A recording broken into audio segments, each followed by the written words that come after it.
Tantor Audio, a division of Recorded Books, presents I Found Her by Joy Mullett, narrated by Val Carradine and Kitty Kelly.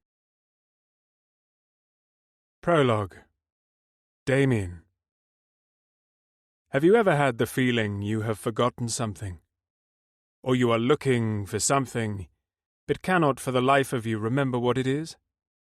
It's as if something is missing, and there is an empty void that needs to be filled.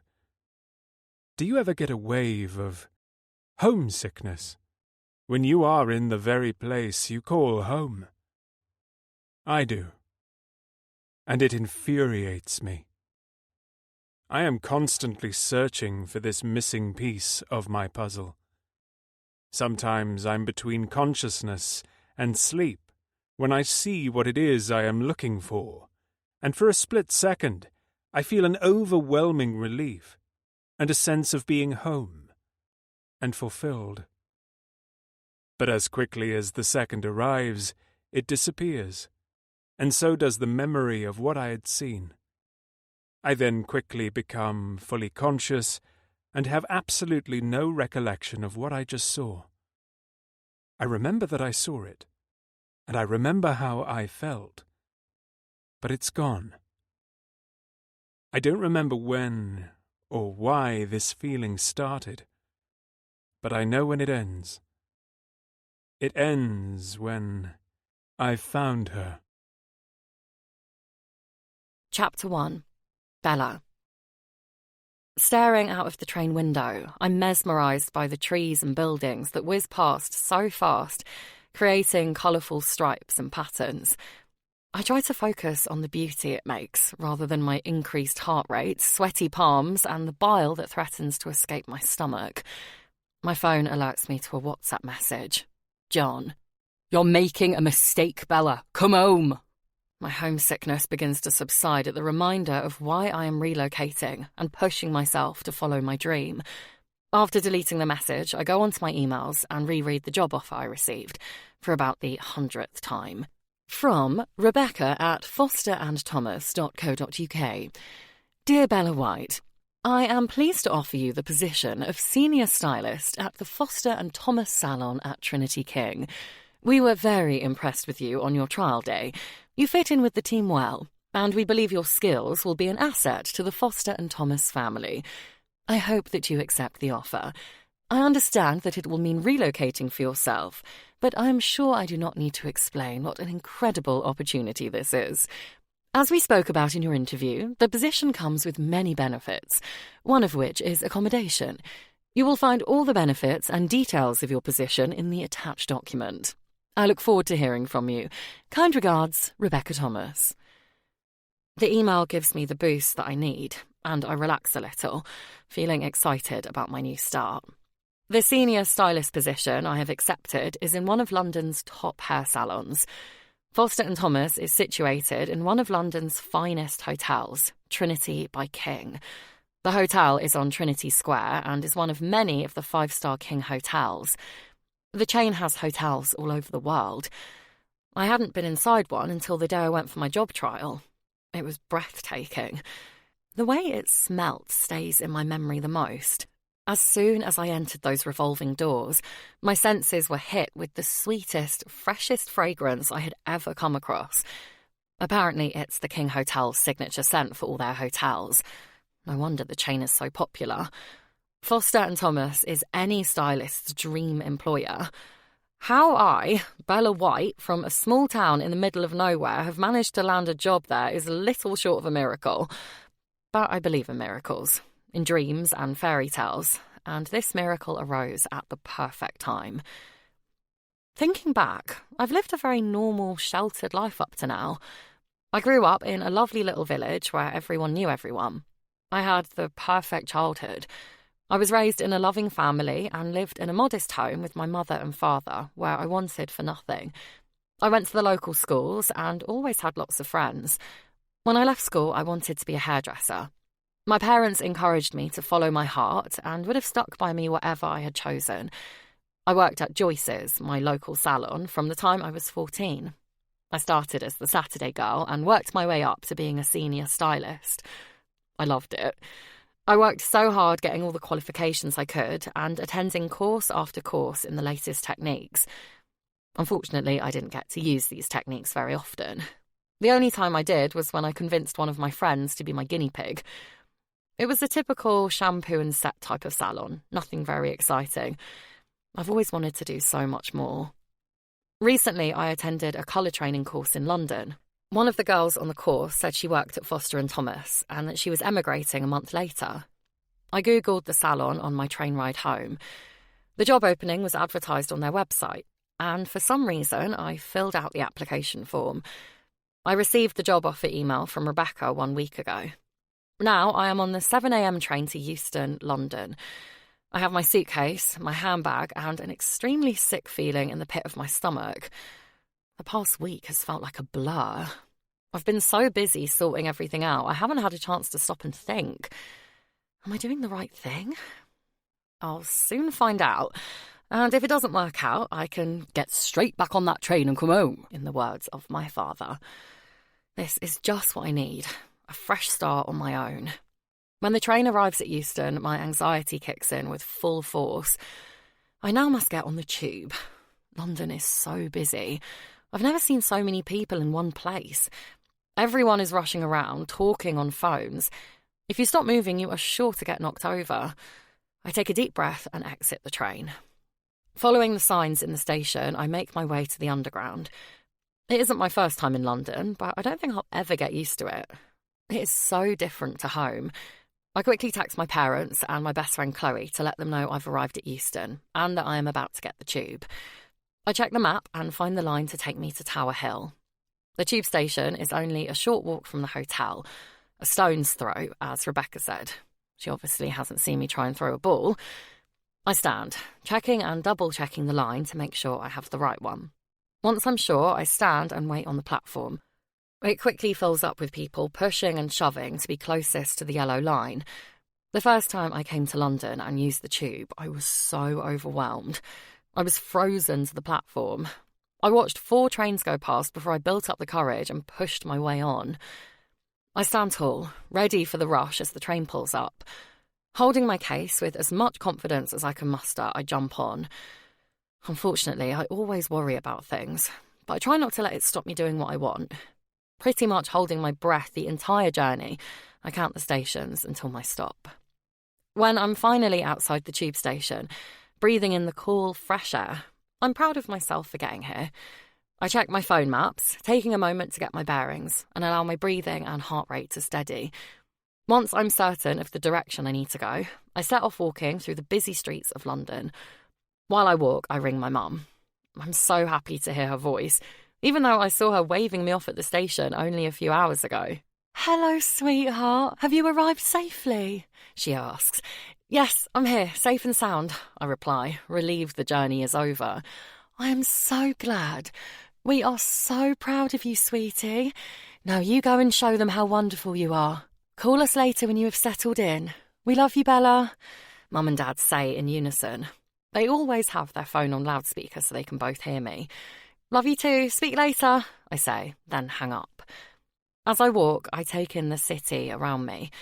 The buildings are big and striking, and the roads are full of bright red double-decker buses and taxis beeping their horns.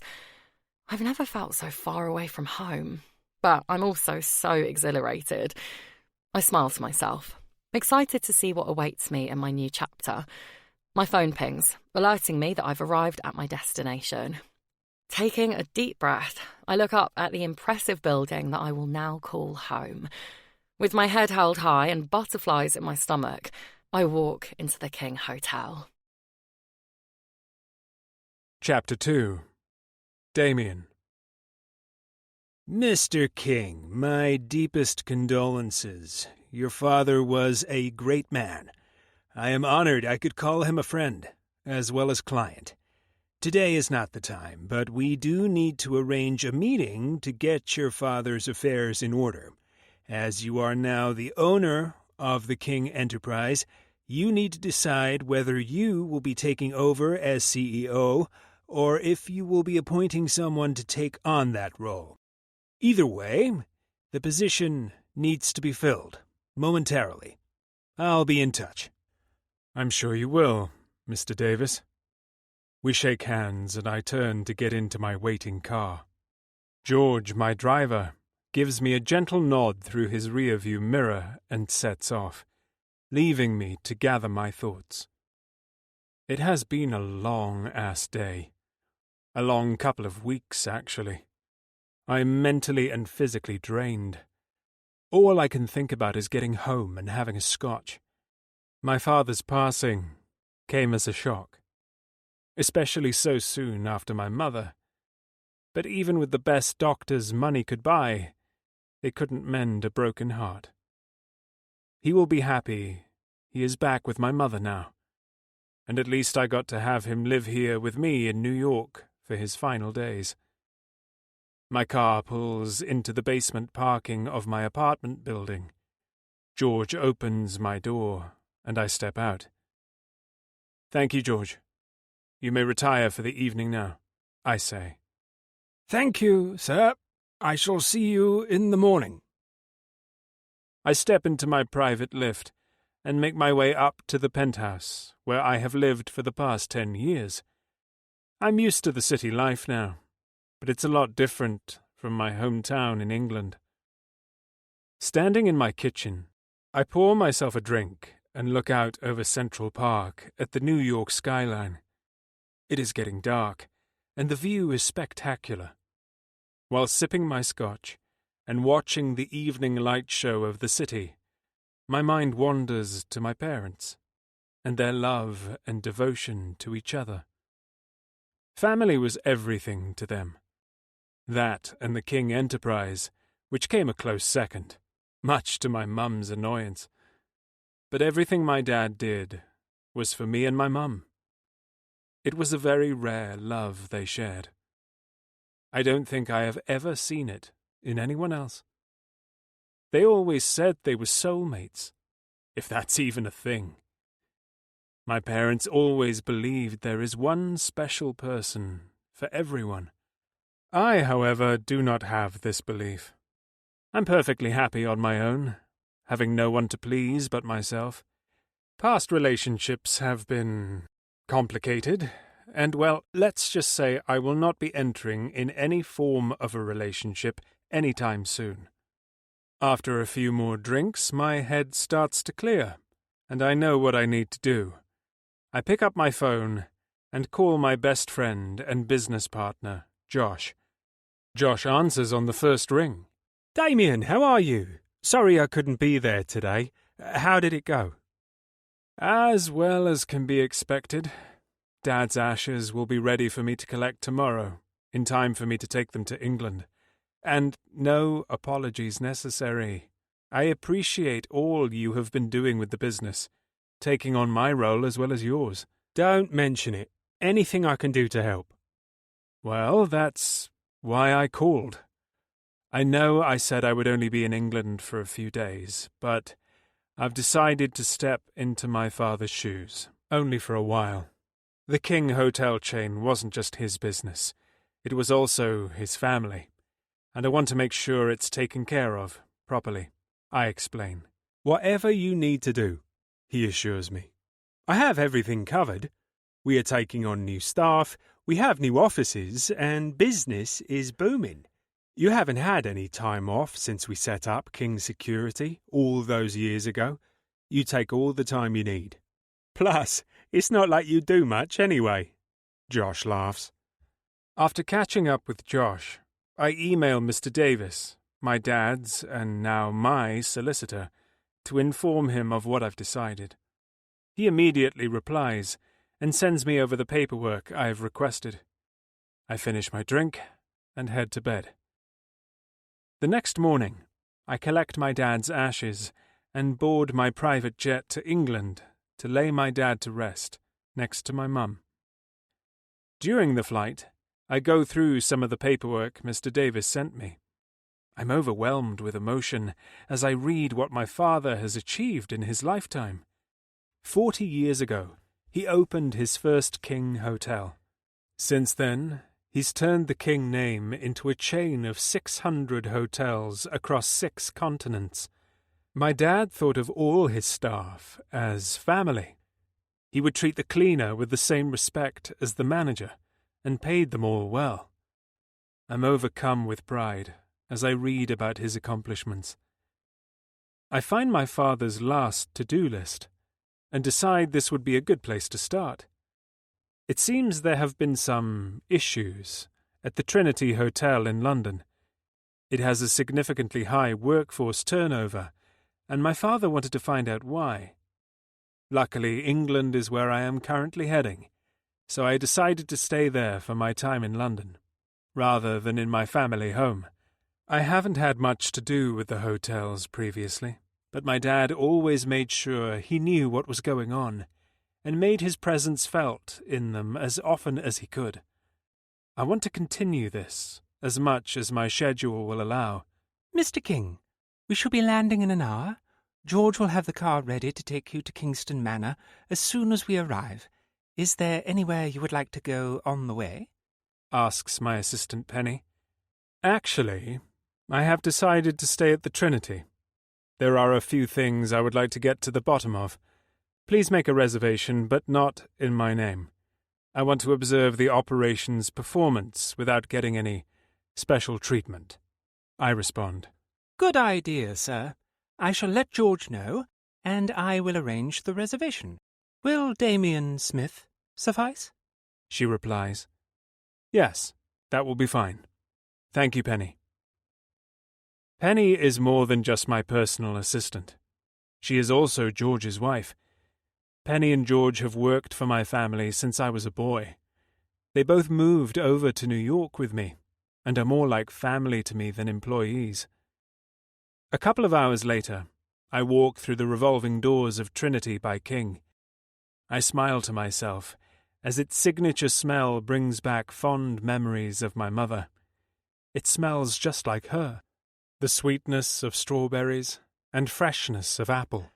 It was her idea to have all the hotels smelling the same.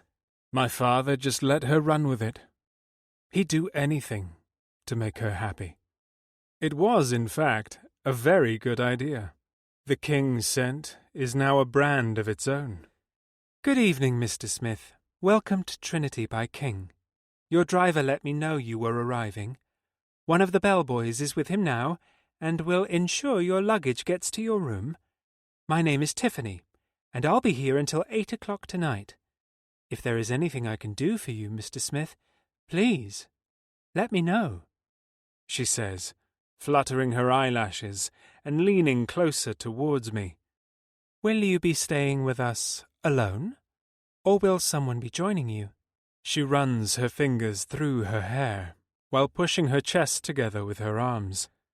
I will be staying alone. Therefore, I will only need the one-room key. I am sure the key allocation was the reason you were asking. My reply is stern and dismissive. Tiffany has dark hair, brown eyes, olive skin, and a pretty smile. I know that if I want, I can have her in my bed just after 8. I'm no stranger to having women throw themselves at me. Sometimes I do take them up on their offer. A man has needs, after all. But today I'm in no frame of mind to entertain anyone, especially not playful and flirtatious Tiffany. As Tiffany continues her laughable seduction, my attention is caught by a beautiful young woman. She has a presence about her that makes her impossible to ignore. Standing at about 5'5", and wearing jeans that hug her curves perfectly, with a top that hangs loosely off her shoulders. She is slim, but curvy in all the right places. She catches my full attention. I'm drawn to her exposed, sun-kissed skin. I imagine what it would be like to kiss that flawless skin of hers. Suddenly she turns quickly, as if her skin can feel my eyes upon it. Looking directly at me, her bright blue eyes look straight into mine, as if seeing into my soul. The encounter sends ripples of warmth down my body, ripples which make my cock stir. What is it about her? After seconds of eye contact, she shivers, then turns, swishing her long golden hair as she goes. She disappears into the staff quarters entrance, pulling a bright yellow case behind her, leaving me with a strange emptiness. Chapter 3. Bella. I make my way through the foyer. My instructions are to go to the staff quarters entrance, situated to the right of the lobby. I'm to take the lift to housekeeping on the 5th floor and ask for Katie, who is also a stylist at Foster and Thomas. As I walk through the beautiful reception area, I am overcome with the strangest feeling that I am being watched. When I turn to investigate, my eyes are instantly met with the most attractive man I have ever seen. He's tall. He must be over 6 feet. An expensive-looking tracksuit clings to every curve of his large, muscular frame. His hair is dark, almost black, and short on the sides, but long enough on the top to be swept back. A light stubble perfectly frames his strong jawline. His dark brown eyes widen as I look into them, and their warmth sends tingles through my skin. I shiver in response. Shocked by the way my body responds to this man, I quickly continue to where I am supposed to be. Stepping out of the lift, I am greeted by a girl about my age, with bright pink hair and perfectly done makeup. She gives me the biggest welcoming smile. "Hi, you must be Bella. I'm Katie. I'm so happy to meet you." She envelops me in a big hug, which immediately puts me at ease. "Come on, let me give you a tour." Katie shows me around housekeeping. We pick up some towels and bedding for my room, and she explains where I can do my laundry. We meet a few people on our way, and Katie introduces me to them. Everyone seems very friendly. My room is on the next floor up. Katie's is just next door, which I'm really pleased about. Together we make my bed, and then Katie helps me unpack my things. I haven't brought much. At home, I pretty much lived in jeans, jumpers and trainers. My uniform at work was a black tunic and trousers. Nothing like what the hairstylists wear in London. Everyone here dresses to the current trends. My plan is to see what everyone else is wearing and go shopping for a new wardrobe as soon as possible. My room is great. On one side, it has a double bed with bedside tables and a large wardrobe with drawers inside. Next to that is a huge window with a beautiful view of Trinity Square Gardens. On the other side of the room is a modern but compact kitchen, a 2-seater sofa in the corner and a television on the wall. In the centre of the room is a door leading to the shared bathroom. Thankfully, the room that adjoins it is Katie's, but sharing with someone I've only just met still makes me anxious. "I'll leave you to settle in, Bella. Me and the rest of the team are going out for drinks tonight. You should come along. It will be a great opportunity for you to meet everyone before you start work. You'll come, won't you?" Katie asks persuasively. "Oh, I'm not sure. I'm really tired after my journey and I need to call my family and let them know I've arrived here safely." "That's okay. We aren't meeting until 7, so you can have a rest and make your phone calls first. I'll knock for you about 5 too, okay?"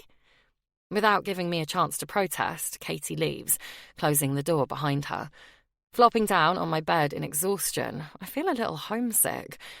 Thankfully, before my thoughts turn negative, my phone rings. It's Chloe.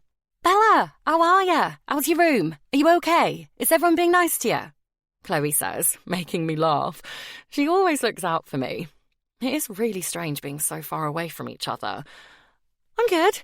Katie, one of the other stylists, met me and showed me around a bit. Then she helped me unpack and sort out my room. She's invited me out tonight with a few of the other guys from the salon. We are meeting in about an hour. I'm not sure where we are going. It'll be nice to get to know everyone. I hope they like me." "That's great. I'm glad you're settling in. Of course they will like you. Don't be daft. A night out sounds like just what you need. What are you going to wear?" she asks. I hadn't really given that much thought. I didn't have much to choose from, really. I'd brought my best black jeans and a couple of lace tops. That would have to do. Chatting to Chloe for a while makes me feel better. I promised to call her tomorrow with the night's gossip. After freshening up, I put a few more curls in my hair and apply some natural makeup. I'm ready in my jeans and top when Katie knocks on the door. She looks stunning. Her pink hair is long and thick with extensions, and her makeup is much heavier than mine. She looks gorgeous. Katie's short, sparkly navy dress and barely there stilettos make me feel very underdressed. "Would you like to borrow something of mine, Bella? We are about the same size, and I have a few dresses that will suit you perfectly." Before I can answer, Katie ushers me into her room, where she rummages through her wardrobe, holding out various dresses and putting them up against me. We settle on a black one-shoulder dress. It is a little shorter than I'd usually wear, but I must admit it makes me look good. Katie also gives me a similar pair of shoes to the ones she is wearing. A little while later, we walk into the bar, and I instantly know which group we are meeting. They give off this fabulous aura. I feel a flutter of excitement. Tonight is going to be a good night. The group is so friendly and welcoming. My concerns that they may not like me are soon forgotten. I can be shy at first, which some people mistake for ignorance. Worrying too much about what people think of me has me reluctant to talk. But I need not have been worried. They all have me relaxed from the start. Each of my new work colleagues introduces themselves. There's Nick, the hair extension specialist, and his partner Joe, Sarah, the receptionist, and James, the colour expert. They're all immaculate. Hair, makeup, clothes, each one with their own unique style. I am in awe of them all. We're all chatting and laughing when we are suddenly interrupted.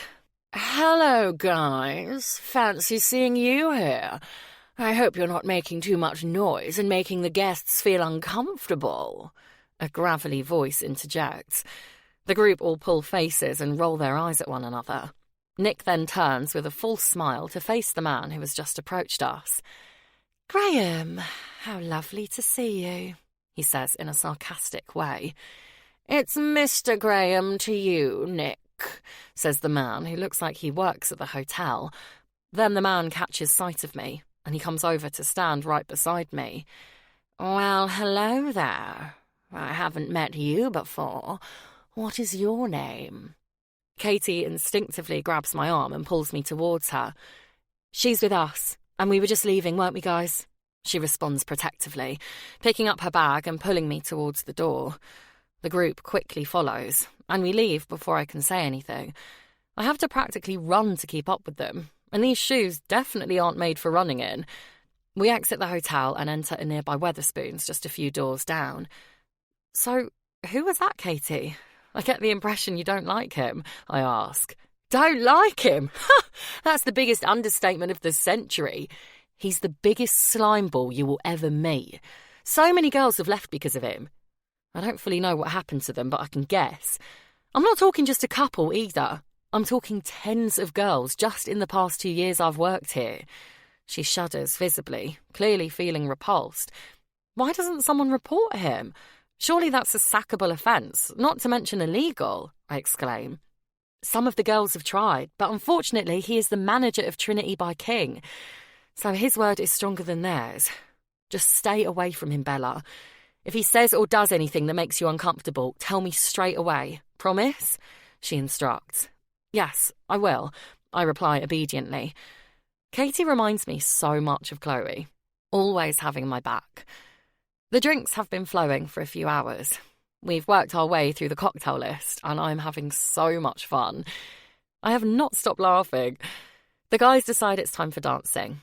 We leave Wetherspoons and head to a bar that is apparently the place to dance.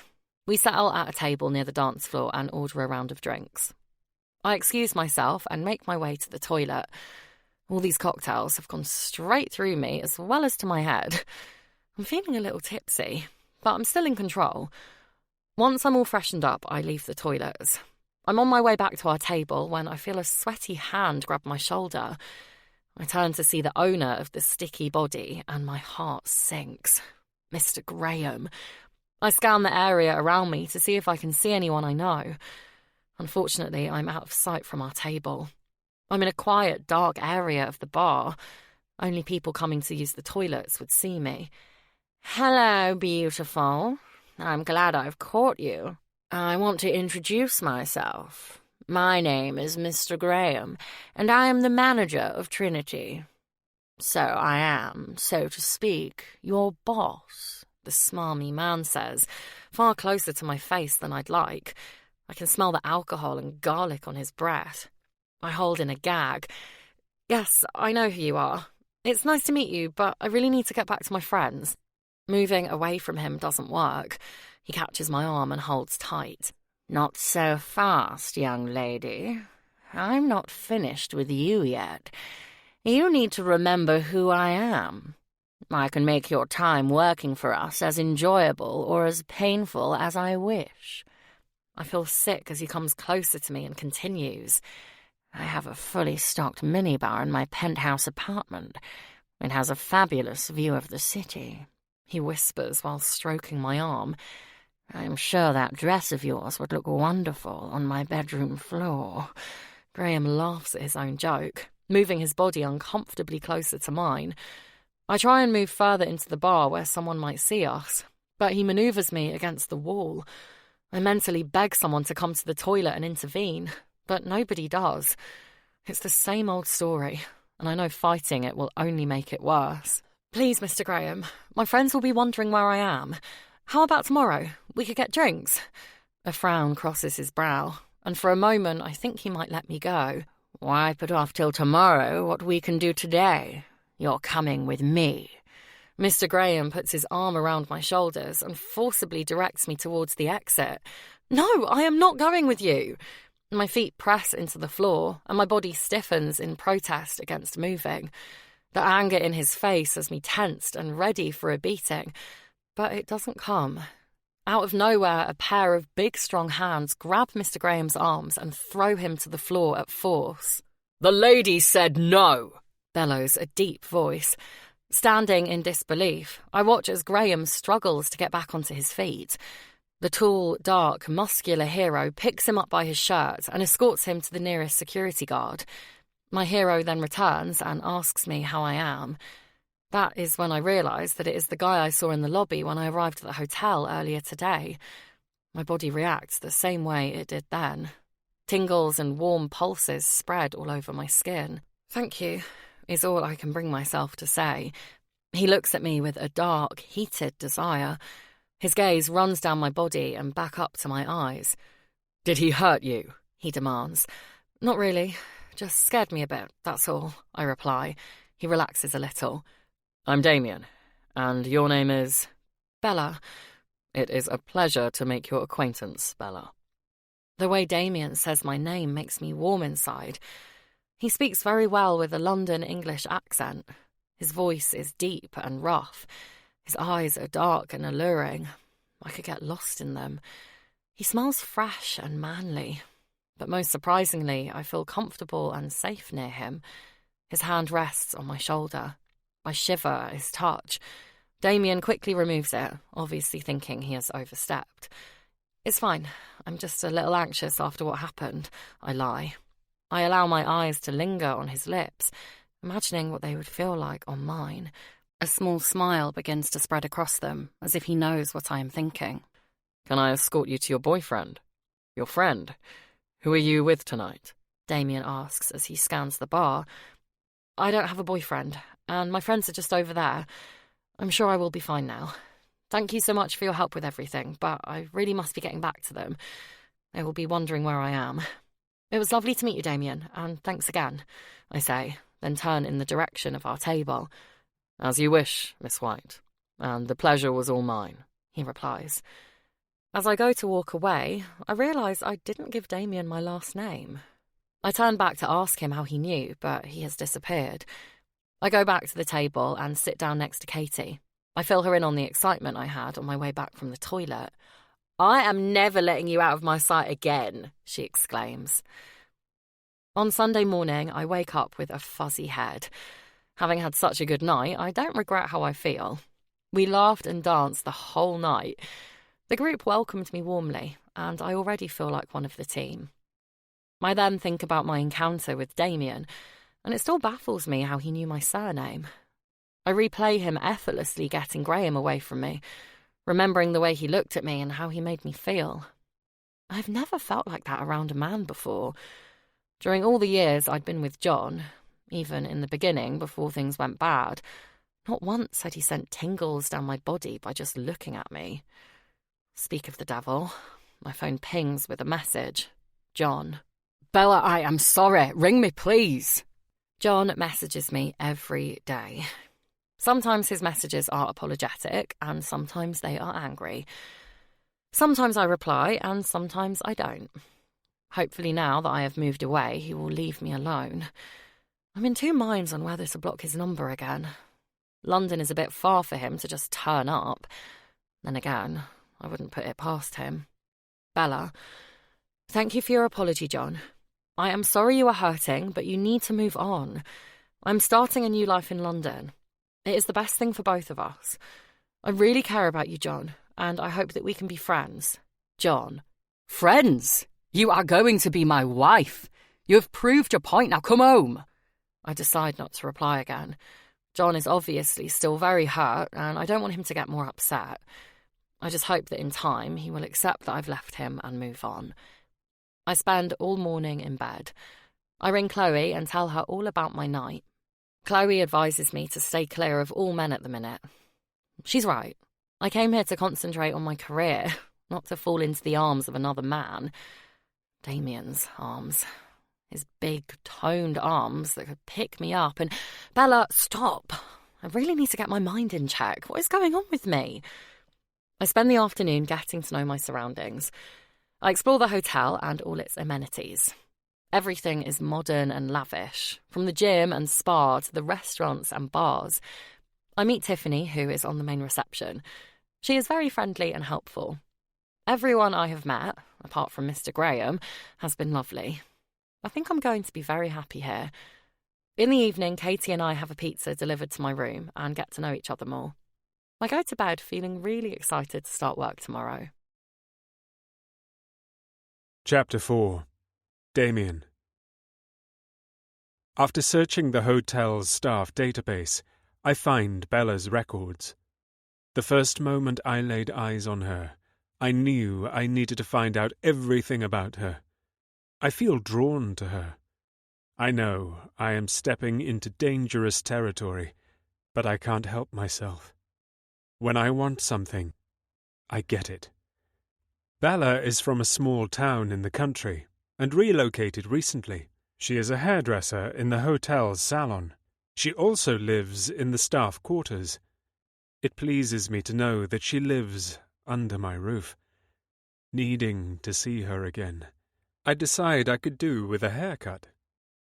Foster & Thomas is a modern salon. It's spacious, black and white, clean and professional looking. No expense was spared when kitting it out. I approach the receptionist and ask if anyone is free to cut my hair now. I just want a glimpse of Bella. I need my fix.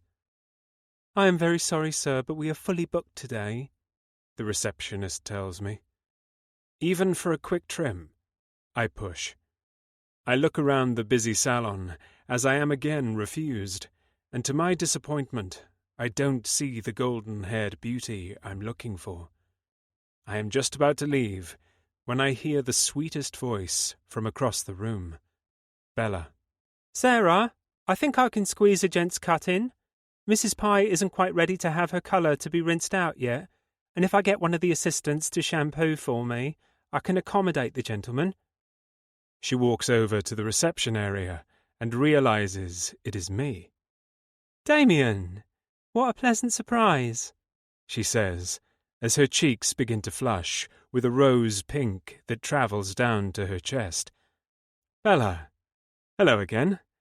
Thank you for fitting me in. I love the way her body reacts to my presence. Would you like to follow me, sir? Bella asks. I do as she says. She seats me in a chair and places a gown around me. As she fastens the buttons around my neck, I can feel her fingers against my skin. They feel good. I start imagining what else those fingers could do. Bella talks away while cutting my hair. She tells me how she has just moved to London and how much she is enjoying city life already. It's fascinating watching her work. She is such a perfectionist. The little faces she pulls as she concentrates have me smiling. Bella has just about finished styling my hair when she suddenly stiffens. The colour drains from her face, and the little smile she had just been wearing disappears. I follow her gaze to see that smarmy arsehole who grabbed her the other night. He walks our way. Hold on a minute. I recognize the uniform he is wearing. He is a King employee? What? He can't be. Surely not. Fury builds inside me. Ripping the gown from around my neck, I force myself to stay calm and seated. My instinct is to smash the guy in the face and drag him outside by his ear, but him being an employee makes things difficult. Him, I growl in fury. Realizing my fuse is about to blow, Bella puts a hand on my shoulder and whispers, "It's okay. I'll handle it. He's the hotel manager," she says. Like hell he is. Not for much longer. "There you are, Bella. I need to speak to you after work. You have some making up to do," he says, glaring at my Bella. "Like hell she does," I shout, standing to face him. I have at least a foot in height on him. He's scared of me, I can tell, but he tries not to show it. "Oh, it's you again. I should have you arrested for assault." He points his finger at me, and I lose my shit. I strongly recommend you walk out of here right now before you permanently lose the use of your legs, I growl in the little man's face. "Damien, please." Bella moves in between us, putting her hand on my chest in a plea for me to calm down. Strangely, her touch does exactly that. The arsehole smirks nervously. "You obviously don't realize who you are talking to. I'll leave Bella to explain." "Catch you later, Bella." He gives her a wink and walks out. I want to kill him. Bella looks relieved when he leaves, but I can tell she is still worried about him. I give Bella my business card and tell her, "If he ever comes near you again, you must ring me that instant." I settle my bill and exit the salon. The second I leave, I'm on the phone. "Penny, I need everything you can find on the Trinity manager down to his shoe size. Then contact him and tell him he has a meeting with the new CEO this evening. Oh, and get Mr. Davis here. I'm going to need his legal team to help me take this creep down." "Consider it done, Mr. King." I end the call and ring Josh. "Josh, I need an additional security team at Trinity, and I want a guard on the door of the salon for the full opening hours. I also need you and Mr. Davis on a flight here now." "Sure thing, Damien. I'll arrange the jet." "You okay? You sound stressed."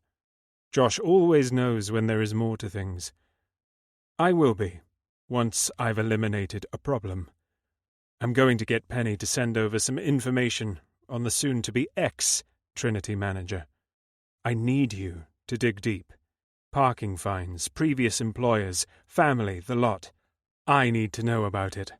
This guy is going down, and I'm damn well going to make sure he doesn't take King along with him. Bella. When Katie and I return to the salon after lunch, there is a security guard standing outside. "Good afternoon, ladies. I'm Mike. I'm the new Foster and Thomas security guard. I'm here to keep you all safe. If you need anything at all, you just give me a shout," he announces. "That's strange," says Katie. "We've never had security before. Maybe royalty or someone incredibly famous is coming." As we walk through the salon to get to the staff room, we hear a commotion behind us at the salon entrance. Mr. Graham is trying to get inside. Mike is standing firmly in front of the doors, refusing to let him in. "You cannot stop me going in there. I am the hotel manager. Whom do you report to? Give me their name. I will have your job." Mr. Graham rages. "I report to the king himself, so you will have to take it up with him," says Mike, standing strong, his arms folded in front of him. Graham huffs, realising he isn't going to win. He is about half the size of Mike, half as tall and half as wide. He gives Mike what he must think is a mean stare, then turns on his heel and leaves. I have a feeling Damien is behind all this. But how? Then I remember him giving me his card. I just slipped it into my pocket and forgot about it. I pull it out and read the name on the card. Damien King, CEO of King's Security. Well, that explains where the security guard came from. I wonder if he is any relation to the Kings who own the hotel. Surely not. Just a coincidence, I'm assuming. I send him a quick text to thank him, put my phone in my bag, and continue with my busy day. It turns out to be quite an eventful afternoon. Katie is shampooing her gentleman client when he starts making a suspicious movement under his gown. The area of the gown which lies over the groin area is bobbing up and down. Being the confident little tigress that Katie is, she storms around to the front of the client and straight out demands, "What the hell do you think you were doing under there?" Katie's raised voice attracts Mike's attention. He quickly intervenes and rips off the client's gown, revealing his hands. We had all assumed the worst, but he is in fact just cleaning his glasses. That was an embarrassing situation for all, but the man left happily with a voucher for a year's worth of free haircuts as an apology. After that, we have a client leave without paying. The lady, who is in her 50s, received a full colour change, Olaplex treatments and restyle haircut. The lady says she left her purse in her car. She leaves her handbag with her phone and belongings here while she nips to the car to get it. The bag is Gucci, and with the phone inside, it would definitely be worth more than the £300 bill. We expect her to be back within minutes. After an hour and a half, we realise she probably isn't coming back. On closer inspection of the handbag, it turns out to be a fake. And not a very good fake either, James informs us. There is also nothing in the bag apart from a few stones. We leave it with Mike to sort out. At the end of the day, I check my phone. I am excited to see a message waiting, but I'm soon disappointed when I see it's from John. John. "Please, can we talk face to face? Kiss." Bella. "I really don't think that's a good idea, John. What is it you want to talk about?" As it is a nice day outside, I decide to go for a walk after work. When I get to the lobby, I see Tiffany in tears at the front desk. "Hey, Tiffany, what's wrong?" I ask. "It's Mr. Graham. He's just been down here shouting at everyone. Apparently, the new CEO of King is coming today and wants a meeting with Graham. He's not happy. He thinks someone has reported him for something. He said when he finds out who it is, he will make sure they never work again. I'm sure he thinks it's me, but it wasn't, I swear." Tiffany looks really worried. Mr. Graham shouldn't be able to treat people like this. "Well, if he hasn't done anything wrong, he has nothing to worry about," I say as I give Tiffany a hug. I sit with her for a while and tell her all about my day. The incident with Graham, the poor man who was wrongly accused, and the lady with the fake bag. I think I have started to cheer her up. "I can spot a fake Gucci a mile off," Tiffany chuckles. "I wish I worked in the salon. It sounds a lot more exciting than sitting at this desk all day." A few minutes later, 3 men walk into the lobby, each of them wearing extremely expensive-looking suits that fit their muscular bodies perfectly. The first male is in his 60s, I'd say. A good-looking man for his age who obviously works out. The second man is in his 30s and is ruggedly handsome. He has a dangerous look in his eyes, as if he's seen a lot in his lifetime. The third man takes my breath away. Damien. I thought a man couldn't be any sexier than the Damien I had already seen, but oh my God. Damien in a suit makes me burn with desire. His freshly cut dark hair is styled to perfection. He wears a black suit that clings to every broad curve of his body. Wow, I have never been jealous of an item of clothing before. His face bears a stern scowl. He is clearly a man on a mission. As they walk past the desk, neither of them looking in our direction, I get a whiff of Damien's scent, so fresh and manly.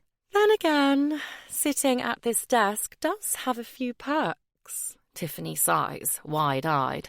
She rests her chin in her hands, dreamily watching the 3 men disappear into the lifts. I experience a strange pang of jealousy I have no right to feel. I text Katie to come down and meet us. The 3 of us decide to go and get some retail therapy. Just what we need after a day like today. The girls have great taste in clothes and a lot more style knowledge than me. With the help of Zara, John Lewis, and a few designer shops I've never heard of, I soon have a new wardrobe worthy of a London stylist. We shop, drink cocktails, and laugh all evening. Katie is great. She is so confident, but in a lovely way. I really envy that about her.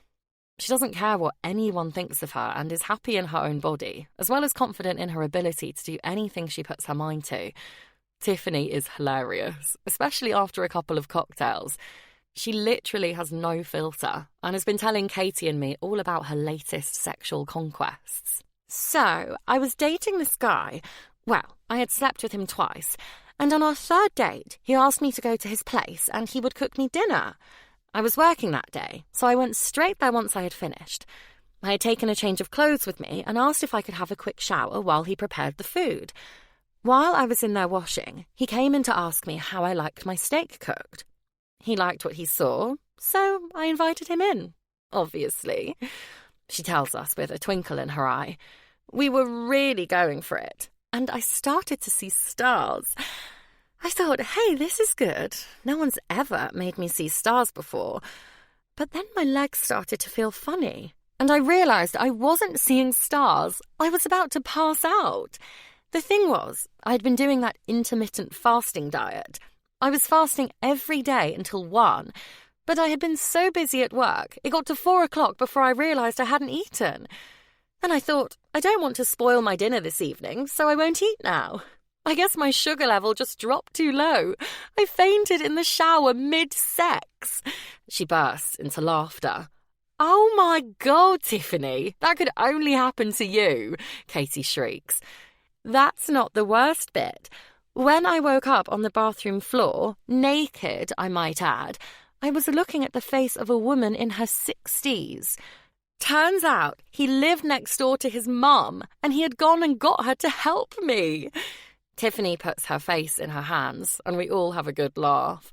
I got up, grabbed my clothes, and went home. Needless to say, I haven't seen him again. The evening passes quickly, and it's almost midnight when we part ways.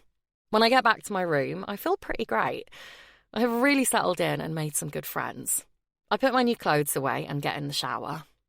My mind wanders to Damien and what he has been doing tonight. It obviously has something to do with Mr. Graham. I wonder if one of those guys he was with is the new CEO. I'm sure I'll find out soon enough. Chapter 5. Damien. Mr. Graham, or David Graham Jones as he is actually named, is about to go down.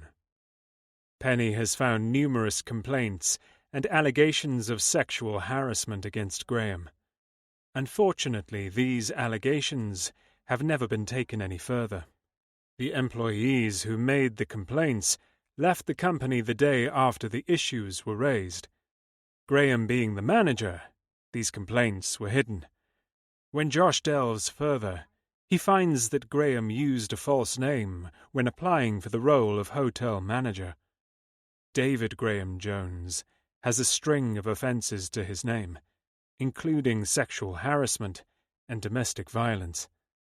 I am sickened to think that this man has been walking around my father's hotel wearing the King name on his chest. Not for much longer. Mr. Davis, my solicitor, has gone through all the evidence and allegations both Josh and Penny found. We've contacted all the women involved and offered our deepest apologies, as well as compensation and counselling for their ordeal. Mr. Davis will ensure that the King name will not be tarnished by this disgusting man. He will also serve a considerable time in prison, providing the victims are willing to testify, but we will support them with this. 10 minutes before our scheduled meeting, I walk into the hotel manager's office. Graham stands up. "What are you doing here? How dare you just walk into my office unannounced?" Graham shouts in his weaselly voice. I repeat his own words back to him. You obviously don't realize who you are talking to. The look on his face as the penny drops is priceless. Mr. Davis and Joshua then enter the room. Mr. Davis and I take a seat. Josh stands by the door, wearing his "I can snap you in two with my bare hands" death scowl. I let Mr. Davis do all the talking. I just sit there and watch the colour drain from Graham's face. I watch him look around the room, planning his escape. But there is no way out for him, other than the door that 2 police officers are standing behind. I enjoy watching him squirm as Mr. Davis reads out all the accusations and evidence we have on him. By the end of it, Graham looks like a scared little boy. Once Graham is driven away in the police car, I go to the conference room. I have asked all the hotel staff to attend an emergency meeting. I arrange 2 of them so that the hotel can still operate. I want to introduce myself, explain what has just happened, and reassure them that this abhorrent behavior will not be tolerated. The room starts to fill with employees, all chattering amongst themselves, clearly wondering what is going on. Most of them do a double take when they see me on stage and fall into silence. Good. I may be a fair man, but I am their boss, and I will be respected. Bella enters with the second group. Our eyes meet immediately. Wearing all white, she looks like an angel. Her hair is damp and wavy, her face makeup-free and flawless. She is the most beautiful woman in the room. In most rooms, probably. I want her. I need to be inside her tonight. I am going to wrap this up quickly and get her into my bed. She is just what I crave after the day I have had. Bella. I get out of the shower and there is a panicked banging on my door. I quickly open it and Katie walks in. We need to go downstairs to the conference room immediately. Every hotel employee has been asked to attend a mandatory emergency meeting. Ours starts in 5 minutes. We need to hurry, she tells me in a panic. I throw on a white t-shirt dress, quickly towel dry my hair and head down with her. What do you think this is all about, Katie? I ask. Well, I've heard whispers that Graham was escorted out of the hotel by 2 police officers, and that there is a new, very hot CEO, she gossips. It wouldn't surprise me if Damien had something to do with all this. As soon as we enter the conference room, my suspicions are proved right. Damien stands on stage in front of half the hotel staff. Our eyes meet immediately. There is a hunger and desire within them that he bores into mine. Hey, Bella, do you know him? He's looking right at you, Katie whispers to me. Kind of, is all I can manage to get out. I watch Damien as he confidently speaks to the room. He has a powerful and impressive presence. Good evening, everyone.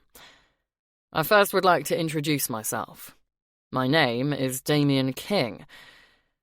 Sadly, due to the recent passing of my father, I am now the CEO of King Hotels. There's a quiet sigh and a few soft words amongst the employees. It seems everyone thought very highly of the late Mr. King. It has always been paramount to my father that King employees are treated as family. Unfortunately, after noticing a high staff turnover in this hotel, it came to my attention that the man whom you have known as Mr. Graham has been acting extremely inappropriately. I cannot go into too much detail, but I will say this. At King, we will not tolerate this kind of behavior. I am deeply sorry that this situation has happened in our hotel.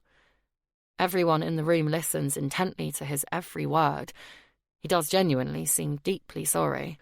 I have several people stationed around the room who are all wearing red badges. They are part of our health and well-being team. They are here to help you.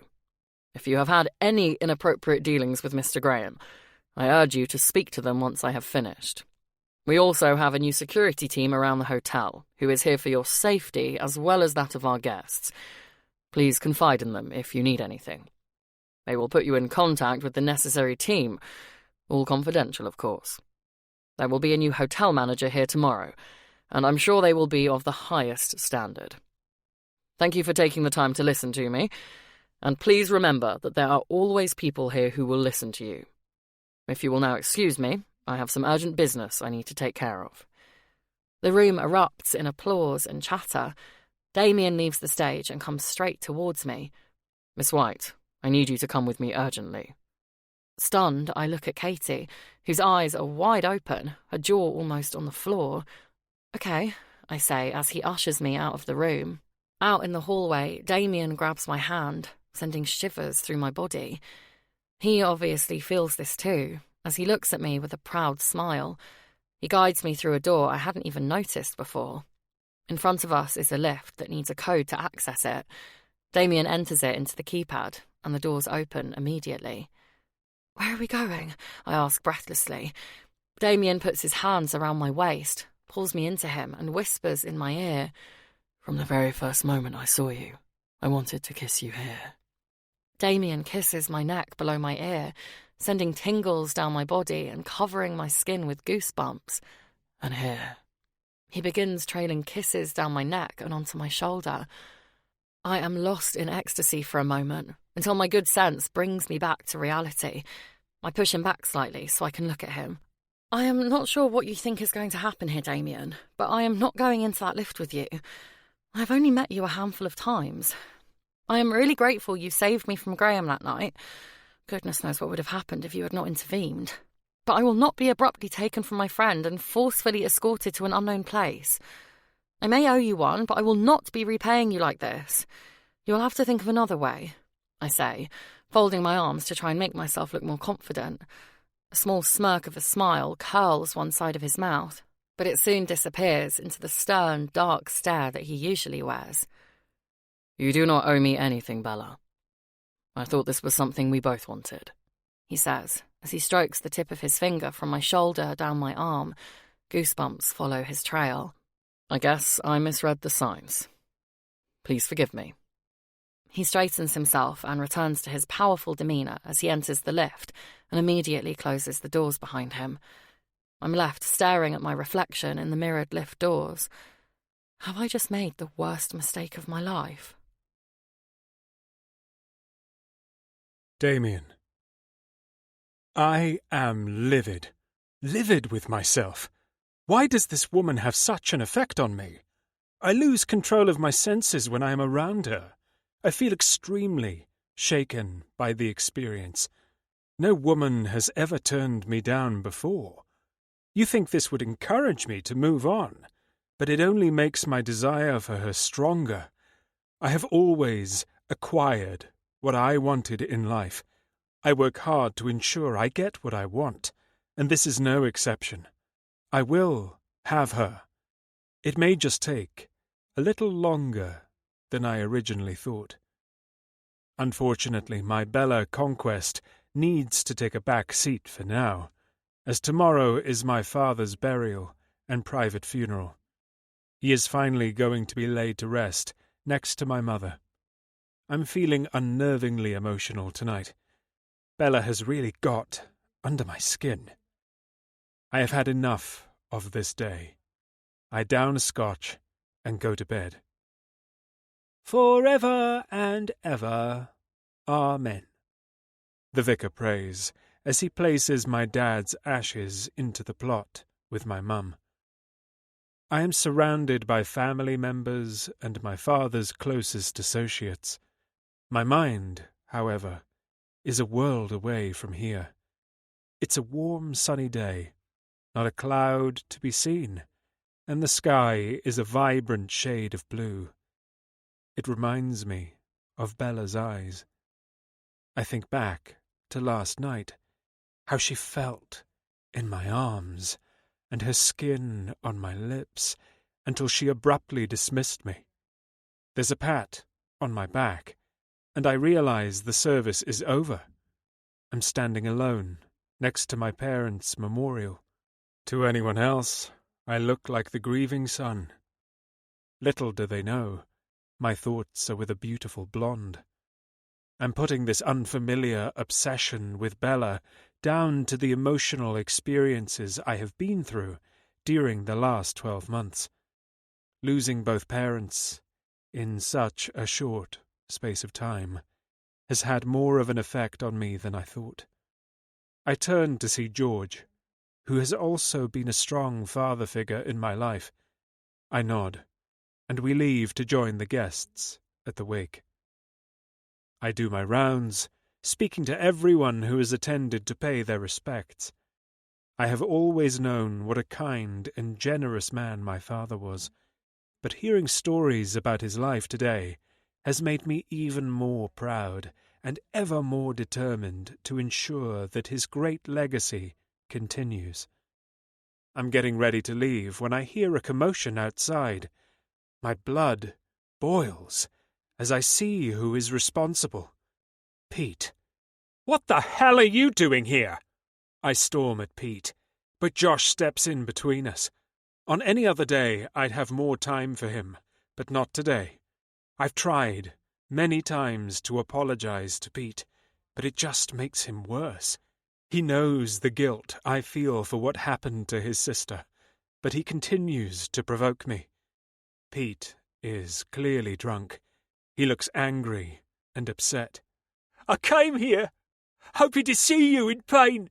From having lost a loved one, I hoped you might now feel the suffering you have inflicted on my family.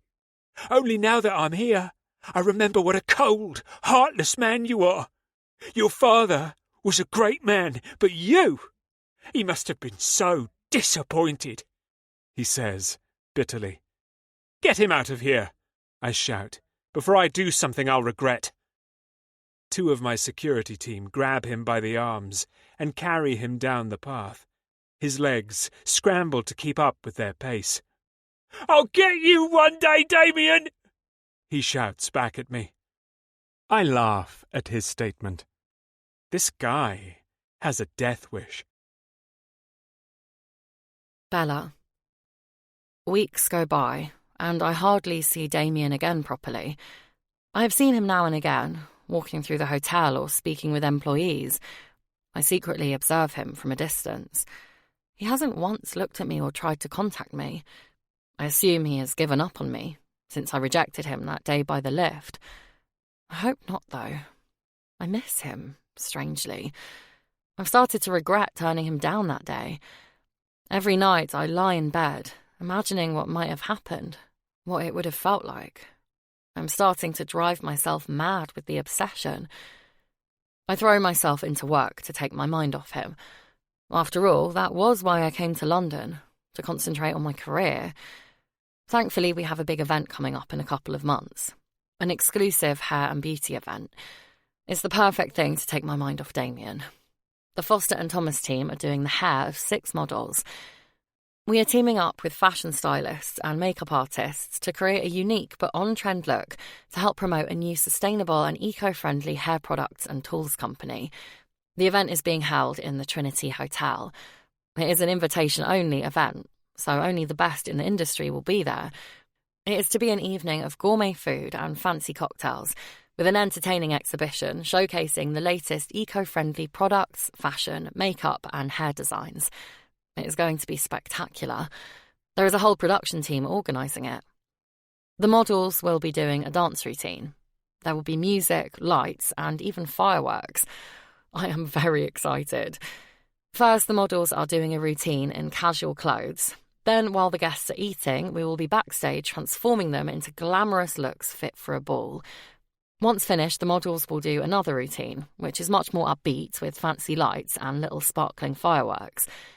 At the end, one of our stylists is to present the work we have done and talk all about the wonderful products and tools we used.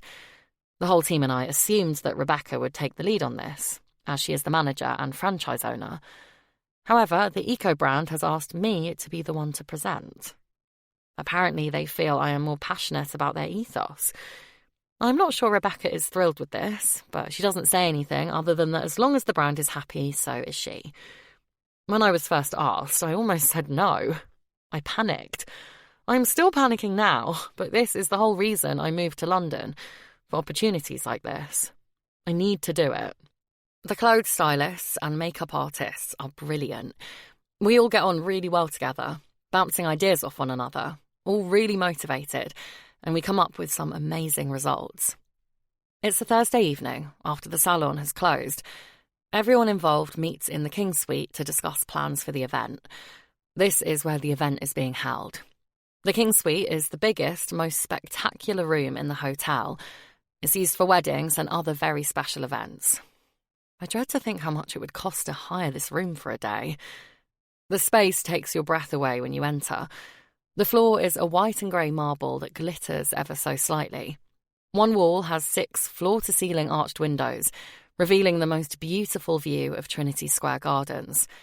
3 modern crystal chandeliers hang from the ceiling.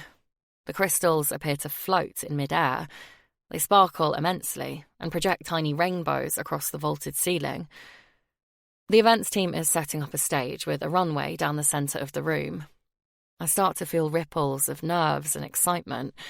While looking around the room, taking it all in, to my left I catch sight of captivating eyes upon me. There he is, Damien, as handsome and as dreamy as ever. My heart skips a beat and begins to flutter in my chest. What is it about him? His dark hair, which is looking ready for a trim actually. His strong jaw and cheekbones covered with a little more stubble than I'd seen him with before. The usual scowl on his face. The twinkle in his eye. Damn, when he looks at me, it's like we are the only 2 people in the room. He is wearing all black, tight jeans and a long-sleeved t-shirt. He gets sexier every single time I see him. He literally takes my breath away. My legs buckle slightly as his eyes run down my body. To hide my stumble and jelly legs, I walk around the room. Damien is with 4 other men, who are all also wearing black. They have King's security jumpers on. They must be planning the security for the event. Forcing myself to look away in order to pull it together, I try and focus on the reason why I am here, which is to work. But as I look at the other women in the room, I see that most have their eyes turned in Damien's direction.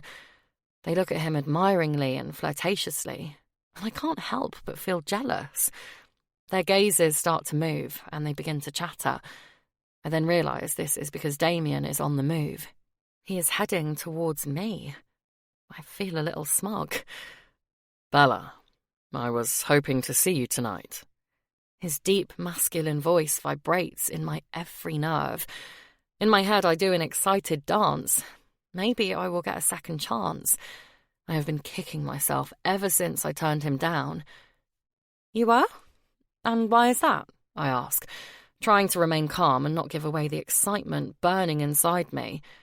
Yes, my hair is ready for a trim. I wondered if you would be able to fit me in before Monday. I have a meeting I need to look my best for. My heart sinks a little. He just wants his hair cut. I can check the diary tomorrow, but I'm sure I'm fully booked for the next couple of weeks, unfortunately, I reply, actually disappointed. I really want to see him, so I decide to not waste this opportunity. I do feel as though I owe you a favour, though, I continue. So I'd be happy to do it tomorrow night when I finish work or over the weekend. I then realise that tomorrow is Friday, and he most definitely will have plans, and I have blatantly just told him I literally have no plans. What a loser. I do regret turning him down, but I don't want to appear desperate. You owe me nothing, Bella. But tomorrow night will work for me, if you don't mind working out of hours. What time do you finish at the salon? I finish around 6, I say, hoping I'll have time to change and refresh before seeing him. A Friday is a long, busy day in the salon. I definitely will not be looking or smelling my best when I finish. 7 o'clock tomorrow night, then. I will text you the details, he replies, then turns and walks back towards the security team. No small talk, just matter of fact and gone. It takes me a couple of minutes to register what just happened and catch my breath. I take my phone out of my bag and open my calendar. I add an entry for tomorrow evening that reads Damien haircut. Not that I will forget, but I just need a small task to complete while my heart rate returns to normal. I'd just about managed to compose myself while the events team runs through the order of the evening. We discuss our ideas for lighting and music to go with our themes. Everyone is really excited, and the energy is infectious. It is going to be a great night, and I'm feeling more confident. I just wish I had as much faith in myself as everyone else has. Everyone seems to value my opinion on everything. As soon as I leave the room, thoughts of Damien return to me. Does he just want me to cut his hair? Surely he could get his hair cut anywhere with the click of his fingers. Maybe he just likes the way I cut it. Or maybe this is an excuse for something more. I'm hoping for the latter. I wake early the next morning to prepare for my appointment with Damien in the evening. I won't be wasting this opportunity. He hasn't messaged me the details yet, but I know I have to be ready for 7, which doesn't leave me much time after work. I shower before my shift and make sure I am silky smooth and hair-free. Just in case. I wash and dry my hair, styling it in curls so I can brush them out later for a loose, natural wave. I don't want to look like I'm trying too hard, but I want to look good. I iron my outfit and leave it hanging up, ready to put on when I return. I decide on a light blue denim dress. The colour looks good with my blonde hair and blue eyes. It is casual but shows some leg, so it's a little sexy without looking like I'm trying to be. I have some new nude wedges that will look great with it too. I arrive at the salon early so I can go on the sunbed before I start. All I need to do when I finish work is to have a quick shower, get changed, brush my hair and apply a little makeup. I check my phone as I get off the sunbed. Damien. Meet me in the lobby at 7 p.m. Make sure you're hungry. I'll order in. He is so demanding. No pleasantries. So hot. My stomach flutters with butterflies as I think about this evening. I have a feeling today is going to be a long day of clock watching. And it is. Chapter 6. Damien. It has been a couple of weeks since I made a fool of myself with Bella. I stupidly assumed she is the same as the many other women I've dated. That she would fall into bed with me as soon as I asked. I have known from the first moment I saw her that she is different. There is no comparison. Yes, all women I have been with before were very beautiful. They have the figure, the face, the hair, the tits, mostly fake. But Bella's figure is a perfect hourglass and all natural. Her face has flawless skin that flushes, moves, and wrinkles up with her expressions and emotions. Most of the women I date have had that much Botox. I cannot tell when they are happy or sad. Her eyes sparkle. They are captivating. They remind me of the sea. Her beauty shines from the inside, and I need to have some of that. After she turned me down a few weeks ago, I tried to stay away. I now know that Bella isn't the sort of woman who would just have a one-night stand, although I am not sure one night would be enough with Bella anyway. Hopefully a few nights with Bella will get her out of my system, and I will be able to move forward. I think about her too often, and although I've tried to satisfy my needs elsewhere, no one can even come close to taking the edge off the desire I feel for Bella. I need her. Once I have her, I'm hoping this unusual obsession will subside. Not being in control of my feelings unnerves me. I knew I would bump into her at the event planning last night. I used the excuse of my hair needing a cut, but I worried that would only get me minutes with her in the salon. When she offered to do it out of work hours, she gave me the opportunity I've been hoping for. This is my chance to change her opinion of me. I want to wine and dine her, show her how much of a gentleman I can be. I may not want to have a relationship with Bella, but I still want to treat her well and give her a little pleasure. This is my opportunity, and I'm going to use it to my full advantage. The view from my penthouse suite is spectacular. The timing is perfect, as we will be able to watch the sunset while we dine. I ask Penny to order everything from the menu of the hotel's fine dining restaurant, since I'm not sure what she likes. It will be set out on the dining table, in front of the floor-to-ceiling windows. I think about buying Bella a gift, but I feel that would be too much for her. After all, she thinks she is just coming to cut my hair and have a bite to eat. I don't want to scare her off again.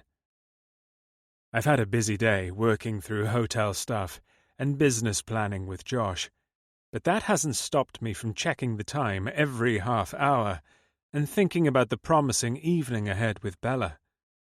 "What's with you lately?" asks Josh. "You're always deep in thought. If you need some time off, mate, I can manage security, and the new hotel manager seems like she knows what she's doing. Why don't you take a break? It's not been long since your father passed. You need to grieve." I look at Josh, registering what he has just said. "No, I'm needed here." Josh stares at me, not believing a word. "Okay, well, I have left the CVs and profiles of the new recruits on your desk. Do you want to look at them before I do their final interviews?" he asks. "I'll have a look later. You know what you're doing. I trust your judgment," I reply as I leave the room. The truth is, yes, I am grieving for my father. But the real issue on my mind is Bella. I have no idea what my head and emotions are doing. It's all very new and confusing to me. But I need to find out what is going on. I need to be here at the hotel, near Bella. 7 o'clock arrives, and I'm in the lobby, waiting for Bella. One of the security team approaches me with a question. While he's talking to me, Bella enters the lobby. She looks like an angel. Her golden blonde hair fanned out in waves, her pretty little face with those captivating blue eyes. She is wearing a denim dress that hugs those beautiful curves. Her long, toned legs are mesmerizing. I can't wait to have them wrapped around me. It's like the world stands still as she walks in slow motion towards me. The sun shines through the doors, lighting up a halo around her. I have to have her. She is meant for me. She will be mine. I dismiss my employee. I don't care if I am rude. I need to get to Bella. "Good evening, Bella. May I take your case?" I ask, as she pulls a little black case behind her, which I assume contains the things she needs to cut my hair. "Good evening to you too, Damien." "Yes, thank you. That's very kind," she says, as she motions for me to take the case. I excitedly usher her towards the penthouse lift. "I want to apologize again for the last time we stood here," I say, as I type in the code for the lift. "You do not deserve to be treated like that. I hope we can start again." "All is forgiven. Don't say another word about it," she replies with a coy smile. "Thank you," I reply, instantly relieved. When we enter the lift, Bella stumbles a little. Instantly I catch hold of her arm to steady her. She giggles in embarrassment. I'm filled with anticipation by the closeness of our bodies in such a confined space. The lift doors open into the hallway of the penthouse, and I guide Bella into the kitchen. I sense she is a little nervous, so I offer her a drink. I have wine, beer, spirits, anything you like, really. There's a full bar in the dining room, I say. "Wine would be lovely, thank you, but just a small glass. I haven't eaten since lunch, and I need to keep a steady hand while cutting your hair, or you may lose an ear," she chuckles nervously. The sound makes my cock stir. Very well. I have a nice bottle of red I've been wanting to open. Would you like to eat first? I ask. I ordered the menu from the restaurant. It is being set out as we speak. It should only be a few more minutes. Oh, that sounds lovely. But would it be okay if I did your hair first, so that I can relax? It's been a long, busy week, and food and wine sound like just what I need. Bella replies with the most beautiful smile. I love it when she smiles. I want to put that smile on her lips all the time, amongst other things. You get your things set up then, and I'll go and check on the food. I enter the dining room, and even I'm impressed. The food is displayed expertly. There are flower arrangements on the table and dotted around the room. Candles are flickering, giving the room a cozy and romantic feel, with the skyline backdrop visible through the window. It is pretty incredible. I feel like I have forgotten something, though. Is something missing? I can't think what, so I put it down to my paranoid subconscious. You have outdone yourself yet again, I say to Penny, as she stands there proudly. Thank you, Mr. King. I am glad it is to your satisfaction. Now, is there anything else you need for this evening? She asks. No, thank you, Penny. That will be all for tonight, I say with a nod. Okay, dear. Good luck.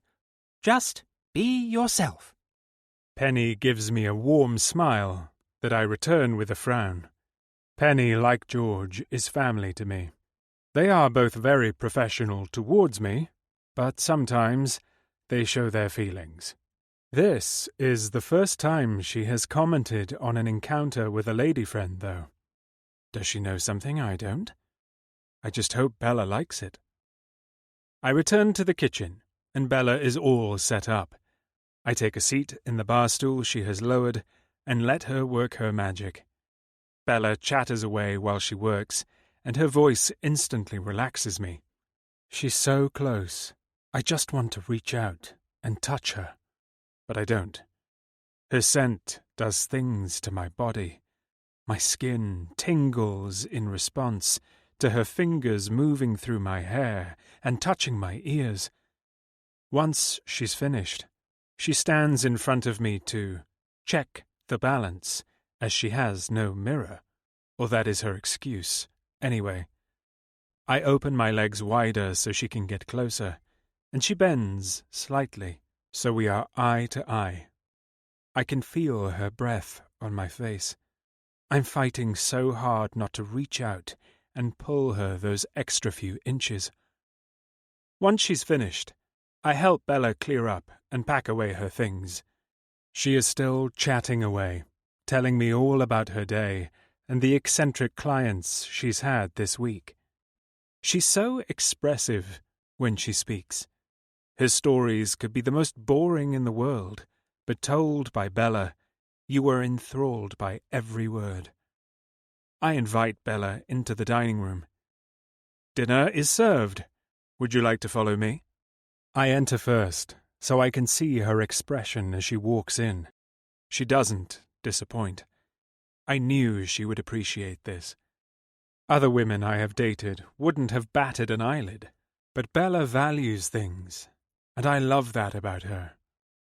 Oh my, Damien, this is beautiful. Do you have guests coming? She exclaims. Only you, I reply. There's so much food. This can't possibly be for just us. Bella looks panicked. I hope this hasn't backfired. I just want her to relax and enjoy the evening. I wasn't sure what your tastes were, so I've ordered one of everything off the menu. But don't worry. Once we've finished, I'll have the rest sent down to the security team room. They'll be happy to finish the rest, I'm sure. Bella seems to relax a little.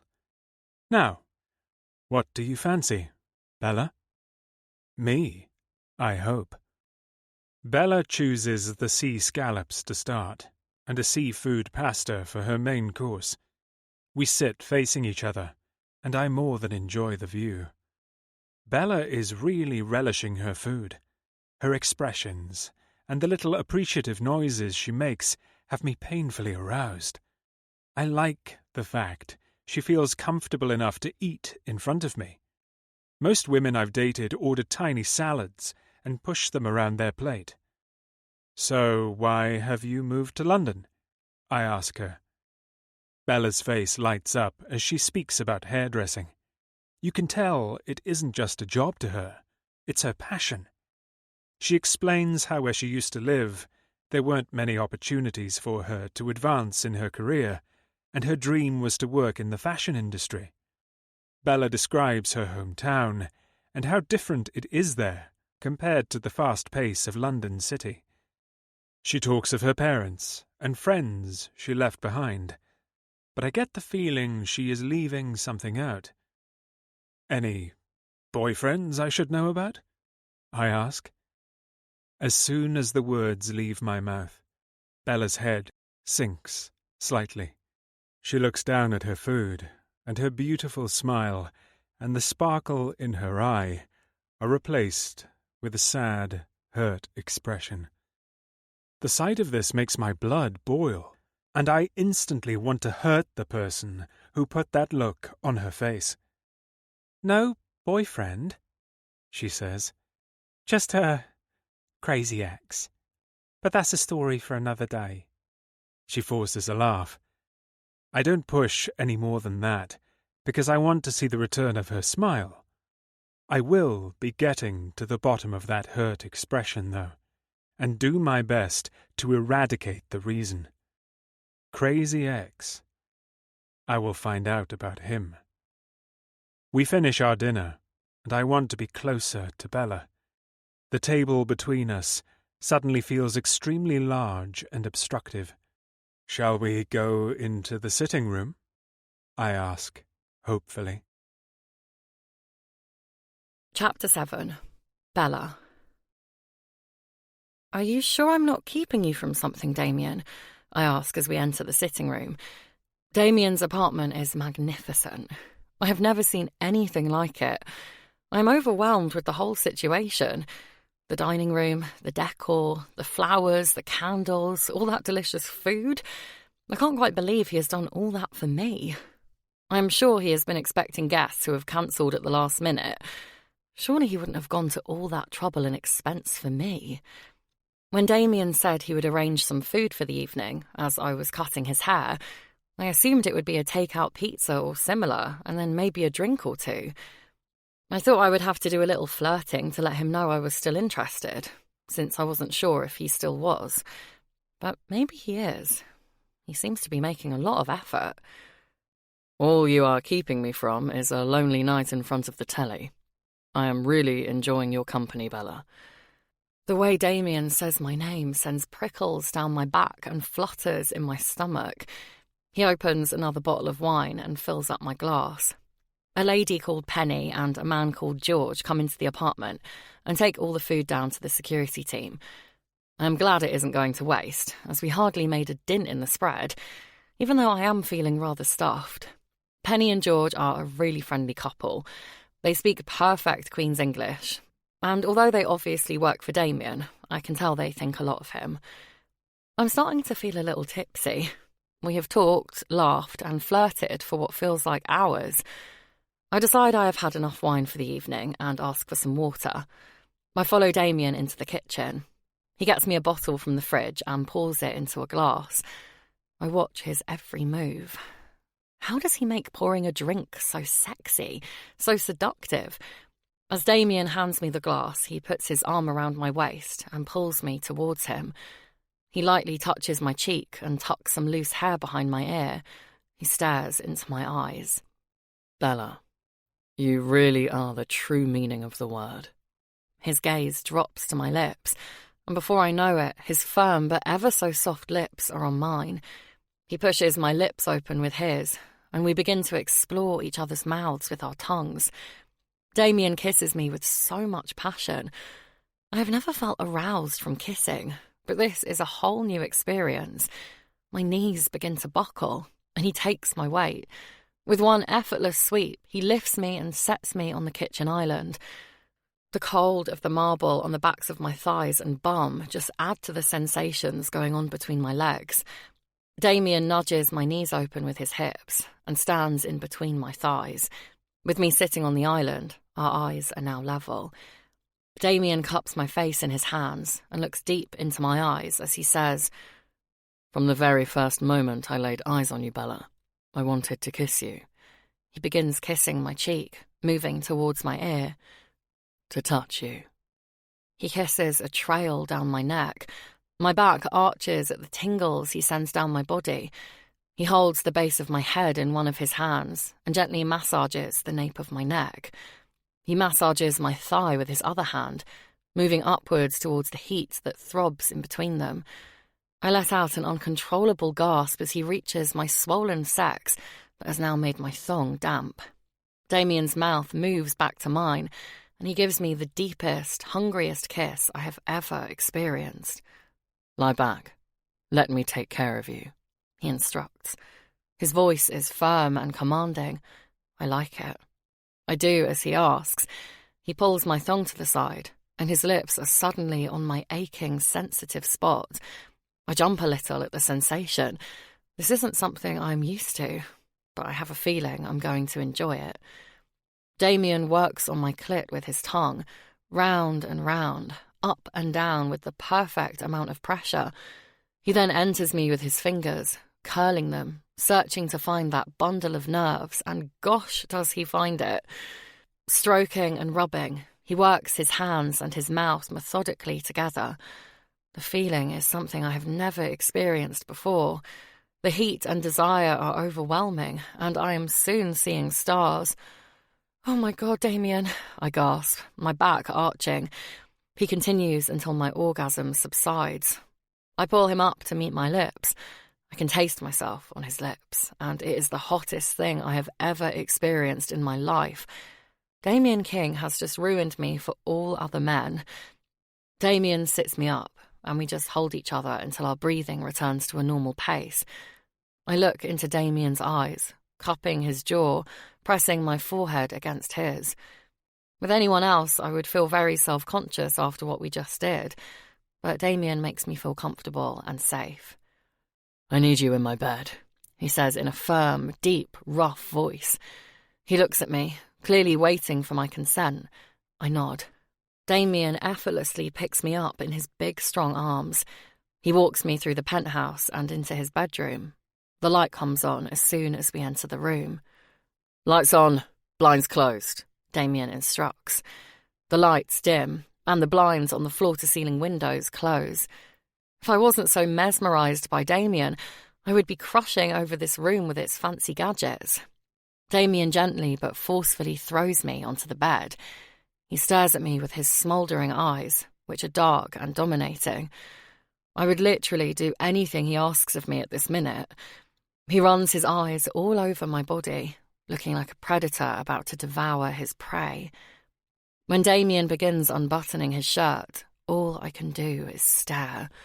I burn with desire. His shirt parts to reveal his glistening olive skin, his broad shoulders, and perfectly formed muscular chest. Am I in some kind of dream about a Greek god? My mouth waters at the thought of running my tongue over his skin and sucking on his nipples. What has come over me? I've never had thoughts like this before, and the things I feel I didn't even know were possible. I must let out a gasp or whimper as Damien comes over to me and pulls me towards him. He cups my face and looks into my eyes. "Are you okay, Bella?" he asks. Oh, Christ, the way he says my name. "Yes," I say in a gasp. He literally takes my breath away. "Good. If you want me to stop at any point, you tell me. You can leave at any time, Bella. But believe me, I will never hurt you. I just want to pleasure you and for you to see how beautiful you are to me." His words have me dizzy. My head nods eagerly, my body desperate for more. He kisses me on the forehead and steps back. "Now take off your dress." I kneel on the bed and unfasten all my buttons. I let my dress fall to the covers. Damien's eyes are on my breasts. His breathing is faster, and I can see his pulse racing in his neck. I unhook my bra and let it fall as well. Damien's Adam's apple moves up and down as he gulps. The bulge in his trousers looks painful. I feel elated that I am the one who is making his body react this way. "Come here, Damien," I say, and he steps towards me. We kiss like our lives depend on it. While we devour each other, I reach down and open his button and zip. Damien helps me remove his pants, and I am greeted with the most glorious sight that makes my sex heat up and my cheeks flush. It is so smooth and perfectly shaped, the end glistening with his excitement. The main thing I notice is the size. Damien is big. Bigger than I've ever seen anyway. Well, I suppose I've only ever seen John's, so I don't really have much to compare it to. "Don't worry, I won't hurt you," Damien says. He must have seen me staring and read my mind. He picks me up and lays me on the bed. "Lie on your front," he commands. I obey and rest my head in my folded arms. Damien whispers into my ear, "I want to kiss and taste every part of your body. You are so beautiful, Bella." I'm in heaven. He lifts my hair and kisses the back of my neck. Goosebumps tingle all the way down my body. He spreads my legs and kneels in between them.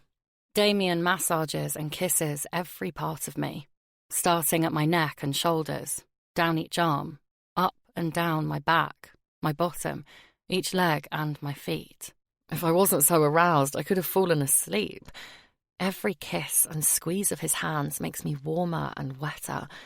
He caresses my bottom, and I can't take any more. I need to touch him. I need him inside me. I flip myself over and pull him down onto me. I grab Damien's head and pull him to my lips. He reaches down between my legs. "You're ready for me," he says with a sparkle in his eyes. He reaches into the drawer at the side of the bed and pulls out a condom.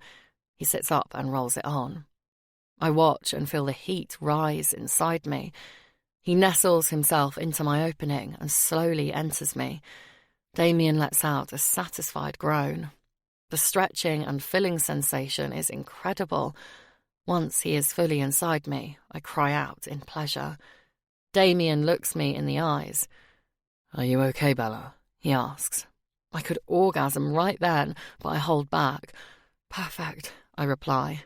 At that assurance, Damien begins to thrust in and out, maintaining our eye contact as he does. He lifts my legs to get himself deeper. The pressure is intense, but it's just what I need. We soon move in unison, caressing each other with our hands and mouths. I can't get enough of him. "I've been thinking about this since the first time I saw you," he pants. "Oh, fuck. I feel exactly the same way," I admit. "I can't hold out much longer. Come with me, Bella." I don't need much persuasion. I am already there. Stars appear in my eyes, and my sex tightens around Damien's. "Oh, fuck. Bella." Damien groans and pounds harder as we both reach our climax. With one last push, he shudders. Then he holds me like he never wants to let me go. I wrap my legs around him, and we lie there catching our breaths and enjoying the aftermath of our pleasure. Our sweat glistening bodies fit together like they were made for each other. "That was incredible." Damien sighs as he eventually releases me and heads to what I assumed is the ensuite. He comes back in a moment, having discarded the condom, climbs back into bed and wraps his arms around me. "Will you stay here with me tonight?" he asks. This is not how I saw tonight going, but I am feeling a little tipsy and absolutely exhausted after my 2 orgasms, and I just am not ready to leave him yet. "Okay," I reply, snuggling into him. I haven't known Damien for very long, but this just feels familiar, safe and right. We don't say anything more to each other, both obviously feeling comfortable in each other's arms. We drift into a deep sleep, our bodies entwined. Chapter 8. Bella. I wake up feeling like I slept well. Even after the wine I drank last night, I feel refreshed and fulfilled. I smile to myself. remembering the night's events and Damien's hands all over my body as he pleasured every part of me. I felt worshipped and adored. Buzzing noises to my right make me open my eyes fully, and I stretch out. I realise I am in bed alone. I look at the bedside table to see my phone flashing and vibrating. I pick it up to see that it's Katie. She has rung me 3 times and sent me 4 messages. Her latest one reads, "Katie, I know you didn't come home last night. You're either in a ditch somewhere or you got lucky. If I don't hear from you in 5 minutes, I'm starting a search party. Bella, I'm so sorry, Katie. I should have let you know. I'm fine. I'll catch up with you soon. Kiss, kiss. Katie. Thank God. I've been so worried. Okay, can't wait to hear where the hell you've been. Kiss, kiss." It's 7 a.m. and I need to be at work in 2 hours. I put my phone back down and see a note that reads, "I'm in the kitchen. There's a robe on the chair." I look around and see a black armchair with a fluffy white robe draped over it. I put it on and make my way to the kitchen. I can't quite remember the way, but I follow the smell of cooking bacon. The penthouse is huge. Its white and grey marble floors are warm under my feet. I walk past the living room and into the kitchen. There, with his back to me, stands Damien at the kitchen island. He is wearing grey lounge pants that cling to his bottom. His broad, athletic shoulders tense as he cooks. Music is playing quietly in the background, and he dances slightly to the beat. I stand there for a moment, just taking in the view. Surely this is a dream. As if he can feel me watching him, Damien turns. His eyes land on me, making me melt. I feel a big smile spread across my face. What is it about him? "You're up. I've made breakfast. I don't know about you, but after our workout last night, I'm rather hungry," he says with a grin. I blush. I'm a little hungry too. We sit at the island. There are eggs, bacon, sausages. You name it, it's here. I hope he doesn't expect me to eat all this. As if he can read my mind, he says, "I wasn't sure what you would prefer." This is amazing, Damien. Thank you. Did you do all this yourself? I ask. He shrugs. I did. We chat while eating. I tell Damien my best friend Chloe from home is coming today, and that I'm meeting her at the tube station after work. She is staying with me until Monday. Today is Saturday. She and I are having a girls' night tonight with dancing and cocktails. Then tomorrow we are going on an open-top bus tour around London to see the sights. I'm so excited. It feels such a long time since I have seen Chloe. I really have missed her. I can't wait to spend the weekend with her and tell her all my news. Damien offers the use of his limousine for the weekend, but I tell him that won't be necessary. He is very persuasive, so I accept a lift to the open-top bus tour on Sunday. We would have had to get a taxi to the pickup point anyway. Chloe will be extremely excited with the limo ride, so I am happy to accept his offer for that. I am planning on staying fairly local for drinks tonight. I still don't really know my way around yet, and the bars near the hotel are good. Plus, I just want to spend time with Chloe. After breakfast, I get dressed and leave. Damien offers me the use of his shower, but I just want the comfort of my own bathroom. I need to gather my thoughts before work. I feel so overwhelmed with the amazing experience I've had this past 12 hours. I need some time to compose myself. Damien. Back in my bedroom, I stare at my bed, reminiscing about my night with Bella. It was every bit as incredible as I had imagined, if not more so. I had thought, however, that after our love-making session, I would be able to shake off this infatuation, or whatever it is I have for her. Unfortunately, those feelings seem to be even stronger today. Now I know how good she feels, and I need more. What the hell is happening to me? Bella spent the night. I have never asked a woman to spend the night with me before. I usually can't wait for them to leave. There's just something about Bella. My Bella.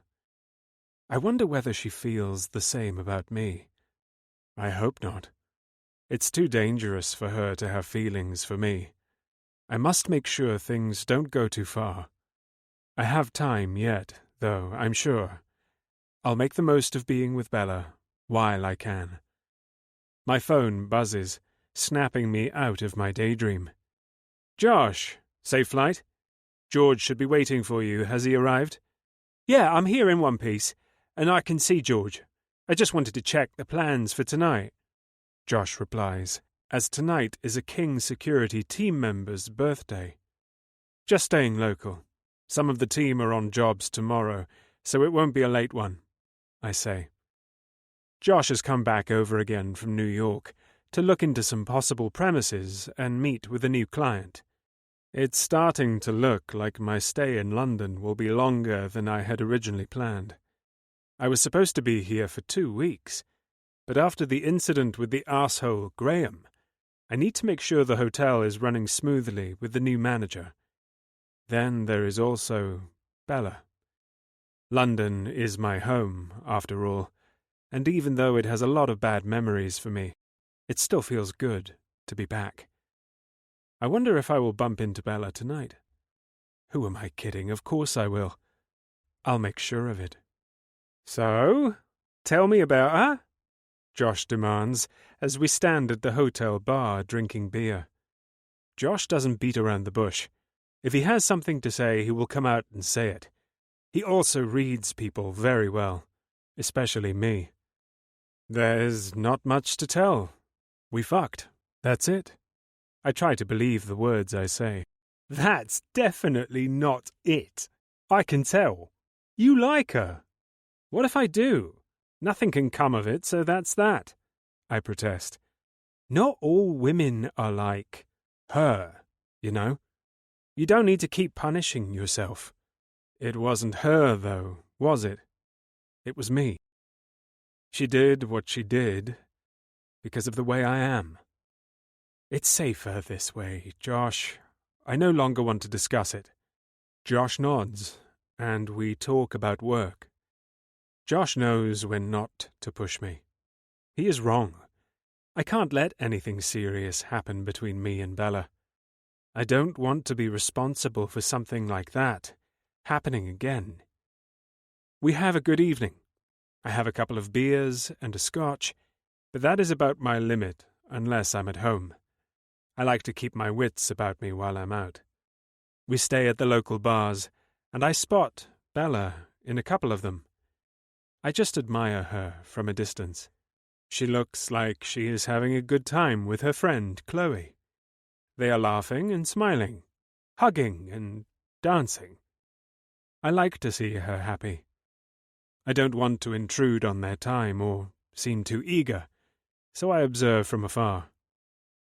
We finish up at the hotel bar, which is more of a club at this time of night. It is dark, but I can still see my Bella. She is on the dance floor with Chloe. She looks incredibly sexy. Other men in the room have started to notice her, and it makes me angry.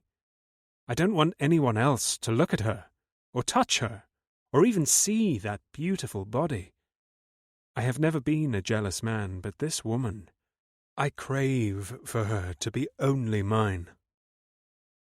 Bella and her friend seem a little drunk now.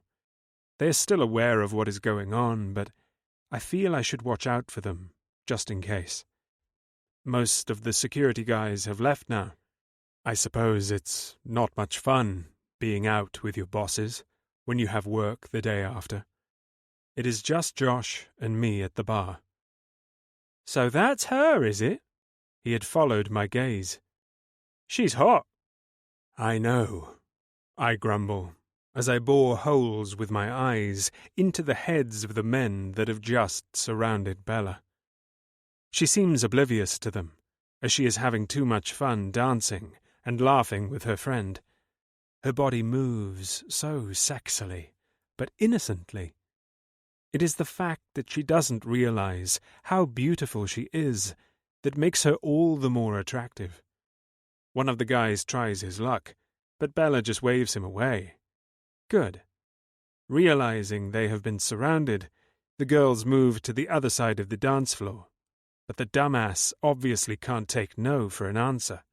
He grabs Bella from behind, wrapping his arm around her waist, and starts to grind into her. I see red.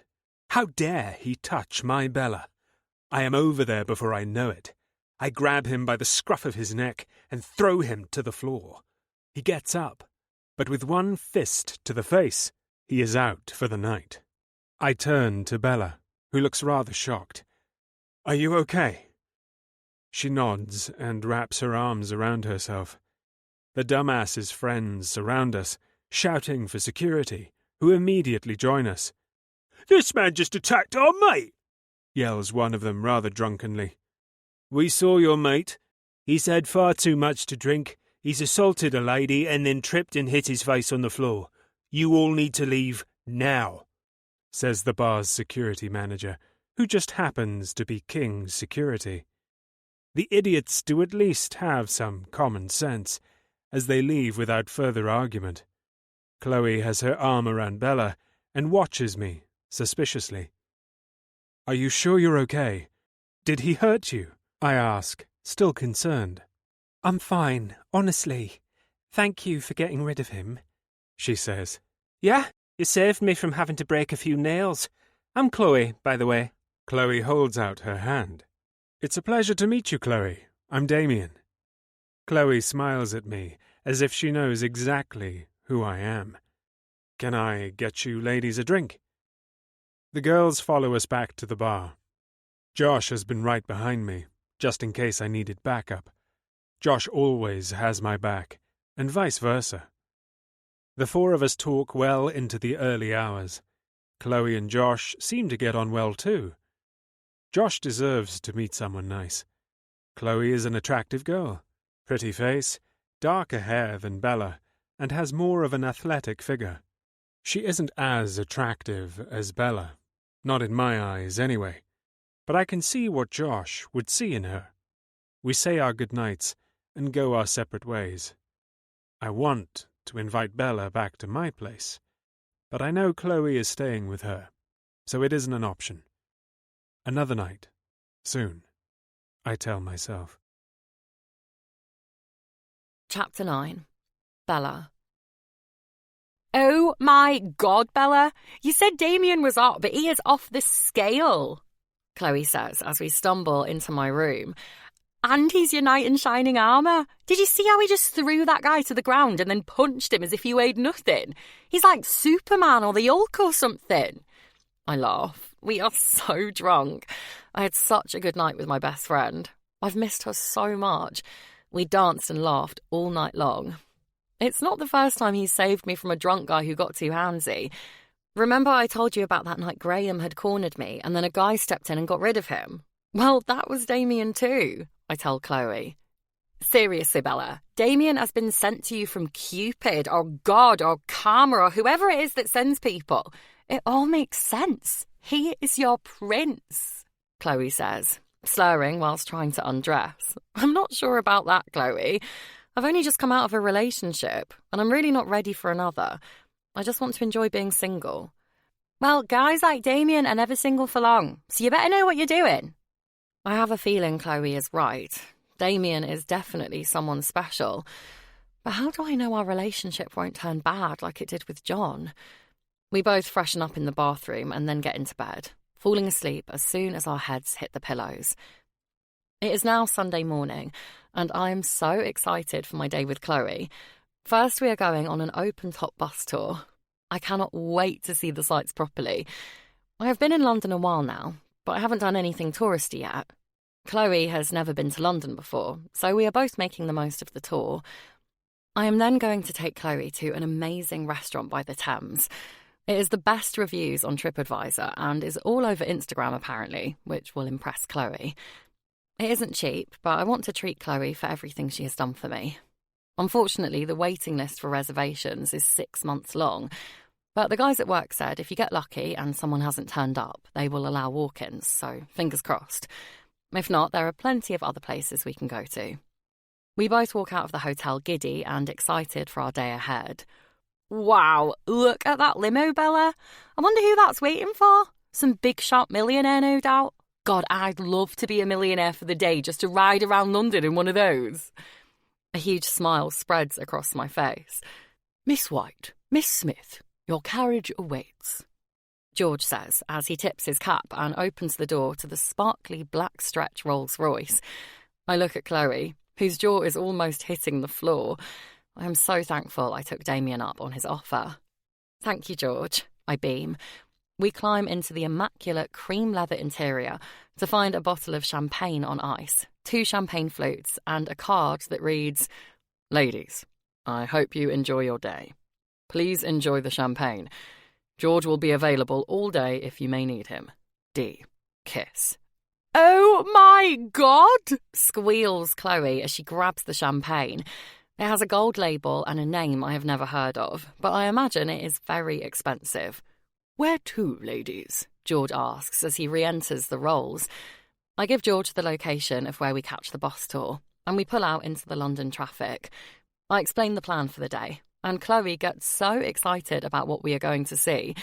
I tell her about the restaurant and how we need to keep our fingers crossed. Bella, this is already the best day ever. I don't mind if we eat at McDonald's, she exclaims. We have some time before the bus tour starts, so George takes us on a scenic route around London.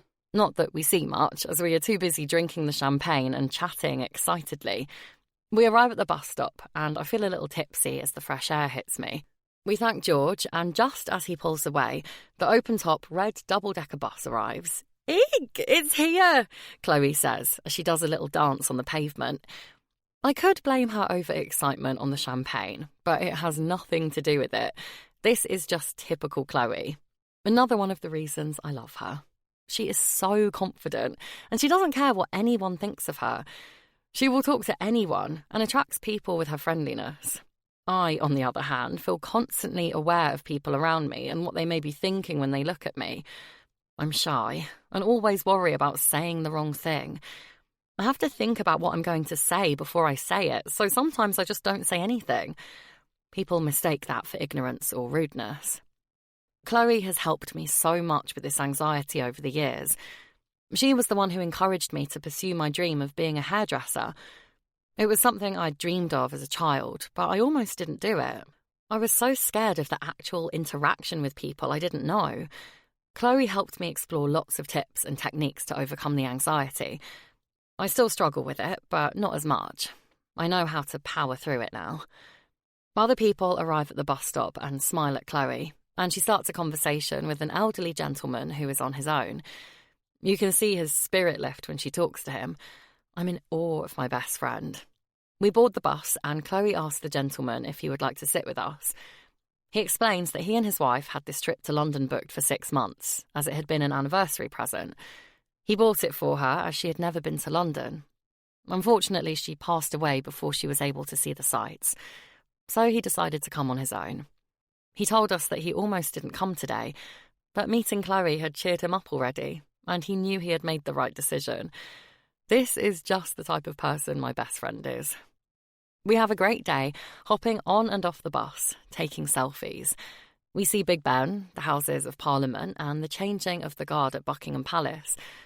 This was quite an emotional experience, something I will never forget and definitely a must-see. Our tour ends with a Thames River cruise. We have such a great day. We make friends with the others on the tour, all thanks to Chloe, and laugh non-stop throughout. We say our goodbyes and head in the direction of the restaurant, where I am hoping we can get a table. Chloe really wouldn't mind just getting some chips and sitting on a bench, but I really hope I can treat her. Plus, my legs are so tired now, I could do with a sit-down for a while. We enter the restaurant, and the beauty of it dazzles as we walk in. It's like a tropical garden. The walls and ceiling are decorated with impressive greenery, crisp turquoise leaves, and colourful exotic flowers. There's a waterfall by the bar which sends sparkles of light all around the restaurant. We are greeted by the very glamorous, albeit snooty-looking hostess. I explain that we don't have a reservation, but I'm wondering if they have had any cancellations, or if they could just squeeze the two of us in somewhere. I'm sorry, madame, but we do not squeeze anyone in at La Jardine, and we do not have any cancellations. I can book you in at our next available time, which will be in about 6 months, she says, much to my disappointment. My heart sinks, even though I thought it would probably be the case. But the hostess is so rude with her fake French accent that it really gets me down. The high I'd been on throughout the day has completely disappeared. Never mind. I've had sufficient chips anyway. Come on, let's find a Wetherspoons and get tipsy, Chloe says, as she puts her arms around me and gives me a squeeze, making me feel better as we head to the door. Excuse me, ladies. Excuse me, says a gentleman who is making his way through the restaurant. I think he's talking to us, Bella. Chloe stops, turning to see what he wants. I'm ever so sorry, ladies. There has been a terrible mistake on our behalf, he says as he glares at the hostess. Please accept my apologies. There is a table ready on the terrace for you, if you would like to follow me. He motions for us to follow him. The gentleman is wearing a very smart suit and a badge that reads restaurant manager.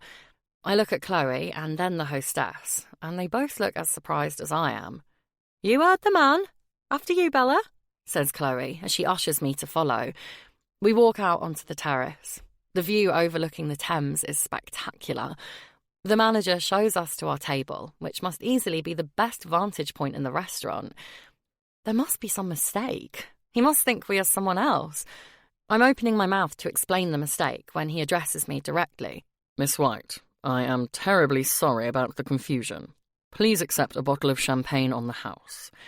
The waiter then rushes around him and sets it on the table in an ice bucket. Thank you, that's very kind, says Chloe with a big smile on her face. I'm stunned into silence, and I'm not really sure what's going on. The waiter opens the champagne and pours us each a glass. They both then leave us with the menu. We look at each other and let out excited giggles. I don't understand, Chloe. I thought there had been some mistake. I thought that he'd given us someone's table thinking we were someone else, but he addressed me as Miss White. Did you hear him? Chloe rolls her eyes at me. Yep, I understand perfectly. It's that sex god of yours. He did this, definitely. We each let out another laugh. Cheers, we chorus and take big sips of our champagne. We enjoy the most beautiful-looking food I have ever seen. The presentation and flavour are incredible. Most of it looks so pretty, I almost can't eat it. The view, the service, everything is just as I thought it would be and more. I'm so happy right now. Being here with Chloe, I have never felt so relaxed and content. We talk non-stop through our meal, but then Chloe drops a bombshell. Bella, we really need to talk about John, she says. His name makes my stomach knot and fills me with anxiety, a feeling I've suffered every day for years. But then I realise that I haven't felt like this since I arrived in London. Well, hardly. He's completely lost the plot. Your house is a mess. It's never going to sell in the state that it's in. John keeps disappearing for days, weeks even. He's been fired from his job. His parents keep mithering me, asking me if I know where he is and asking me to get in contact with you. I really didn't want to burden you with this, Bella, but I don't know what else to do. Chloe takes hold of my hand and gives me a sympathetic smile. I love how happy you are here, and it's such a long time since I've seen you this relaxed. You're back to just being you, the Bella we all know and love. Moving here was the best thing you have ever done. I miss you like crazy, but I would much rather you be here. Plus, I may be persuaded to move here too. It's actually not bad, this city life. Have you spoken to John since you moved? I'm shocked to hear about John. I still do care about him, and being fired from his job is just not like John at all. He loved his work, always worked hard and took it very seriously.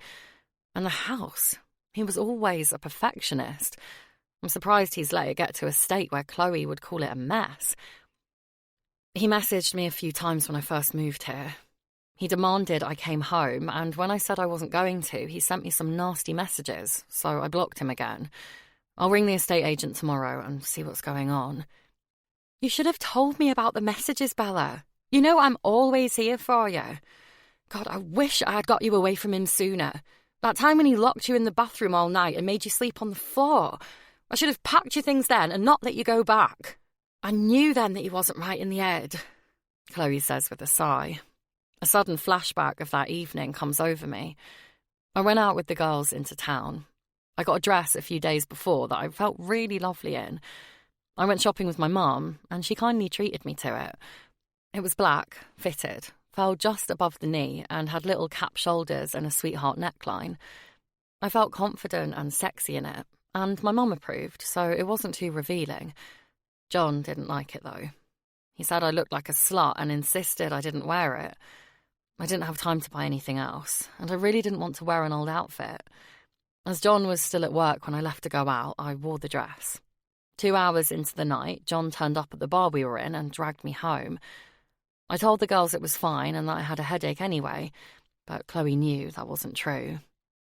When we got home, he ripped the dress from my body. He then threw me into the bathroom, where I hit my head on the sink and passed out. I woke up freezing later that night, lying on the bathroom floor in pitch-black darkness. I tried to open the door and discovered he had locked me in. I fumbled around and found a couple of towels and curled up on the floor. I sobbed all night, unable to sleep. In the morning, John apologised profoundly, and me being me, I accepted and continued on. Chloe thought that was the first time anything like it had happened. It was definitely the worst up to that point, but it definitely wasn't the first. She also didn't know about him ripping the dress from me, or the fact that I hit my head and had lain unconscious for God knows how long. It's not your fault, I tell her. I always played everything down when it came to John. You weren't to know. I'll find out what's going on tomorrow, Chloe. Can we just forget about him for tonight and enjoy our time together? You're going home in the morning. It's gone by too fast. I've loved having you here. Me too. I'll be back soon. I've got unfinished business with that Josh guy anyway. Chloe shrugs and gives me a wink. I ask for the bill and explain to Chloe that it's my treat. She protests at first until I promise she can get the next one. Ladies, how did you enjoy your meal this evening? The manager who seated us has returned. It was all perfect, thank you, I say immediately. I'm extremely pleased to hear that, and please accept my apologies again for our little mix-up. Mr. King has already settled your bill, ladies, and the champagne was on the house. Please stay as long as you like, and enjoy the rest of your evening. I look at Chloe, who has the biggest smile on her face. I told you, Bella. He's a keeper. Now come on, let's go and get me even more drunk. We walk out of the restaurant and George is there waiting for us. I know Damien means well, but it's all starting to feel a bit too much.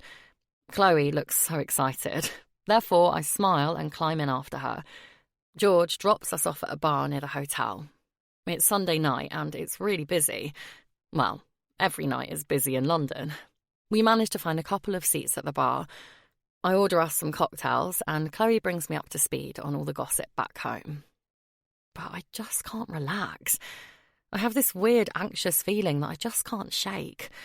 Maybe it's because of the conversation we had earlier about John. Every so often I get a feeling I'm being watched. I turn to where I sense the gaze is coming from, but I don't see anyone. Well, I see lots of people, as is extremely busy, but no one who looks familiar or seems to be looking back at me. I'm just nipping to the loo. You stay here and watch our seats, then you can go, Chloe says. I get my phone out and send a quick text to Damien, thanking him for his generosity tonight. But I also tell him it's too much. Something is really bothering me tonight, and I can't put my finger on what it is. It's possibly a mixture of things. Chloe returns, so I down the rest of my drink and go to the toilet myself. All the alcohol in the cocktail must have settled at the bottom of the glass. It almost made me gag, it was so bitter. I stand in the queue for the toilet and start to feel really dizzy. Finally, it's my turn. I spend a penny and reach for the cubicle door. Strangely, my arms are so heavy I can hardly lift them to open the lock. I keep trying and almost reach it, but my arm drops, and so does the rest of my body. I feel myself hit the cold floor, and everything goes black. Chapter 10. Damien. I've been working late tonight. We've a lot going on within King's security. We're about to expand, and there is still a lot to do. I call it a night, and am retiring to my bedroom when my phone rings. It's Josh. Hi, mate. There's been an issue tonight with one of the teams at Bar 7. A girl passed out in the bathroom and the guys had to break the door down to get her out. They got her an ambulance because her mate was kicking up such a fuss, saying her drink must have been tampered with. The guys rang me to check the bar footage, as this girl's mate was adamant that someone had spiked her drink, and we needed to call the police to report it. I got the footage sent over, and I'm looking at it now. The girl's drink is definitely spiked. She's at the bar on her own, messaging on her phone, and a guy reaches round her and puts something in her drink. When her mate returns, she downs the drink and then goes to the toilet. It must have been a lot or some strong shit, because within minutes she was out, he explains. So ring the police and hand them the footage. Why are you ringing me with this, Josh? I respond, disgruntled. Because the girls in video are Bella and Chloe, Josh replies. I immediately panic. I need to get to hospital now. I'm outside. I'll drive you, Josh says calmly. Josh didn't say which of the girls had been drugged, but I know it's Bella. I feel it in my stomach. I don't know Bella's condition, but it can't be good. We arrive at A&E and I see Chloe talking to a nurse. She's awake now. You can go in and see her. Chloe looks relieved as the nurse speaks. Josh pulls Chloe into a hug, and she starts to cry on his shoulder. Is she okay, Chloe? What the hell happened? I demand. She pulls away from Josh and looks at me. I thought I lost her, Damien. When we arrived at the hospital, she started fitting and all these alarms went off, and they took her away and said it was to stay here. How is she now? I ask. The nurse said we can go and see her and that she's awake. She's through here. I follow Chloe, but Josh stays in the waiting area. I'm assuming to make some calls and find out who the hell did this. My blood is boiling. I feel like finding the person responsible and ripping his head off. But now I need to be calm and make sure Bella is well. When we enter the room, I'm relieved to see Bella awake. Hey there. You gave us all a scare. Chloe strokes her head as she speaks to her. I'm sorry. I don't know what happened. I went to the toilet, and then it all went black. I didn't think I had drunk that much. She looks so tiny and fragile in that big hospital bed. She has tubes up her nose and in her arms. The anger and hurt inside me at seeing her like this is something I haven't felt for anyone other than my parents. Bella, you had your drink spiked. I have Josh and our guys working on it now. We will find the arsehole who did this to you. I am sure it was just a random attack, so you mustn't worry. Just concentrate on getting better, I say, as I kiss her on the top of her head. I am going to go and help Josh. I've one of the guys en route to the hospital now. He will stay here until you leave. As I said, I am sure it was just random, but just for everyone's peace of mind, he will come. No doubt the police will be here soon to talk to you about the incident. My guy will be there to get rid of them if it gets too much. You have my number. If you need anything at all, just ring. I also have Penny on her way with some necessities. When she gets here, you can ask her to get anything from your apartment too. Bella looks at me, clearly overwhelmed. She smiles a tired little smile and thanks me. I nod and leave the room. I need to see that footage for myself and get my hands on this guy's throat. I find Josh in the waiting area with one of the team. He's briefed on what we need him to do. Josh and I leave and head to Bar 7. I also want to know how this has even happened under my watch. I go through the video footage, and clear as day, a guy in a cap drops something into Bella's drink. "Boss, we've got him," says a King security employee. I follow him out of the room into the bar's office to see the guy from the video facing me. He's looking very worse for wear. A burst lip, a bloody nose, and an eye that he will struggle to open for a few days. He looks up as I enter. Seriously, mate, I told your guys all I know. This guy came up to me and said he'd give me 100 quid to put something in some bird's drink. I'm a shit, I know, but I needed the money. You gotta listen to me, mate. I never meant to hurt anyone. First of all, I'm not fucking your mate! I give the guy a fist to the face. He will now have matching eyes in the morning. The guy continues to apologize, but he doesn't mean it. He is just trying to save himself. Do we have a description of this other guy? I ask my men. Yes, boss. Good. Whack! I crack the imbecile around the head again, and he's out for the night. Get him out of here, and find me the guy who paid him, I demand. Right on it, boss. Seething, I leave the office and return to Josh. Josh, I'm not sure why or who, but someone wanted to hurt Bella, on purpose, tonight. I need this to be the team's main priority until we find out what's going on. I want eyes on Bella 24/7.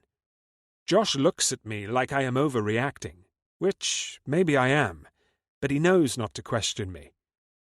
Back at my apartment, I feel a wave of homesickness. Or is it loneliness? I am not sure. I pour myself a scotch and rack my brains, trying to think of who would want to hurt Bella, and I keep coming to the same conclusion. Someone is trying to get to me through her. Being in the business I am, I quite often make enemies, but the person whom I most suspect is Pete.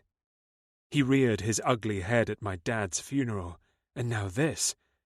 But how would he know about her? My mind is going around in circles, and I'm so frustrated. Feeling the need to check on Bella, I ring Dave, who is the one assigned to watch her in hospital. He informs me she's sleeping, and he is outside her room. The doctors said she will be able to come home tomorrow, but she needs to be looked after. Chloe must get back to work, and Bella hasn't told her parents what happened, as she doesn't want them to worry. I decide Bella will come and stay with me. That way, I can keep an eye on her. When I arrive at the hospital the next day, Bella has just finished her lunch and is looking much more like her usual self. She gives me one of her smiles that do something to my heart. She's not fond of the idea of staying with me. Of course, she likes her independence, but after some persuasion from me, as well as the doctor advising her she can't go home alone, she agrees. I decide to take her to my family home, Kingston Manor. Kingston is on its own grounds, and the security is very tight. We pull up to the gate entrance, and I put my window down. "Good afternoon, Mr. King, miss." The member of the security team nods and dips his cap to Bella. "It's good to see you, sir. My deepest condolences. Your father is greatly missed." "Indeed he is. Thank you," I reply. The gates open, and I drive down the tree-lined stone driveway. It's a minute or two before the trees start to clear, and you get a view of the house. Bella gasps, and her eyes widen. "Damien, is this your house?" she asks, full of amazement. "Yes. It belonged to my parents, and now to me. It's a breathtaker, isn't it? Even after spending most of my childhood here, I'm still in awe when I return. I never appreciated it as a child, but I have so many happy memories of growing up here with my family," I say with fondness. Bella's eyes meet mine, and I feel a well of emotion. What is wrong with me? I look away and shake it off. George is waiting to greet us. He opens Bella's door and stretches his hand out to help her from the car. "Good afternoon, Miss White," he says in his most gentlemanly voice. "Please, George, call me Bella." George nods, accepting her request. I walk round the car and pass the keys to him. I pick Bella up with a clean swoop. I carry her up the steps and through the double wooden doors. "Damien, I can walk, you know. Put me down." Bella giggles and smacks my shoulder playfully. "No, you are going straight to your room. You have just come out of hospital. You've had a busy day of being poked and prodded, and it was only last night you almost... Well, you gave us all a fright. I am putting you to bed, and whatever you need, I will wait on you hand and foot. Your wish is my command, I say as I carry my Bella through the house and up the stairs to my bedroom.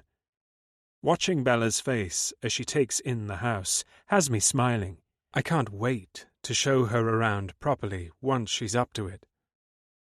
As I lay her on the bed, she lets out a yawn. You need to sleep, beautiful. I take off her shoes, then pull back the covers for her to snuggle in. When I stand up to leave her, she grabs my hand. Damien, don't go. Please.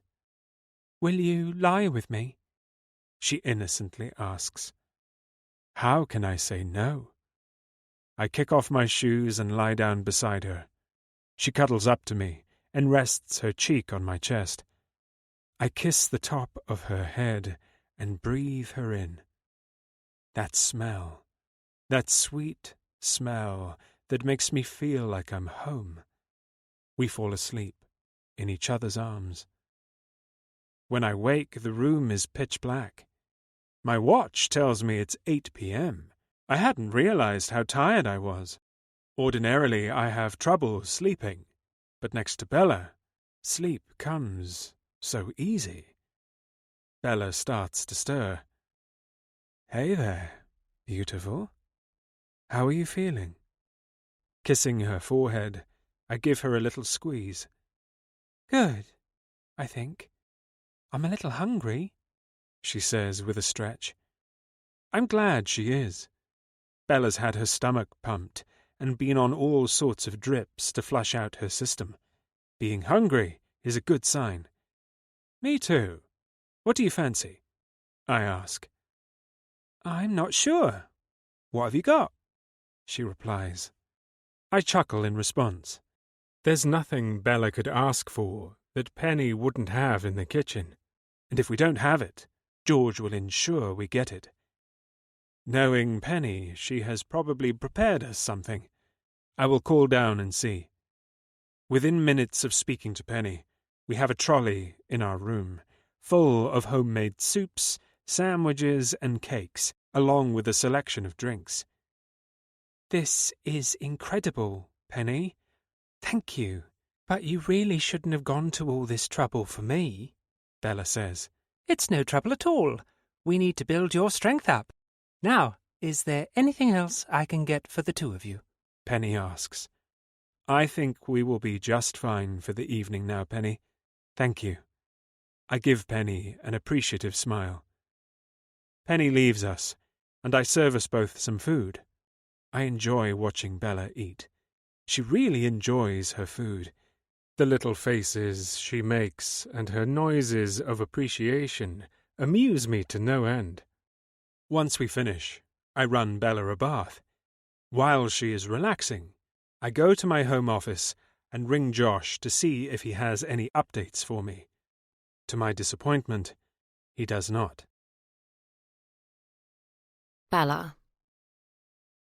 This bathroom is out of this world. I'm lying in a bath that could easily fit 4 people. It's all white marble with glittery grey veins running through it. The taps are mini waterfalls that come out of the wall. There's a television screen and some kind of iPad with buttons on the built-in beside the tub. I have no idea what that's for, therefore I won't be touching it. The smell of my bubbles is divine. It's the signature range from the King Hotel, obviously. This is the perfect place to relax. But for some reason, I can't. I feel so... I'm not sure how I feel. On edge? Overwhelmed? I haven't told my parents that my drink was spiked or that I've been in hospital, which makes me feel guilty. But they would just worry and insist on me going home. Maybe I should have told them. Maybe I should have gone home. Damien has been amazing. He didn't need to look after me like this, as we haven't known each other for long. That being said, we do seem to have a connection. I'm just a little apprehensive, as he is so dominating with me, albeit in a good way. It's taken me years to get out of a relationship where I had been controlled, and although I know Damien is nothing like John, his dominance started to ring alarm bells. It's making me panic slightly. It's just that meeting Damien and getting so close happened so quickly. I don't even know what this is between us. Are we in a relationship? The bath isn't doing much good for my anxiety, so I get out, dry off, and put on my PJs. I lie on the bed and ring Chloe and Katie in turn to let them know how I am. Katie's doing some extra hours at the salon to take care of some of my clients. She has rearranged the rest. I'll have a few busy weeks when I go back, but I don't mind. The doctor at the hospital signed me off sick for a week. I'm sure I won't need that long, but I'll do as I'm told. As soon as I put down the phone, I suddenly feel really sick. I dash to the toilet and make it just in time. Bella? Bella, are you okay? Damien's standing at the door. Great. I must look like a complete mess, hugging the toilet with sick dripping off my chin. Oh no, here it comes again. I throw up again, but this time Damien is beside me, holding my hair and rubbing my back. I'm there for a few minutes, saying hello again to everything I just ate. Nice. Once I'm sure there's nothing left in my stomach, Damien passes me a cloth for my face. He helps me up and takes me over to the sink. I brush my teeth and rinse my mouth. Throughout, Damien's hands are on my back, taking my weight. My legs feel like jelly, and my head is pounding. Once I'm finished, Damien picks me up and puts me in bed. The doctor said this might happen. Your stomach is weak from being pumped and the drugs you ingested. He said you may get a headache too. Do you have one? Yep, I say as I hold my head. I need to sleep. Damien passes me some water. I take a sip and snuggle into him. I'm soon fast asleep. When I wake up in the morning, I'm alone. I pick up my phone and check the time. 7:30 a.m. I can't hear Damien in the bathroom, so he must have gone downstairs. Or upstairs. I'm not sure how many floors this house has. I would get up and find him, but I'm afraid I'll get lost. I sit up and take in the room around me. I feel so small in this queen-size bed. The mattress is so soft it moulds around me. I'm surrounded by feather pillows and crisp white sheets. The headboard is covered with gold and bronze velvet. It's padded in geometric shapes and goes right up to the high ceiling. At each side of the headboard, there are alcoves with shelves containing sculptures that are lit from top to bottom with spotlights. Opposite the bed, there are 3 windows, a huge floor-to-ceiling one in the middle and 2 smaller ones on either side. The window on the left has a window seat with silky white and bronze striped cushions. The one on the right has a dressing table in front of it. I won't be doing my makeup in here, though, that's for sure. Not with this carpet. The carpet, well, it's more like a full floor rug, is pure white, and the pile is so thick that when I put my feet on it, my toes disappear. I get out of bed and walk around the room, enjoying how it feels under my feet. Never mind Hoover lines, this carpet leaves footprints. I sit on the window seat and look out to the back of the house. Well, I'm assuming it's the back. It could be the side. The house and grounds are so big.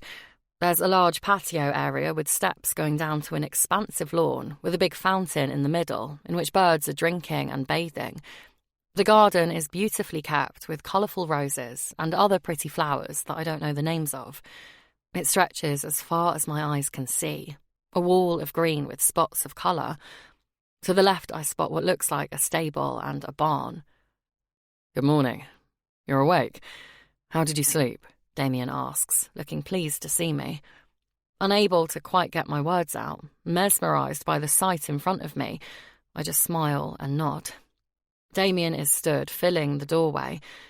He must have been doing some kind of workout, as his skin is flushed and sparkles with sweat, and he looks completely edible. He is wearing a white t-shirt and black short shorts. You know, the little ones rugby players wear that show every curve and every bulge. Oh my, that bulge. These shorts leave nothing to the imagination. I lick my lips, then realise I'm staring. My eyes move up to his, and he has a little smirk on his face as if he knows what I'm thinking. I'm going to shower, and then we will go down for breakfast. he says, whilst kissing the top of my head. He smells all manly and delicious. We have breakfast in the dining room. There's fresh fruit and pastries laid out on the table. Damien has a full English, but I stick to my small bowl of cereal. I don't want an upset tummy again. The dining room is very grand. I'm sure many wonderful dinner parties have taken place here. After we eat, Damien takes me on a tour of the house. There's a gym and a swimming pool, a cinema room and games room. I can't quite believe I am here or that I know someone who actually owns a place like this. We stroll out into the garden. You have a very beautiful home, I admit. Thank you. My father had it built for me and my mother. He designed it himself. I have lots of happy memories of growing up here. When my parents passed, they left it to me. I haven't been back here since my mother passed away, and my father hadn't either. He came to live in New York with me when my mother died. It's a very big, lonely house when you're on your own. He explains, clearly struck with deep sentiment. I'm sorry, Damien. Has it been hard for you coming back here with me? You know I would have been perfectly fine at my apartment. No, Damien interjects suddenly. I jump a little, taken back by the loudness of his voice. Sorry, I don't mean to be abrupt. I want to take care of you, Bella. I've needed to come here for a long time, but I've been worried how I would feel. I worried that the house would feel so empty and not welcoming, unlike when my mother was here. This is why I wanted you here. You make it feel... well, you make me feel... Damien stumbles over his words. It doesn't matter. This was the best place for you to recover, and I won't hear another word about it. He commands. Just when I think he's letting me in, he shuts me back out. I smile to myself, though, as I know what he meant. He makes me feel like that, too. We decide to go for a swim. I've got a bikini on and a robe over the top. Penny brought me everything I could possibly need clothes-wise, and toiletries as well. Damien is already in the pool. I suddenly feel very nervous. Shy, even? Damien has seen me naked before, but this feels really scary. Like my whole body is on display. My bikini is white, and I still have a bit of a tan. Although I've not been to the gym in a while, I'm still in pretty good shape.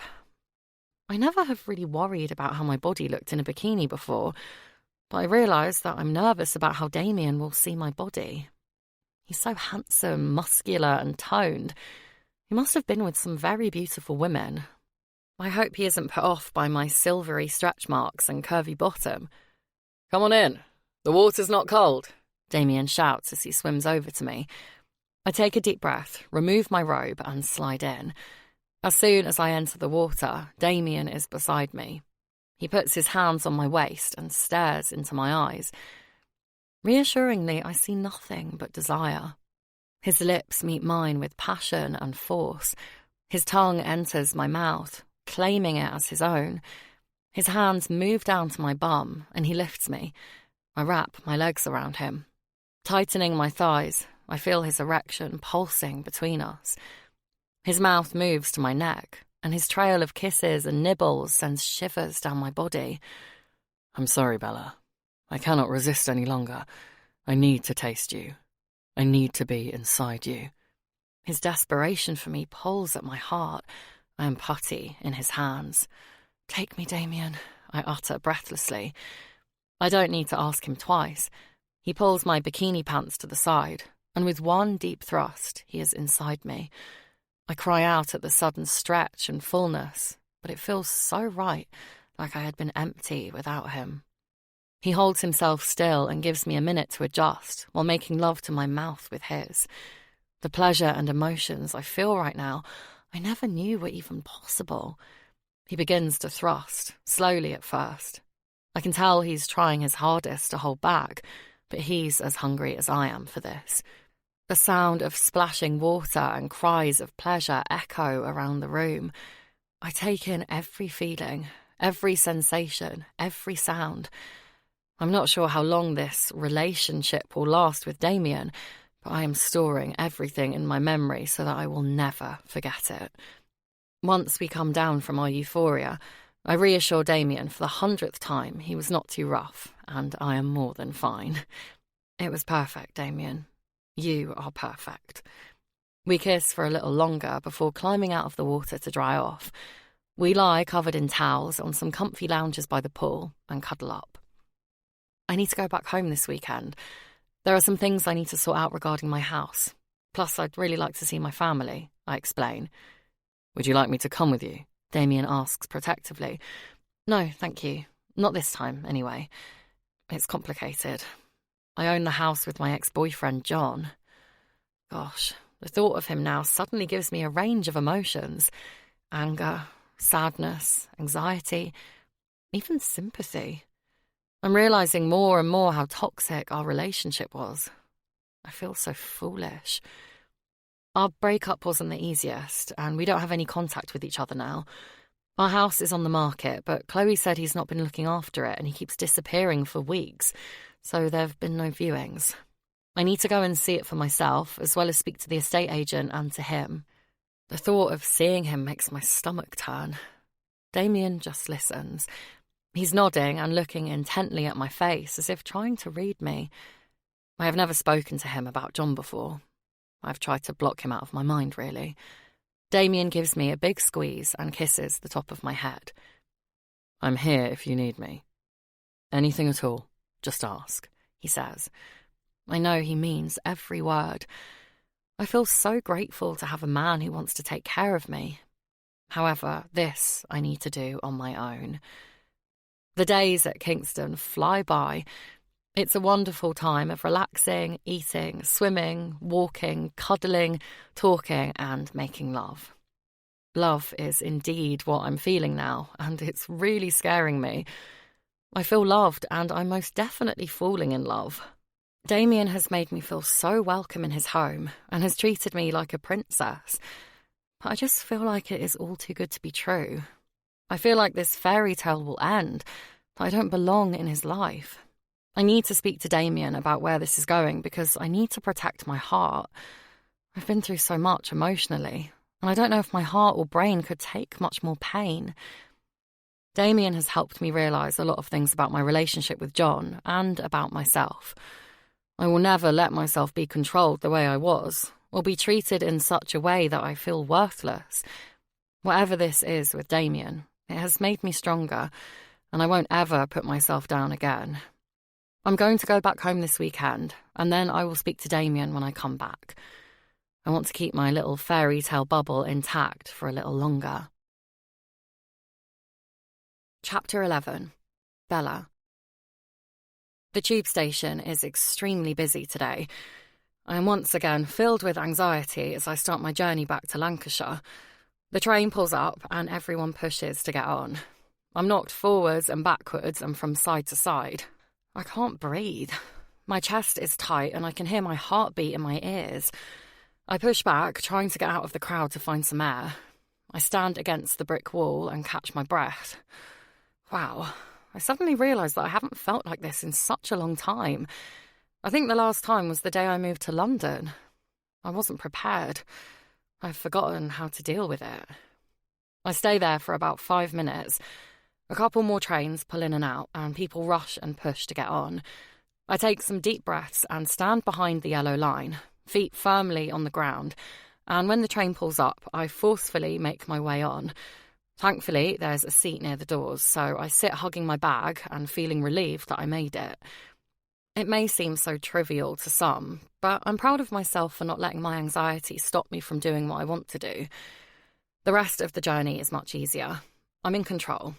I check and double-check the times and platforms 100 times, but that's how I stay in control. After a short taxi ride from the station, I'm here, walking up the driveway of my parents' bungalow. My mum opens the door as I approach. "Bella, sweetheart, how are you? I've missed you," she says as she pulls me into a big hug. "I've missed you too, Mum," I say, breathing her in. "Come on in. How was your trip? Are you hungry? What can I get you to drink?" she asks. I smile. This is my mum, always trying to feed everyone. She's so loving and motherly. She is the most caring and selfless person I have ever met. Growing up, I thought all mums were like this. Now I'm older, I realise how lucky I am. I'd love a cup of tea, please.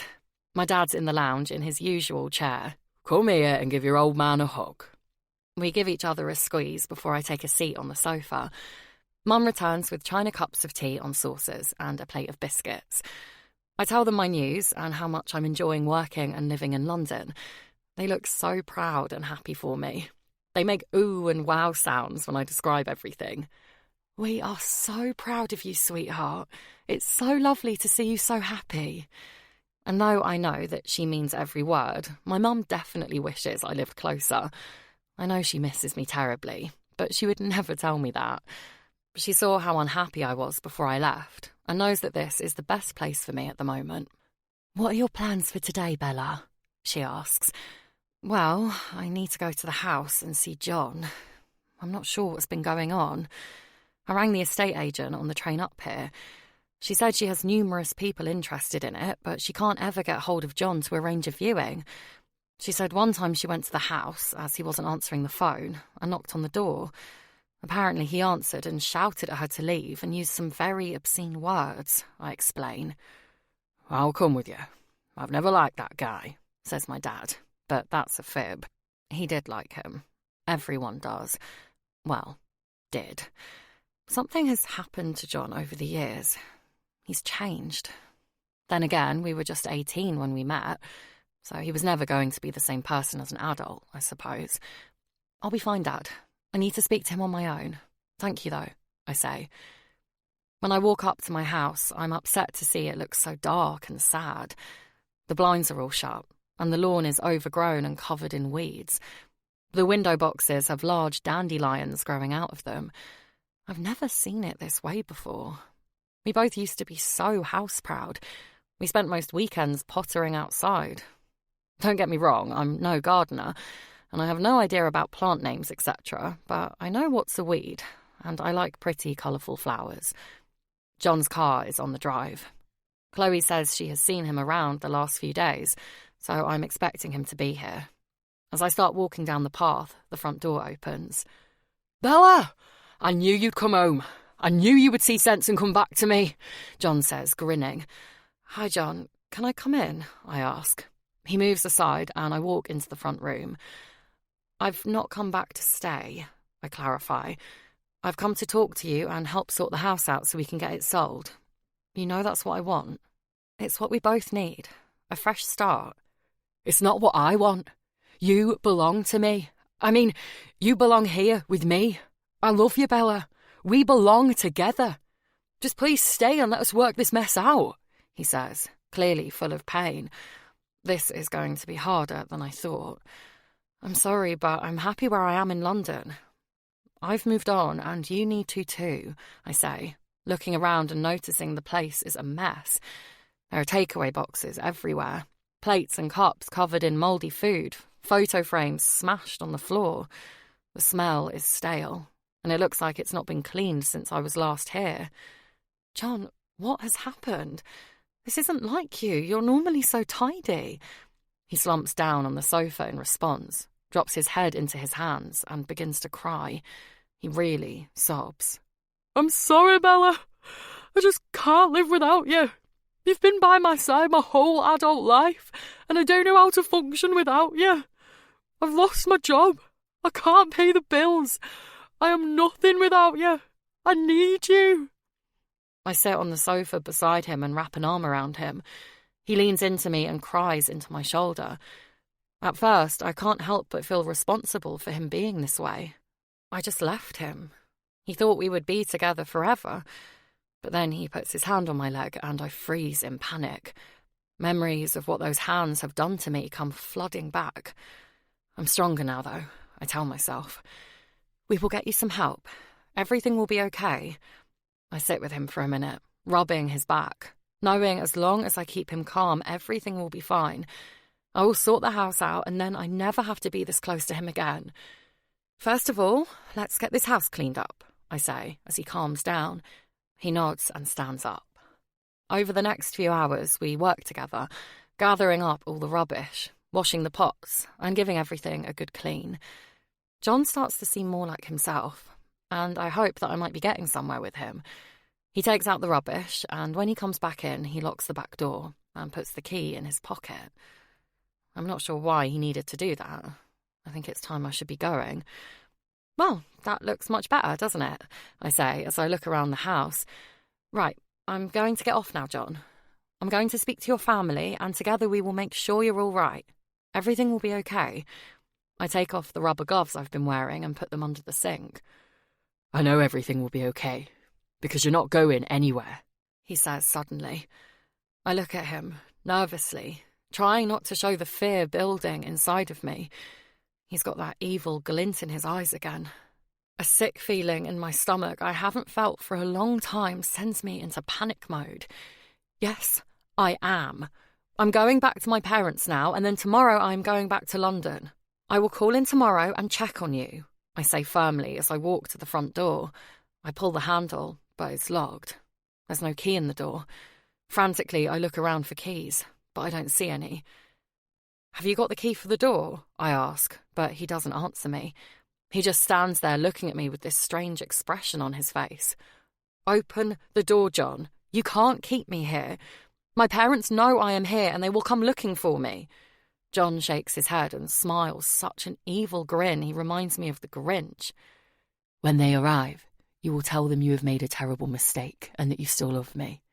You will say you are staying here and that we are getting married, and you will make it believable. He's insane. Why would I say that? I inquire, trying to keep my calm. Because if you don't, I will make sure your parents pay. Okay, this is bad. Don't be ridiculous. They will never believe that. Trying to be discreet, I reach around to get my phone out of the back pocket of my jeans, but it's gone. You're looking for this? He holds up my phone. You had a message from someone called Damien. Have you been cheating on me, Bella? He looks furious. He starts shouting in my face, calling me awful things. I feel myself burning up. I feel faint and sick. He throws my phone across the room. It smashes into pieces. There's no way it's going to save me now. I've been in this situation before. If I do as he asks, he will calm down. Damien is just a friend, that's all, I assure him in a soft voice. Ah! You've slept with him, haven't you? Haven't you? He screams, pulling my hair so hard and tilting my face up to his. I cry out at the pain. This is mine. He grabs me between my legs. I scream and shout for help. Fighting for my life, I hit and kick him as much as I can, but he slams my head into the door. The pain sends a ringing into my ears.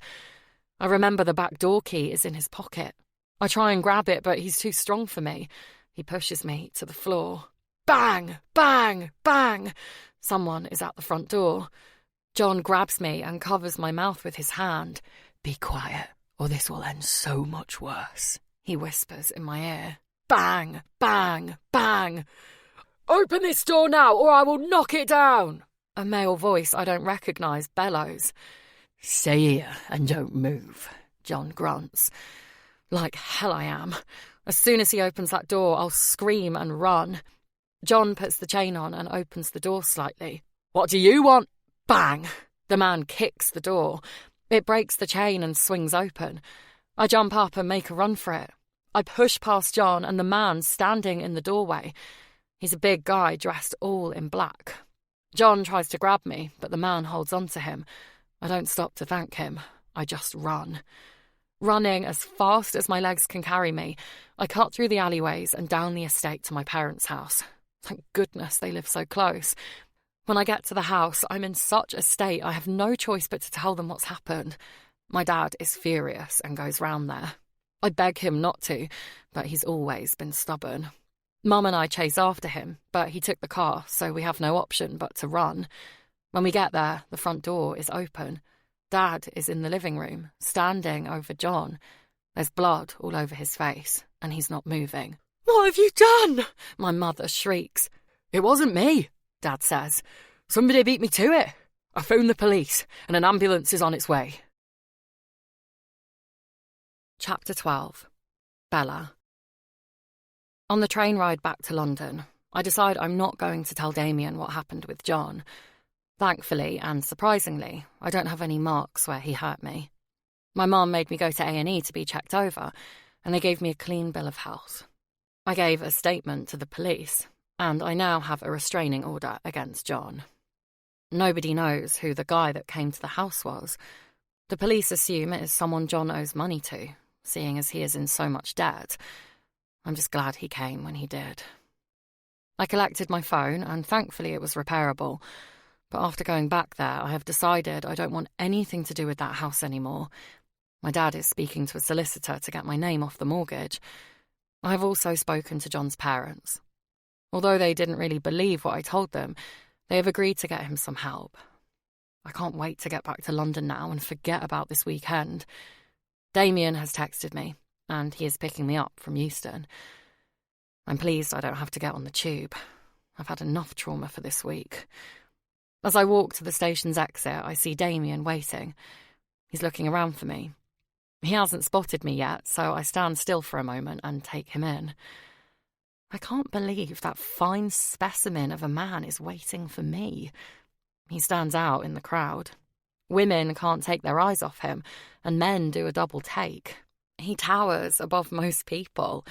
His dark hair is swept back. His big, dark eyes sparkle in the light, and that strong jaw has a 5 o'clock shadow. He's wearing a tight white t-shirt with a low neck. I could literally eat him all up. I never understood that expression before I met Damien. Now I fully understand. I could definitely eat him all up right now.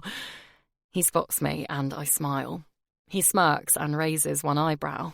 I think he just busted me ogling him. Oh well. Damien gives me a one-armed hug and kisses the top of my head. I lean in and squeeze him back with my free arm. It's good to see you. Give me your bag, he says. Once we are in the car and have set off driving, Damien starts to ask questions, which makes me anxious. I don't like lying, and I'm not very good at it.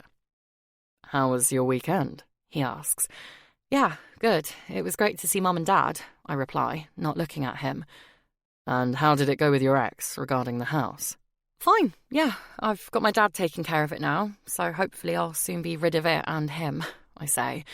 Damien remains silent. I look at him and he looks back at me as if he's angry. I wonder whether he can see through my lies. Well, they weren't exactly lies, just not the whole truth. Is that it? He asks. What do you mean? Why are you lying to me, Bella? I study him, trying to work out what he knows. He looks furious.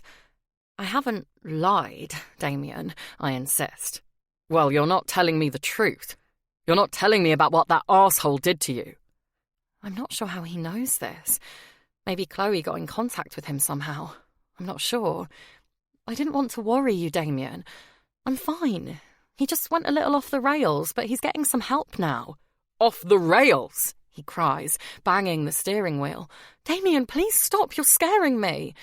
He pulls the car to the left down a back street and parks up. I'm sorry. I'm just so mad, Bella. God knows what could have happened to you if Gary had not intervened. I'm sorry, who? I demand.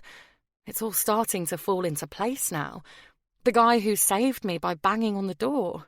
He wasn't there by accident. He had been sent by Damien. Thinking back, he was dressed just as one of the King's security team would be. You had someone following me, I say, feeling overwhelmed.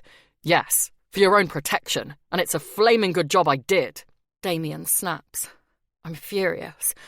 Obviously, I am now grateful for the fact that he sent him, although I won't be admitting that to him anytime soon. But how could he have known what was going to happen with John? He didn't know I was in danger. So he was actually having me followed. Damien, you can't do that. You can't just have me followed. I need my privacy. I just got out of a controlling relationship, God damn it, and I will not stand for being controlled again. I'm breaking now. Tears are streaming down my face. The reality of the weekend and my relationship with John is finally hitting me. I can't breathe. My chest is tight and I need air. I need to get out of this car. I undo my belt and open the door. It's raining, but I don't care. I get out and run. There's a field at the side of the road. I climb over the fence and run through the long grass. I keep going until I can't breathe anymore and my legs give way. I'm down on my knees for what feels like only seconds before Damien's strong arms pick me up and rest me in his lap. He puts my head on his chest, then wraps his arms around me and just holds me. The rain pours down on us both, and I know his bum must be wet through, sitting on the ground. He rocks us slightly and squeezes me. When I relax a little and my breathing returns to almost normal, Damien lifts my face to meet his. I'm sorry, Bella. When I heard you were hurt, my heart hurt too. I do not know what it is about you, but when I look at you, when I am around you, I feel like I'm home. I've never felt at home anywhere since my mother died. Home is not a place, Bella. Home is where the heart is, and my heart is with you. I have never seen Damien look so beautiful. There are raindrops dripping from his eyelashes and nose. His eyes are wide open. They're honest and safe, and I see my home in them. I know that every word he just said is true, and I know this because I feel it too. Home is not a place. It is the people who you are with that make a home. My heart is with you too, but I'm just so scared. I don't think I could take any more pain, I admit. I will never hurt you, Bella. Damien promises. I really want to believe him. Chapter 13. Bella. The weeks are passing quickly. I am really busy at work. My client base just keeps growing. I'm booked up weeks in advance now. In my evenings, I'm working on my hair for the show, which is only a week off now. Damien's got a lot on with work too. They're expanding in London and working on a big case that seems to be top secret. Damien just changes the subject when I ask about it, which is fine. It goes with the line of work he is in, I suppose. We still manage to make time for each other, though. I don't think we've spent a night apart since the Rainy Field incident. We are still trying to keep things private between us. It's difficult with Damien being who he is. Obviously, Katie and Chloe know, but they're sworn to secrecy. Things are great at the moment. I'm feeling so happy. My relationship is good, and my career is everything I have ever dreamed it would be. Until today, that is. Today things start to get a little strange. "Bella, your client is here," calls Sarah from reception. "Great, thank you. I'll be there in a minute," I reply as I set up my section for my first client of the day. "Bella, your client is here," she says again. "Yes, thank you. I'll be there in just a moment," I say more loudly, as she mustn't have heard me the first time. "Bella, there's another client here for you." I walk into the reception area and I have 3 clients waiting for me. How did this happen? We have an all-singing, all-dancing electronic booking system. There shouldn't ever be a mix-up, especially with 3 clients. But I do not let it faze me. I apologise to the clients, check my schedule, and squeeze them into my already jam-packed day. Unfortunately, today of all days, Rebecca, our manager, is in, and I feel like she is watching me like a hawk. The next day goes from bad to worse. I'm doing one of my regular clients, a very particular lady in her 50s who obviously has a lot of money. She knows how she wants her hair, and it must be perfect. Definitely not one of my favourite clients, but she is a good tipper and books in with me every week for one thing or another. Today I've done her highlights, and the assistant has shampooed her. She's now waiting for me to apply her toner. I give the client record card to the assistant and ask her to mix the toner for me, as I'm still finishing off my other client. I'm rushed off my feet and running behind again. As well as the extra clients, my appointment length times have been reduced unrealistically, and I just can't keep up. When I get to Mrs. Particular, she's not impressed, as she's been waiting 3.5 minutes with wet hair. I apologise and apply her toner, listening to her drone on about the new yacht her husband just bought. I've applied the sides and I'm halfway through applying the back when Mrs. Particular lets out an ear-splitting scream. "My hair! It's turning pink!" I look into the mirror in front of her, and sure enough, her hair is turning a lovely shade of candy floss pink. "I'm terribly sorry. That shouldn't be happening. Please come back over to the backwash." After carefully removing the pink from her hair and applying the correct toner, I make a mental note to never ask someone else to mix my colours for me. I am now running over an hour behind. Clients start to complain. I've never felt so stressed. Thankfully, the day finally ends. I am cleaning up my station when Rebecca calls me into her office. "Bella, can you come in here, please?" she says, and I instantly have a bad feeling about this. "Come in, close the door behind you, and take a seat, please." I sit down facing Rebecca. "Right, I will cut to the chase. I have had numerous complaints about you this last week from clients and staff. Your head obviously isn't in your work anymore. I took a chance on you, Bella, and until this past week you have been just what the salon needed. Foster and Thomas has already boosted your career and will continue to do so as long as you get your head back into your work. I am assuming your personal life has changed, and this is what is distracting you. I suggest that you have a good think about what is important. Is it your career, which could be made or ended here? Or a boyfriend who will probably drop you like he has all his previous others?" "Rebecca, No, Bella. I do not want to hear any excuses. The decision is yours. I'm not back in the salon now until next week. I'm trusting you'll make the right decision, and I will see you then." Rebecca stands, picks up her bag, and exits the room, leaving me absolutely gobsmacked. Did she just tell me to break up with Damien or I will lose my job? What the hell? After the week I have had, I can't stop the tears that pour from my eyes and the sob in my chest as I catch my breath. How the heck does she even know about Damien? Something doesn't feel right. I need to get out of here. I'm getting my things from the staff room just as Mike walks in. "Hey, Bella, is everything okay?" he asks. "Fine, Mike, thanks. I just need to go home." I rush out, not making eye contact with anyone. Rebecca said she had complaints from members of staff too. I can't think who I have upset. When I get to my room, I climb into bed fully clothed. I text Damien and say I'm not feeling well, so I can't see him tonight. He keeps ringing me, but I decline the calls. I can't speak to him right now. I don't want to speak to anyone. I just want to sleep. It's been such a stressful week, and I am mentally and physically drained. It doesn't take long for me to fall into a deep sleep. During the early hours, I wake up with the feeling that someone is watching me. Lying really still, I listen for any sound, but I don't hear anything. Maybe I am imagining it. I try and go back to sleep, but the sense of being watched is overwhelming. It's funny how a human's senses work. We don't always trust them, but we should. My dad always told me to trust my instincts. He said that all creatures' instincts have been developed over millions of years. Animals are born and follow their instincts to survive, and we as humans should do the same. I open my eyes and scan the room without moving. It's dark, but I can make out the room and furniture. I got into bed in such a hurry last night that I didn't shut the curtains, so there's a little moonlight coming in from outside. I look at the window, and I see the reflection of the room. Something catches my eye. It's the shape of a figure, a large, probably male figure. It's not moving, just standing there, watching me.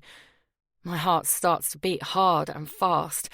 I try to control my breathing so as not to make any noise. What the hell do I do?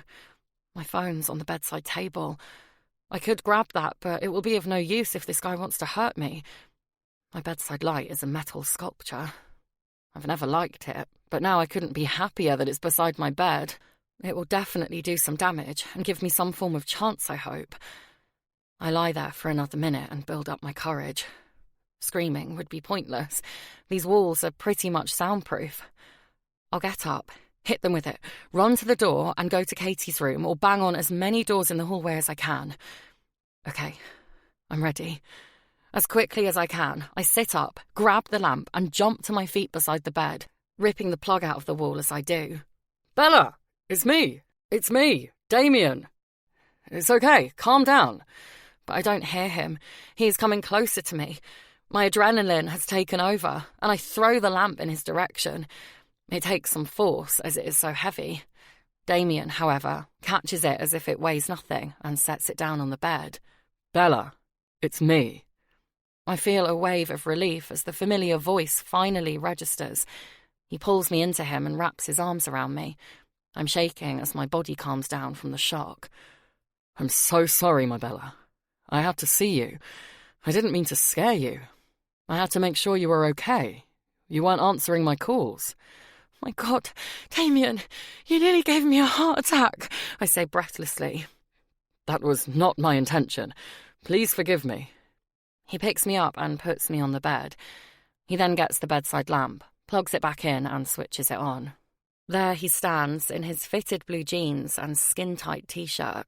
My eyes roam his body, and I'm instantly warmed from the inside.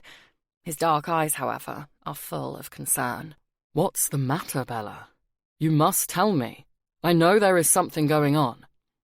I don't want to tell Damien about what Rebecca has said. Not yet, anyway. I need to work this out on my own. I know what Damien's reaction would be. I've had a terrible week at work. Everything has just got on top of me. I just needed some time to process it all.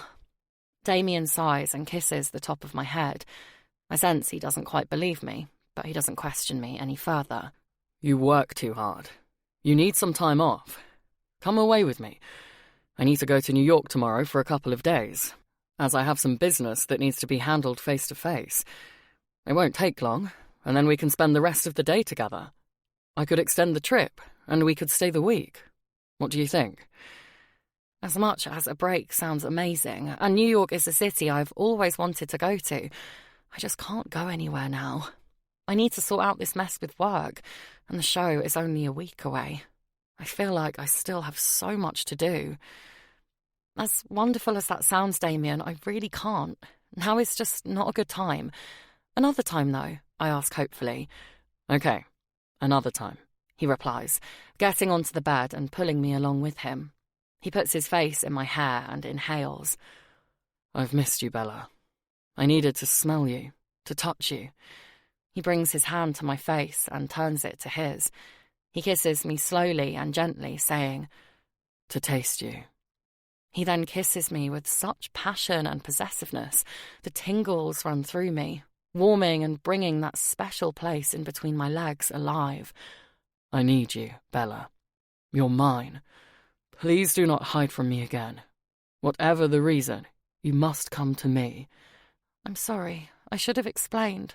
I've missed you too. His dominating and primal ways should scare me, but they no longer do. I just melt in his arms. I feel so safe with him. I literally surrender my whole body to him. He can take me and have me any way he wants, and he does. Chapter 14. Bella. I wake in the morning feeling empowered.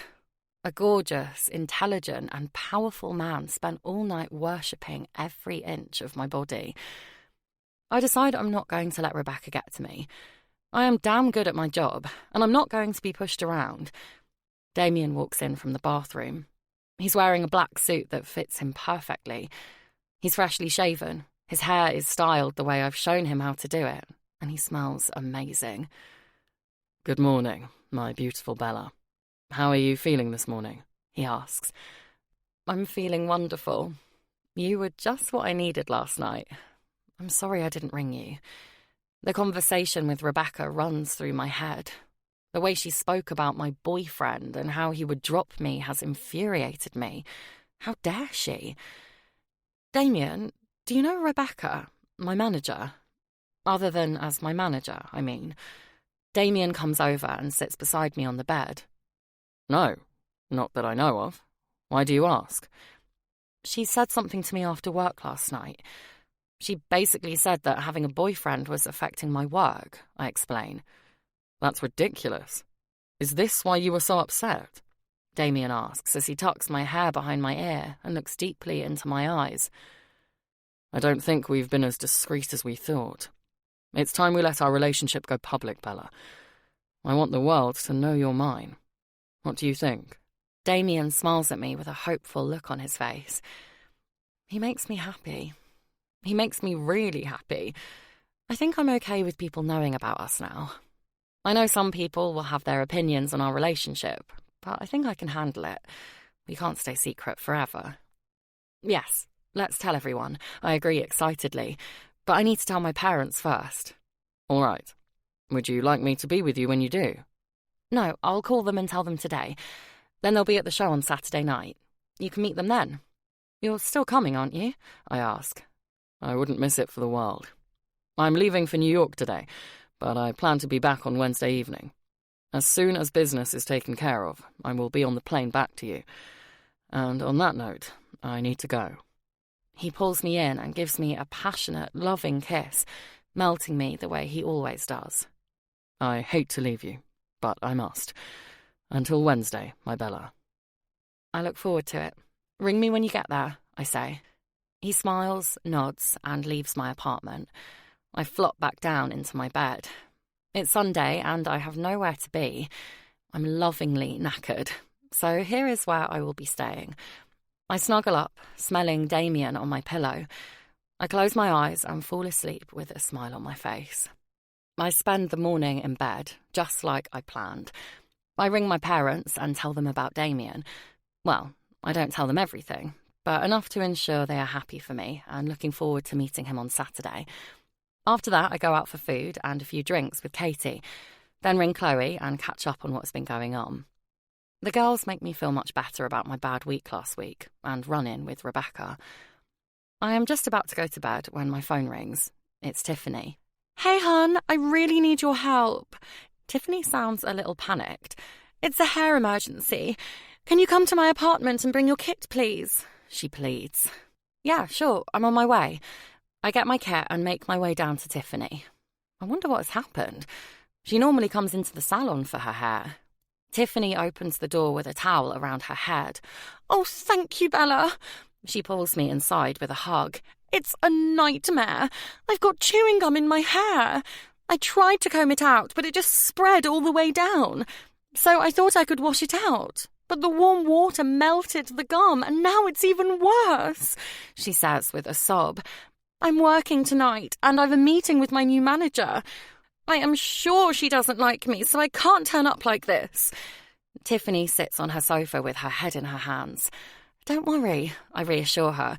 I'll have it sorted in no time. I just need something that isn't in my kit. Peanut butter.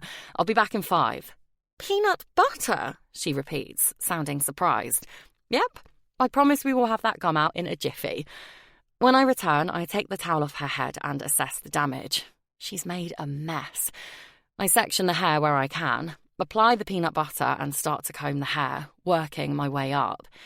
Did they teach you this in college then? Peanut butter gets out chewing gum? I laugh. No, my mum did actually. I came home with gum or silly putty in my hair a few times as a kid. Anything oil-based will remove it, really. That and a large tooth comb.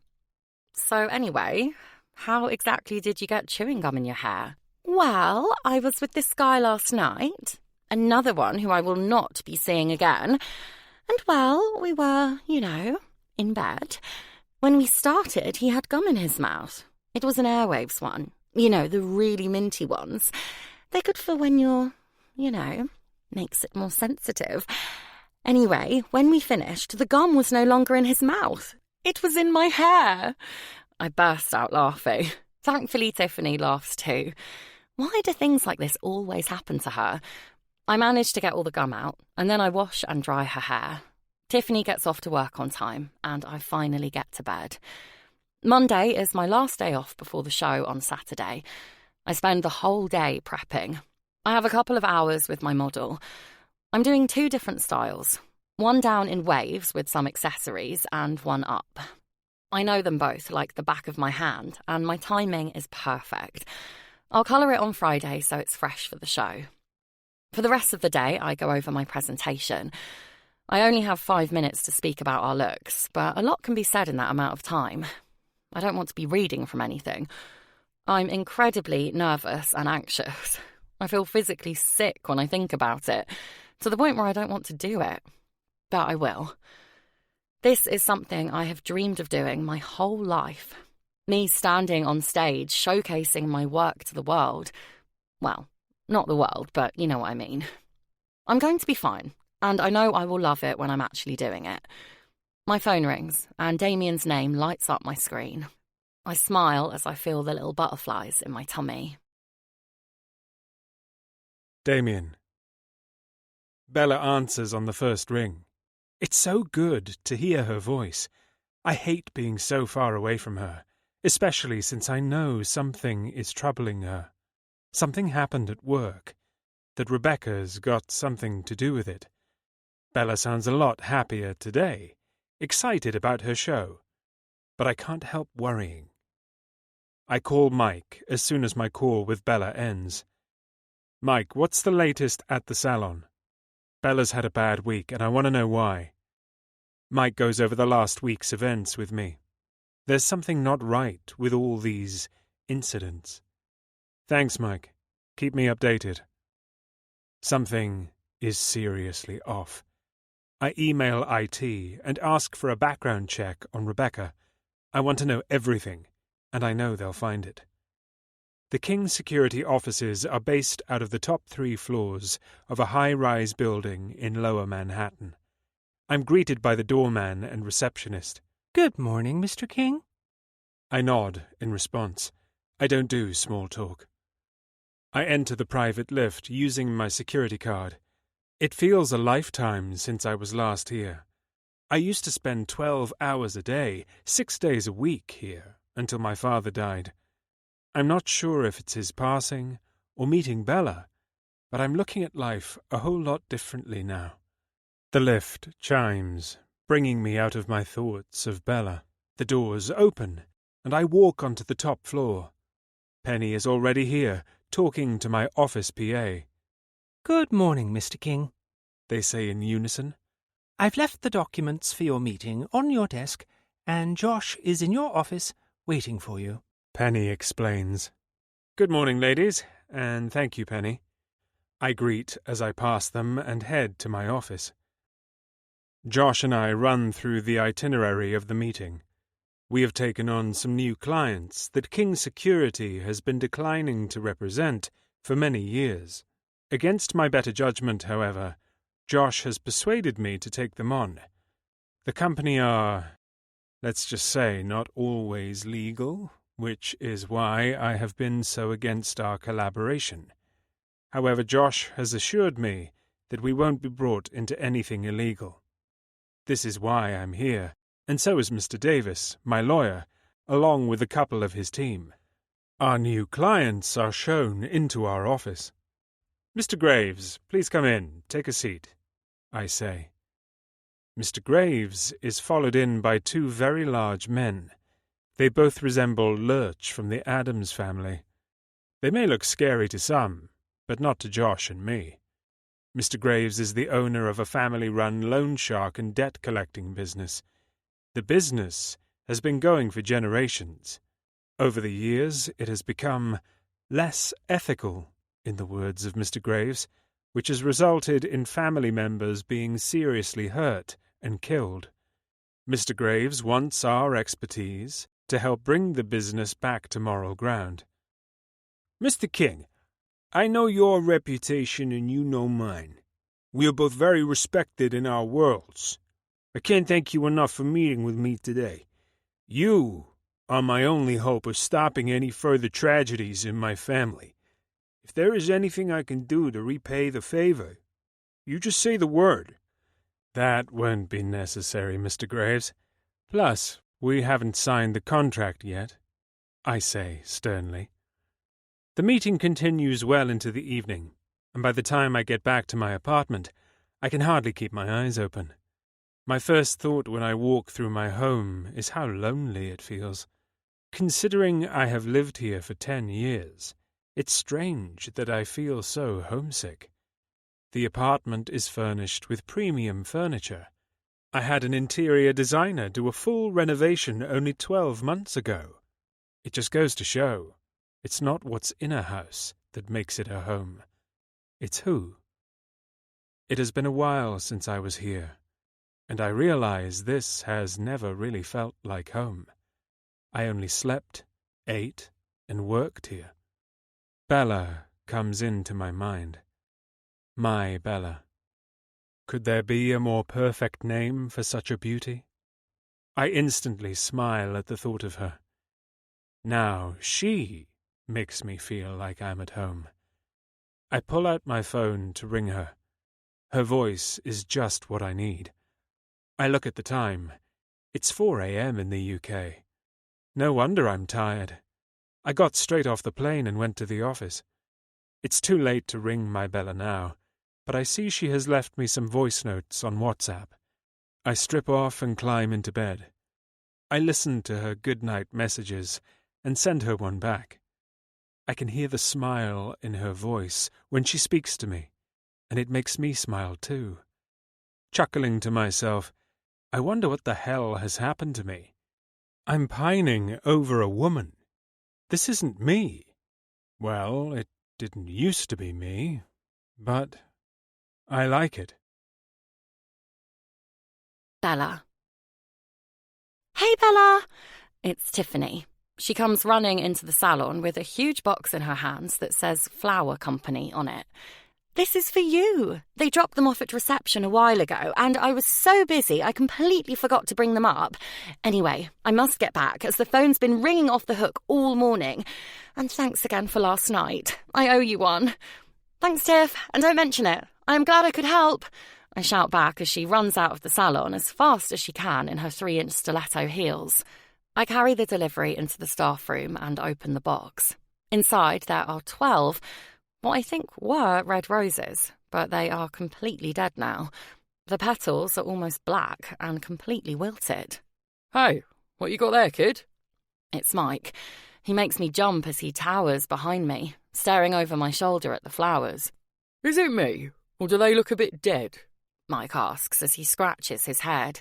Yeah, I chuckle. Tiffany said they'd been delivered a while ago and she forgot to bring them up. I think it was more than a while ago. Is there a card? Who are they from? Mike asks.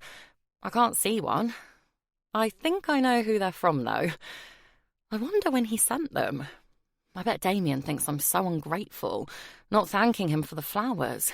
I'll speak to him later and explain. There's no saving them, unfortunately, so I put them in the bin and get to work on my next client.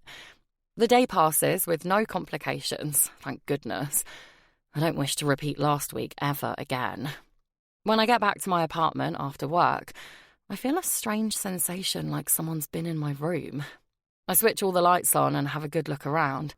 There's no one here, and I can't see anything missing. I'm so exhausted, my mind is playing tricks on me. I get into bed and call Damien. Good evening, Bella. He's smiling as he speaks. I can hear it in his voice. He sounds happy to hear from me. That makes me happy too. Hi, how are you? How did your meeting go? I ask. As well as could be expected. We've signed the contracts, so I will be flying back to England tomorrow. He replies. That's great news, Damien. I've missed you. And I you, Bella. I've missed every delicious bit of you. I can't wait to see you. I blush thinking of how he devours me. I still can't believe this handsome, powerful, kind man is in a relationship with little old me. If it is all a dream, I hope I never wake up. We talk for an hour until Damien really must go. I'm soon falling asleep with a smile on my face. Today is Wednesday. Damien is home tonight. He's asked me to be at his apartment when he gets home. I'm going to surprise him with a home-cooked meal.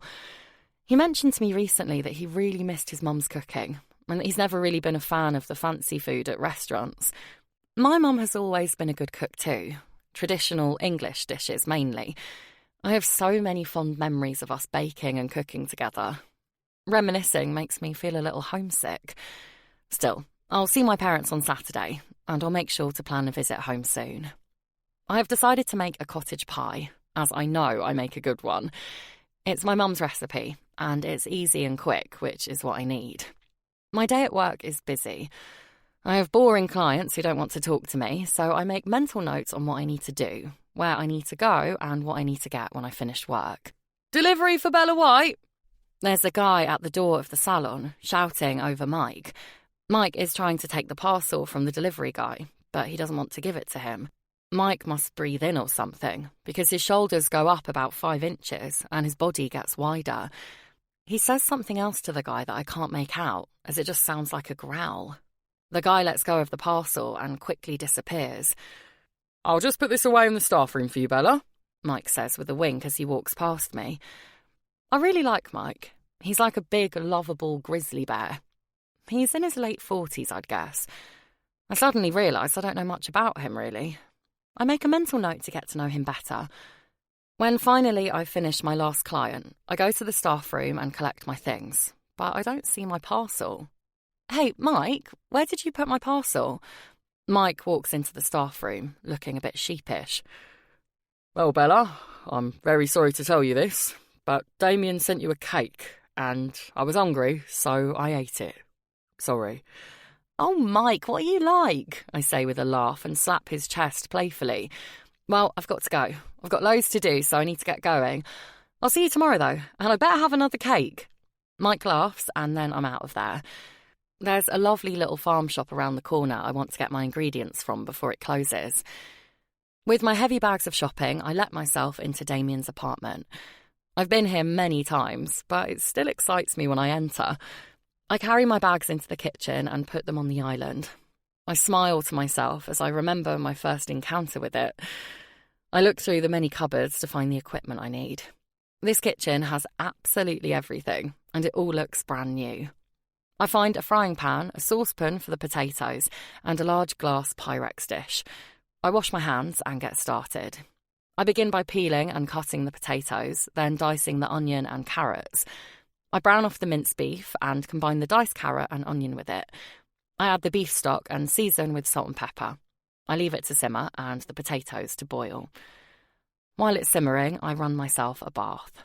Damien's not due home for a while, so a relax in his huge jacuzzi tub sounds like a perfect idea. Plus, I want to smell all fresh just in case Damien is hungry for a little more than cottage pie. I laugh to myself. He's turning me into a sex maniac. Never before have I had these thoughts, but I'm not complaining. I mash and whisk the potatoes with salted butter. I add the mince mixture into the casserole dish and place the potatoes on top. A generous sprinkle of cheddar cheese over it, and it's in the oven on a medium heat. Perfect. I quickly wash up and get in the bath. Chapter 15. Damien. My phone rings as I step off the plane. Mike, what's happened now? I demand. Bella received a flower delivery yesterday, but the flowers were dead. Tiffany brought them up, saying she had meant to bring them up earlier, but had been too busy. When Bella opened them, we assumed they were from you and that Tiffany had them for weeks. But last night, I couldn't stop thinking about it. It just felt odd. I asked Tiff, and she said they'd only been delivered that day, but earlier in the morning. I have a bad feeling about this. Have you rung the company that sent the flowers? I ask. Yeah, I rang the flower company, and they said the order was specifically for dead roses. They were paid for in cash by a male, but could give no description. Okay, can you pass this information on to Josh? See if he can find out more. Thanks, Mike. And if there's anything else, ring me straight away. Well, actually, boss, another parcel arrived at the salon today. Bella was busy, and I made sure I took it from the delivery guy. He had apparently been given strict instructions to only give it to Bella. Obviously, I didn't let that happen. Anyway, inside the parcel was a heart. What? A heart? What sort of heart? Like a heart-shaped cushion? I ask. No, a real heart, boss. A pig's heart, actually. I traced it back to a butcher downtown. Someone went in and paid over the odds for it to be delivered to Bella. They paid cash, but again, no one could give me a description. Sorry, boss. Did Bella see any of this? Well, that's the other thing. She saw me accepting the parcel and then asked where it was.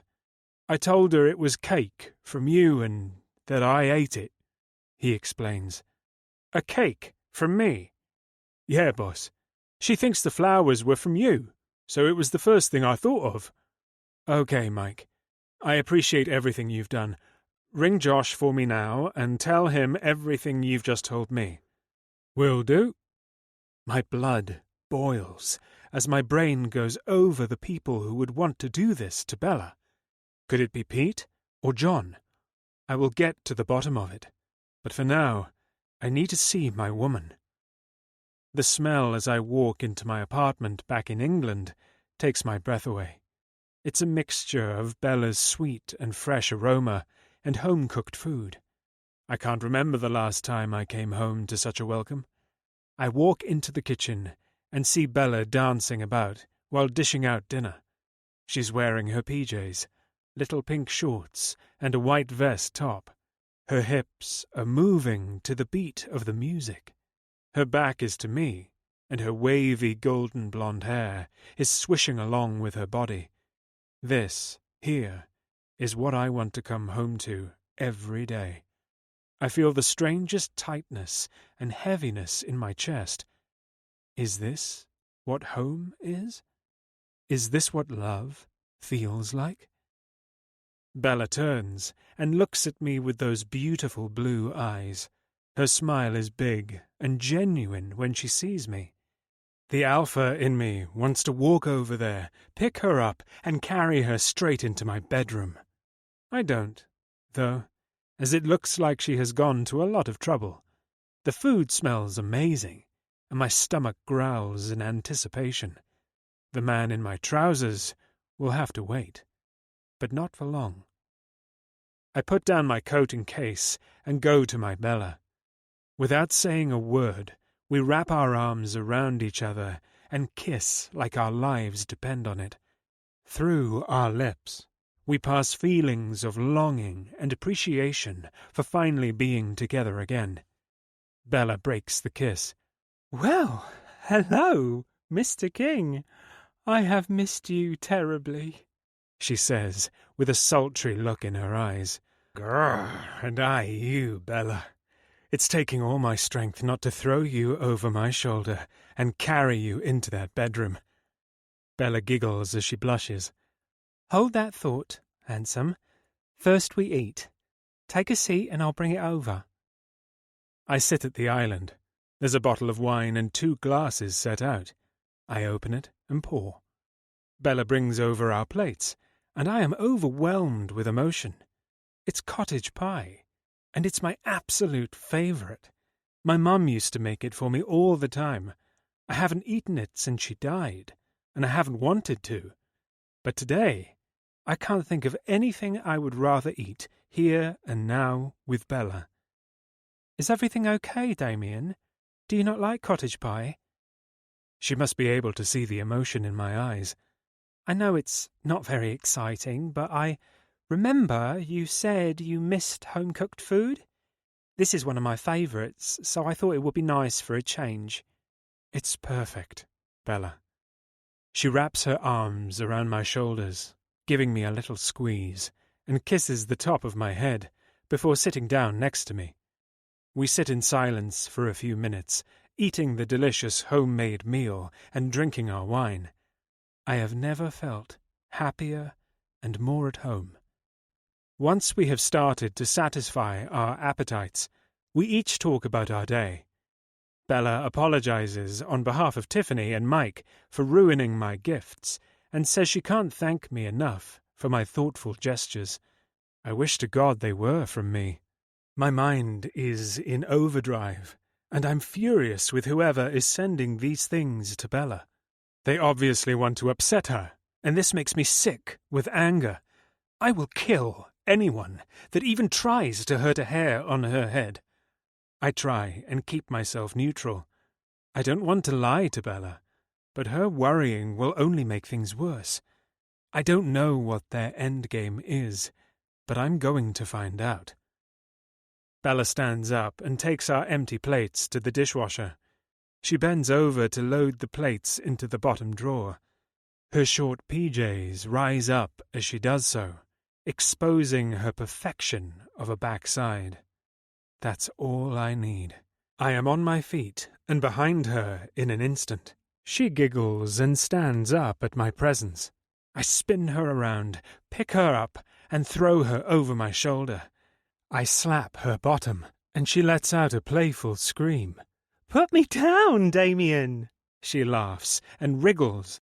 I march us into my bedroom. The lights turn on, and I throw her onto the bed. Lights too, I command. Bella lies on her back, holding herself up on her elbows. I stand at the foot of the bed. She's perfect, so naturally beautiful. Her blue eyes hold mine, her cheeks flushed a little pink. Her tongue flicks out and wets her plump lips. I loosen my tie and throw it to the floor. I unbutton my shirt and dispose of it in the same way. Undress for me, Bella, I instruct. Bella takes in my chest. Then her eyes roam down to my pants, and she notices my growing arousal trying to escape. Her eyes visibly light up, which adds to the urgent need to free myself. Bella pulls her top over her head and slips off her shorts, and then she throws them at me with a giggle. I catch them and burrow my face into them. I inhale while keeping eye contact with her. I think her arousal just stepped up a notch. Lie back and open your legs. Bella does as I say. With her back flat on the bed and her knees bent, she opens wide for me. There she is, in all her glory, glistening and ready for me. Only me. My Bella. Bella. It's 5 a.m. on Saturday, the day of the hair show. I'm sat up in bed and my anxiety is through the roof. I didn't sleep a wink last night. I have this terrible feeling something bad is going to happen, but I know it's just my mind playing tricks on me. I try not listening to my anxious thoughts and concentrate on my positive ones. I'm completely prepared, if not over-prepared. I know my presentation off by heart, and I have planned for every mishap. I have an emergency model if something should happen to my original. My plan B model is my bestie Chloe, who is travelling down with my parents this morning. I have everything written down and stuck to the back of a colour chart, in case my mind goes blank and I forget everything. I have 2 of all my tools and equipment. I have thought of every worst-case scenario and planned for it. It's going to be fine, I tell myself. I coloured my model's hair yesterday. We had a full dress rehearsal last night, and everything went smoothly. I may as well get up, I think to myself. I'm not going to get to sleep now, and lying here thinking things over is making me worse. The salon is closed today, so we can prepare for tonight. I'm completely organised, and I just need to get myself ready, but it is too early for that. I slept at Damien's last night, and I'm glad I am here. I think I would be freaking out even more if I was on my own. Damien breathing throughout the night kept me sane. I quietly get up out of bed. Damien sits bolt upright. Bella, where are you going? There's no sneaking past him. I can't sleep, so I thought I'd get up and make a drink, I whisper. I'll come with you. No, really, I'm fine. You go back to sleep, I insist. No, I'm up. Come on, I'll make us some coffee. Damien puts his arm around me and gives me a little squeeze. He knows I'm freaking out. Damien distracts me all morning. He fills me with confidence and makes me feel so much better. He really is a remarkable man. My parents and Chloe are due to arrive any minute. Damien and I are waiting at the front of the hotel to meet them. Damien has arranged for George to pick them up from Euston train station in the limo. He insisted, in true Damien form, so I couldn't refuse. Plus, my mum and Chloe will have loved it. I also can't imagine my dad catching the tube, so I am very grateful. I have butterflies, and I'm giddy with anticipation. I'm so excited to see my parents and Chloe, and I can't wait for my parents to meet Damien. I hope they like him. I start to get a little panicky. What if they don't like him? He is a bit older than me, and he's a very strong man in physical ability and personality. Oh, God. Damien squeezes my hand and pulls me in for a hug. He takes a deep breath, smelling my hair. I love it when he does this. He tilts my face up to his and looks me in the eyes. Everything is going to be fine. I'll be on my best behaviour, I promise. He smiles his handsome smile and kisses me on my lips. It is all I need to settle my nerves, and it's just in time as the limo pulls up in front of us. George gets out and opens the back door. Chloe jumps out with an excited scream. Bella! Chloe dances over to me and gives me the biggest hug. She kisses me all over my face, making me giggle. I've missed you so much, and I'm so excited for tonight. Eek! She lets go of me and throws her arms around Damien, much to his surprise. Damien is not an affectionate man and doesn't show his feelings. Well, apart from in the bedroom. He hates this sort of thing, but he takes it well, bless him. He taps Chloe on the back and releases her arms from around his neck. It's nice to see you again too, Chloe, he says with a grin. I look back at the limo and out steps my mum with the help of my dad. Mum! I make my way over and hug them both. Tears fill my eyes and I'm overwhelmed with emotion. Hey, come on, Pell, says my dad. I'm just so happy to see you. And we you, sweetheart. We have another moment and then I walk them over to Damien. Mum, Dad, this is Damien. Damien, these are my parents, Olivia and Henry White. There's a look on Damien's face I have never seen before. He looks nervous. I smile. He really cares what they think of him. This big, powerful, handsome billionaire man respects the opinions of little old Henry and Olivia White.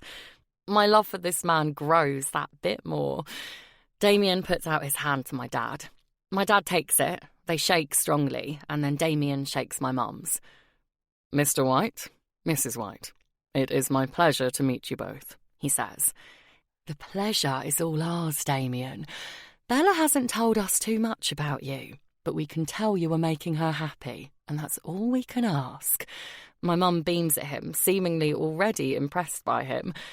Damien seems to relax a little at that. And while we are here, we can get to know you for ourselves, can't we? Says my dad. I know he's going to be on guard, especially after John, whom I know he partly blames himself for. You can indeed, Mr. White, Damien agrees. We walk into the hotel through the revolving doors and are greeted with the now familiar sweet smell of King. Wow, what a beautiful hotel! Gosh, Henry, do you smell that?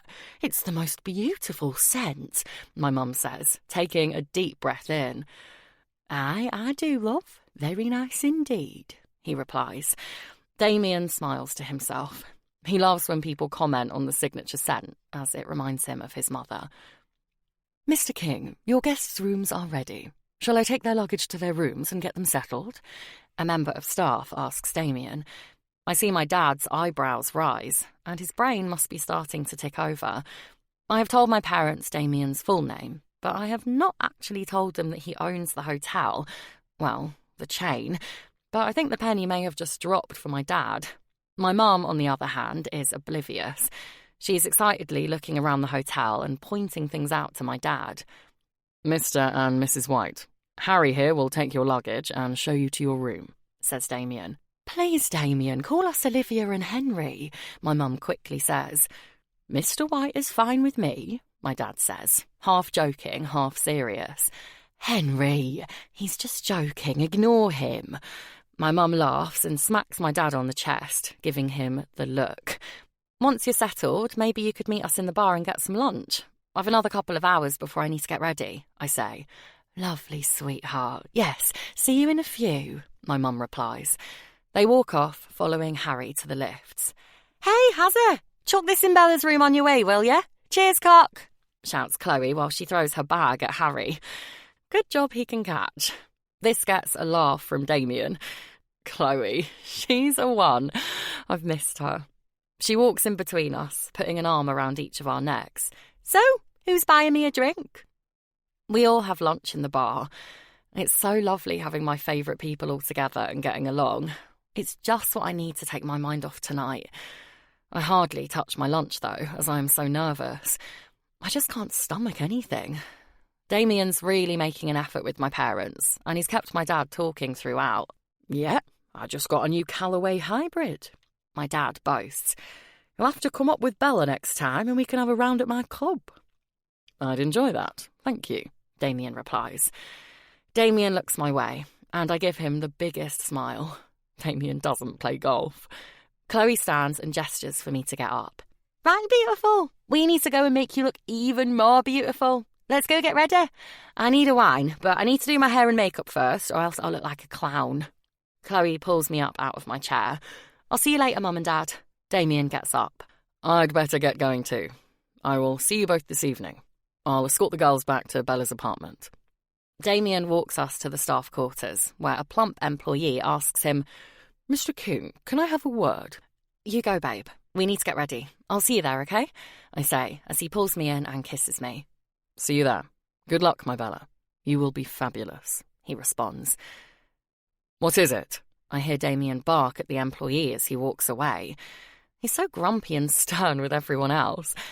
I like that I see a completely different side to Damien that no one else does. Chloe and I get ready in my bedroom, dancing about to music. She does my makeup and I do our hair. Then we look at ourselves in the mirror. God, Bella, you look so hot, Chloe says to me. You look amazing too, Chloe. My dress is one from the Brands collection. I do feel pretty good in it. I am a little worried about my shoes, though. They are very beautiful, silver and sparkly, but the heel is a little higher than I usually wear. Dutch courage. Chloe hands me a shot of Sambuca. We down them and clink glasses. I take a deep breath. I'm so ready for tonight now. It's going to be a night I'll never forget. I can feel it. Chapter 16. Damien. I text Bella to wish her good luck. Damien. Break a leg, my Bella. You will be wonderful. I will be with you every minute. Kiss, kiss. Bella. Thank you. I feel sick. Kiss, kiss. The King's suite is filling up. People are beginning to take their seats. It's about 10 minutes before the show starts. I've made sure security is tight tonight, putting more men on the event than I would normally have, but I have to be prepared for Bella. Everything seems to be going to plan. The room is dressed with white silk drapes. Large flower arrangements are everywhere. The space is lit up with pink and purple lights. Waiters and waitresses walk around with champagne and canapes. Everyone is well dressed in evening wear. There are quite a few well-known fashion designers and people in the know here, apparently, whatever that means. I've just had my ear chewed off by Chloe for about 15 minutes as she pointed all the different people out. Thank goodness Josh turned up and saved me. There's definitely something going on between them. Then the music and atmosphere in the room changes, and people hurry to get seated. I stand to the side of the stage, where it's darker. I have a good view of the stage here, and the rest of the room without being obtrusive. Well, so I thought. Bella's parents are sitting a couple of rows down from where I'm standing. Bella's mum gives me an excited wave, so I discreetly wave back. The show starts, and I'm engrossed from the beginning. The designer is an avid climate activist. Each range of clothing tells a different story. All the materials are recycled, and the items of clothing can be changed and made into different garments. There are dresses that are also tops and trousers. It's a very clever concept. The models put on a spectacular show. The makeup artists and hairstylists now come onto the stage.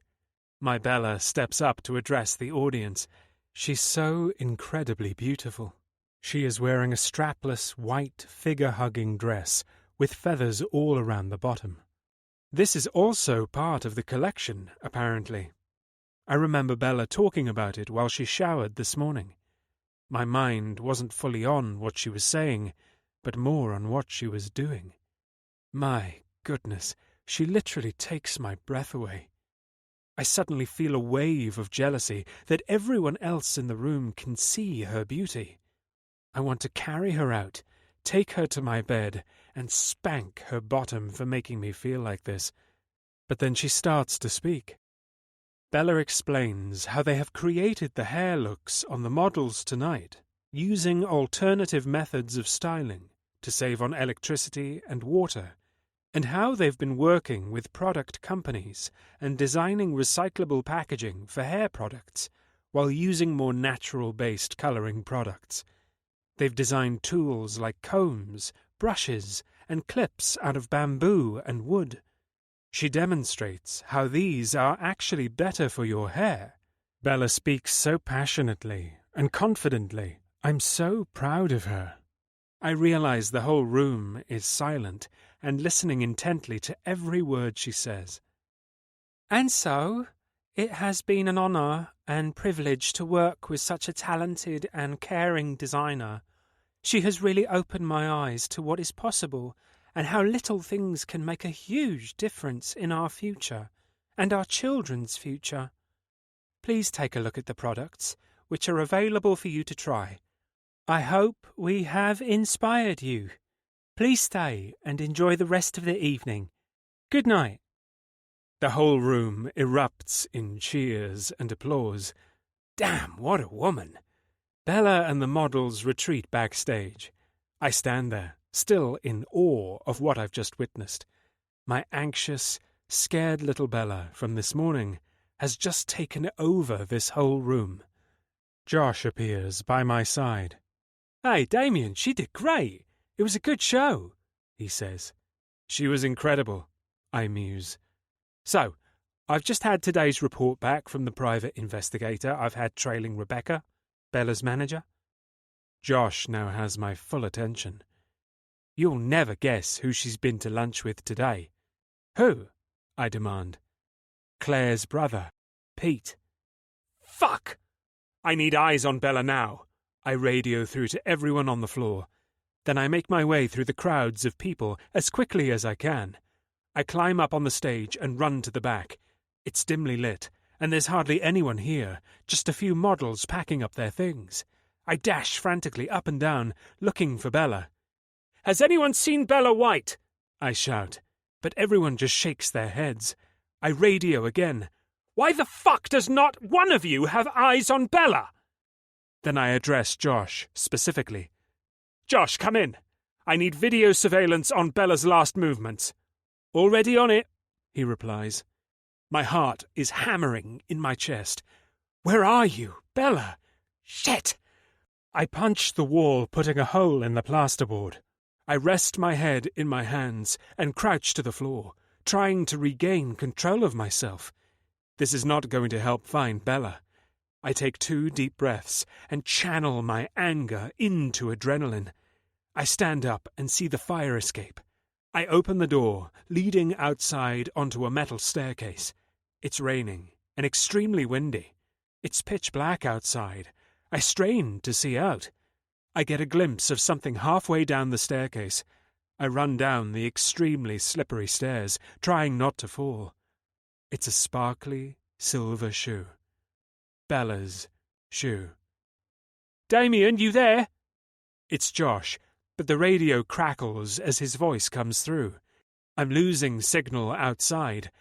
I have one last look around, praying to see something.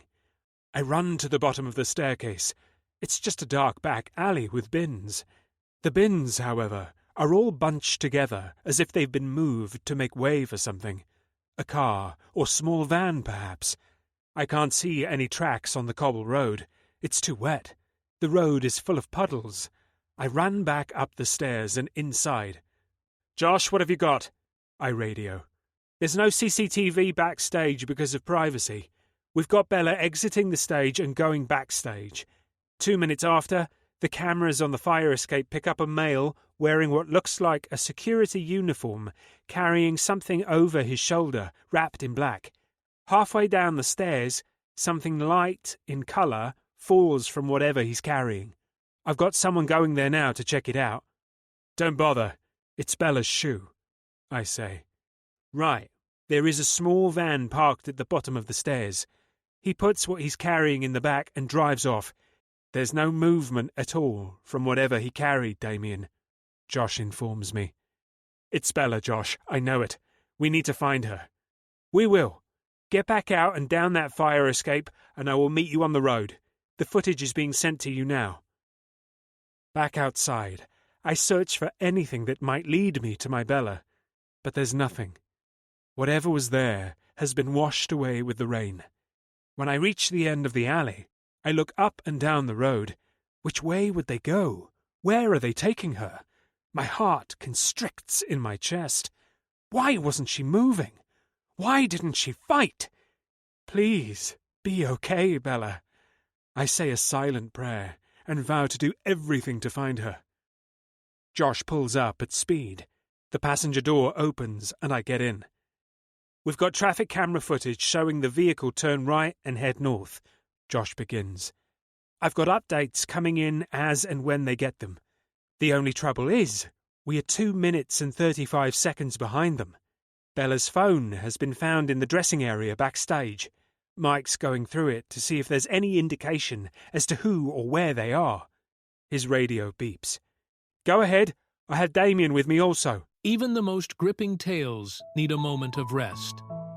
Let this pause refresh your senses.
The vehicle has entered a multi-story car park and hasn't left.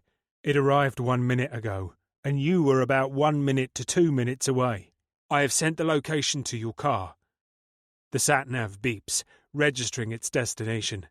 Floor it, Josh, I instruct, and Josh drives as quickly as he can in London city traffic, beeping for cars to move and mounting pavements to get round waiting taxis. It's only minutes until we get there, but it feels like hours. We enter the car park, which has 5 floors. We drive round each floor at speed. The car wheels skid and brakes screech, echoing through the building as we turn round to go up the slope to the next level. We reach the top level, but there are hardly any vehicles up here. A couple of cars and a dark blue van parked at the end in a shadowy corner. Josh drives to it. I am out of the car before he stops. The back doors are open. It's empty apart from a blanket and something sparkling in the back. Bella's other shoe. "They've switched transport," I hear Josh radio through to surveillance. I frantically look through the car to find any sort of clue as to where they may have taken her. Nothing. I get out my phone and make a call. They answer on the first ring. "Mr. King, what can I do for you?" The familiar voice inquires. "Mr. Graves, you said when I last saw you that if there was anything you could do for me, I should ask. Well, I need a gun, and I need it urgently." "Mr. King, I would have thought a man in your line of work, and with your reputation, would already own a gun," he responds. "I own many guns, Mr. Graves, but they are all either in New York or registered in my name. I need an unregistered gun, one that cannot be traced back to me." He understands immediately. "Let me make a call, and I will text you the address to collect it from." The call ends. I never would have thought in a million years I would be taking Mr. Graves up on his offer of help, but needs must. He will be able to get me what I need much quicker than any other contact I have. Back in the car, Josh finishes on the phone and turns to me. "I've got a team looking at all the vehicles which have exited the car park since this van drove in. There's 24 altogether. I've got someone bringing in Rebecca and a team looking for Claire's brother and his associates. I had Chloe on, hysterical, and Bella's father demanding answers. I've managed to put them off for a while, but you're going to have to speak to them soon. What do you want to do now? It's your call." "Before I speak to anyone, I need answers. Take me to Rebecca," I reply. We pull into the empty car park of our new London office. We've only just signed the lease, so the building is completely empty. Some of our team have taken her inside already. My blood boils as I get out of the car and enter the building. I need answers, and she is going to give them to me. As I walk down the hallway, I can hear Rebecca shouting, "Why am I here? This is kidnap, you know. I'll have you all arrested or worse. I demand you let me go." Rebecca is sitting at a table. Mike and James from my team are pressing firmly on her shoulders, preventing her from getting up. "Guys, thank you. I will take it from here," I say. Whichever way this goes, I don't want them being involved. They exit the room, and Rebecca stands up. "Sit the hell down!" I shout as I boot one of the chairs next to her. It flies across the room, smashing the window. The colour drains from Rebecca's face, and she sits down. Good. She knows I mean business. Where is Bella? Rebecca looks me in the eyes, her expression a little confused, like that wasn't what she expected me to say. I'm not sure, but I expect she'll be still at the show," she says. Either she is a really good actress with an amazing poker face, or she's telling the truth. I decide to switch my approach. "How well do you know Pete?" She doesn't look as surprised at this question. "Quite well. We have been dating for about 6 months." "And are you aware how I know Peter?" I ask. "Yes. You killed his sister." Fury builds inside me, but I must hold it together for Bella. regardless of what he may think I have done, kidnapping an innocent young woman is absolutely ludicrous. Rebecca looks at me as if trying to read my face. I'm holding myself together by a thread. I'm getting nowhere. The more time goes on, the less chance I have of finding her, and the more danger she is in. Everyone knows the first 24 hours are the most important. What's happened, Damien? She looks concerned now. Bella has been kidnapped, and you'd better start talking, because if anyone has hurt her, I will be holding you responsible. Fear fills Rebecca's face. Peter wouldn't kidnap Bella. He wanted her to know the truth about you. He wanted her to leave you and go back to where she came from. He wanted to hurt you, and to show you he could get to you. But this... Peter wouldn't do this. She begins to cry. Then where is he, Rebecca? Where the hell is Peter? And why weren't you at the show tonight? It's all very convenient. I swear to you, I had nothing to do with this. Yes, I've messed with things in the salon to drive Bella out. She's been stealing my clients, and everyone in the salon likes her better than me. She's been taking over. It's been like the Bella show ever since she arrived. She can't do anything wrong. I stare at her for a moment, trying to read her. She does look shocked and upset. I may wish I had never employed her, but I'm not evil.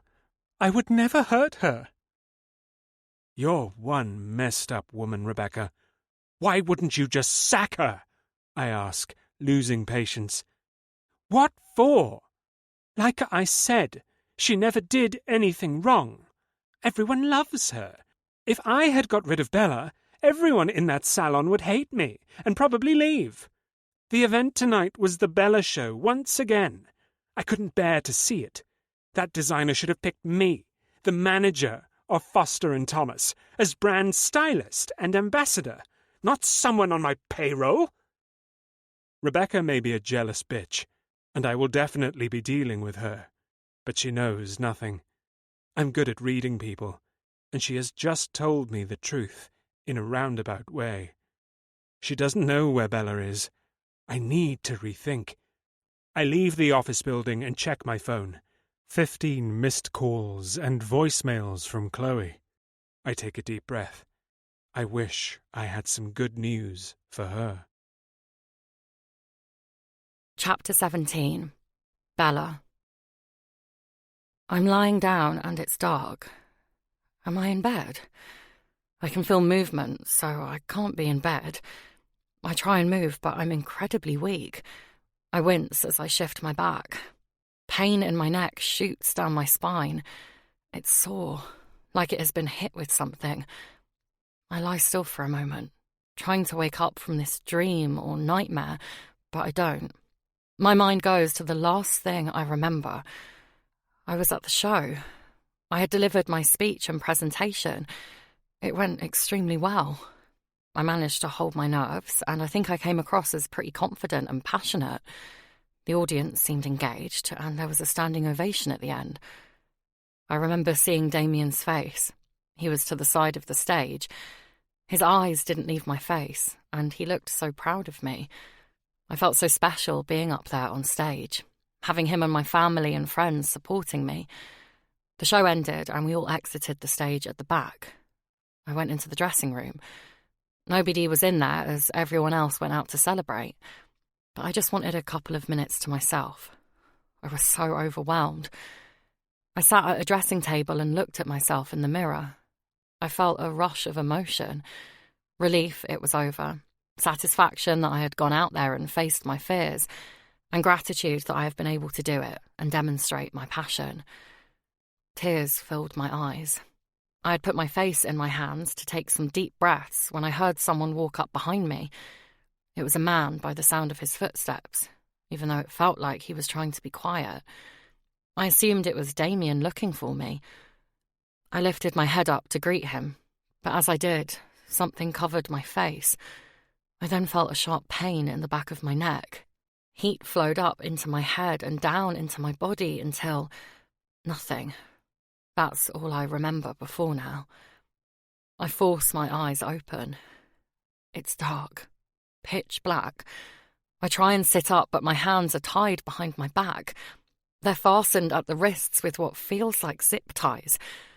They are extremely tight, and when I move, they seem to get tighter. My legs are also tied together at the ankles. I rise up but bang my head on something above. I'm trying to make out where I am. I'm moving. I feel like I'm in a car. Oh my God. I'm in a boot. I'm in the boot of a car.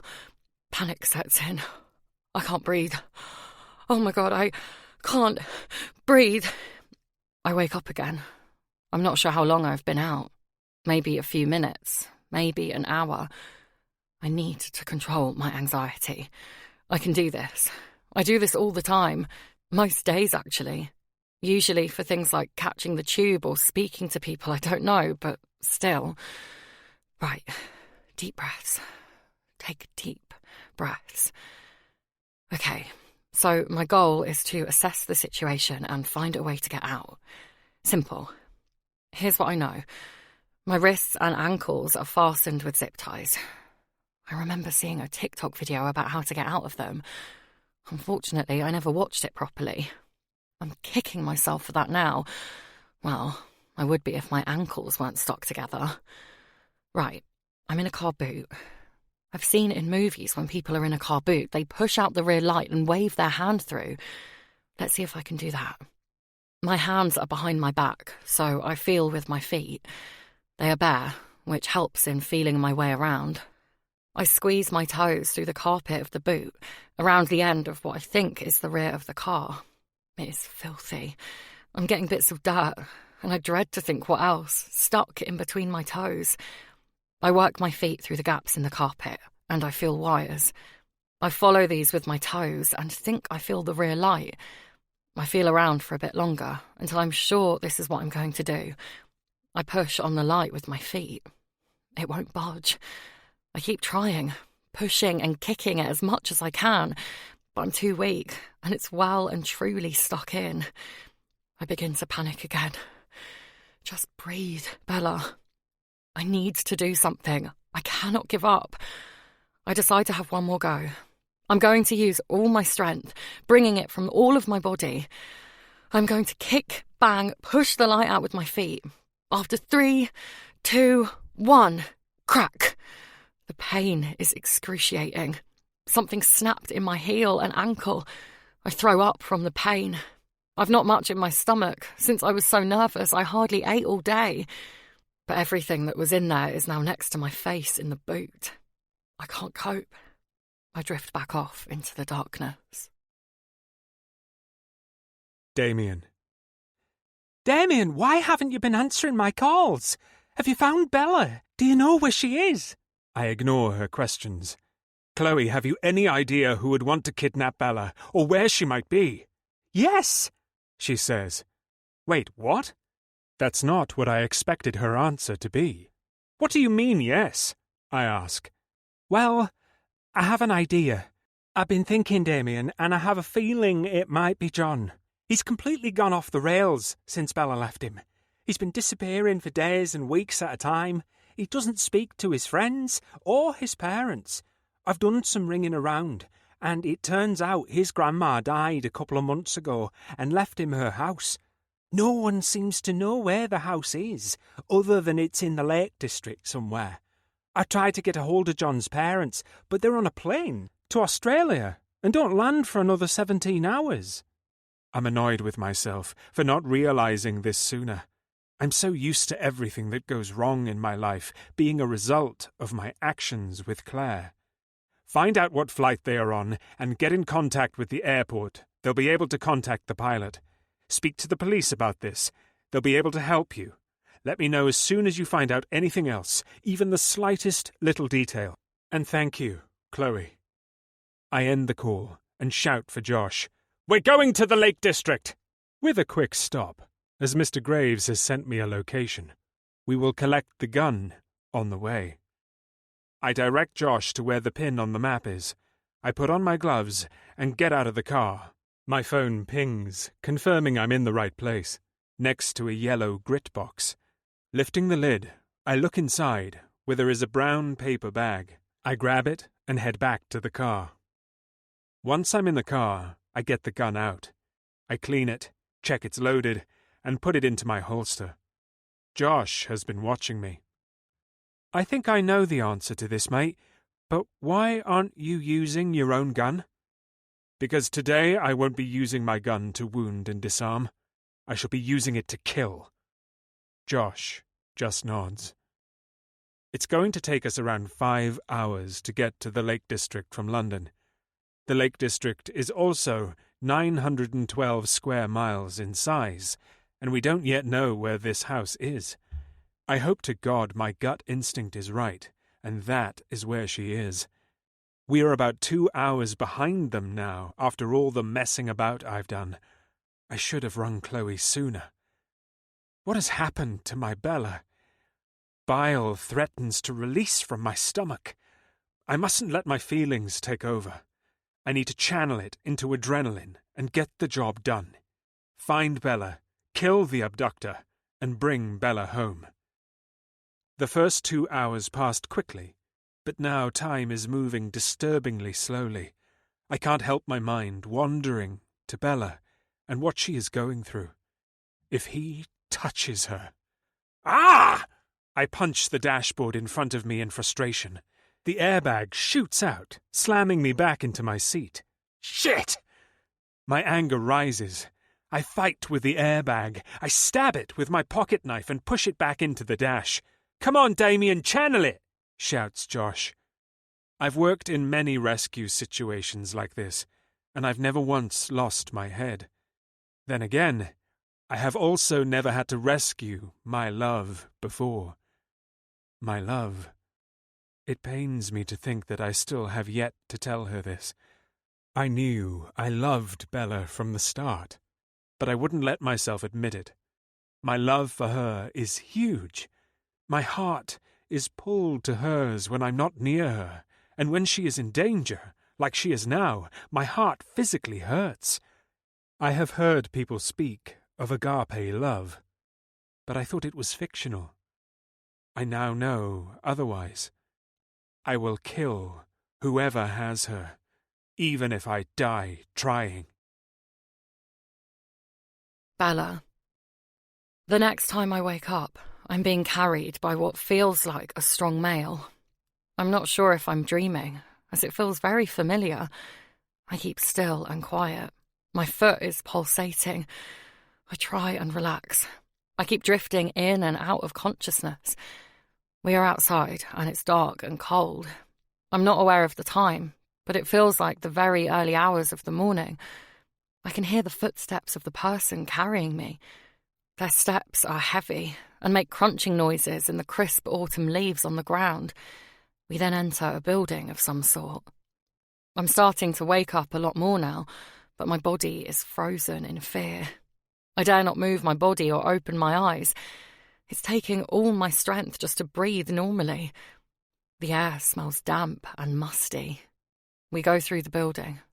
It's very quiet and slightly warmer than outside, but not much. I feel as though I still have my dress on from the show, and some kind of blanket is over me, but I'm still extremely cold. I begin to shiver uncontrollably. I try my best to keep still, but I can't. I keep my eyes closed and say a silent prayer. Please, can I go home? Please, don't let him hurt me. I'm then laid down on what feels like a bed.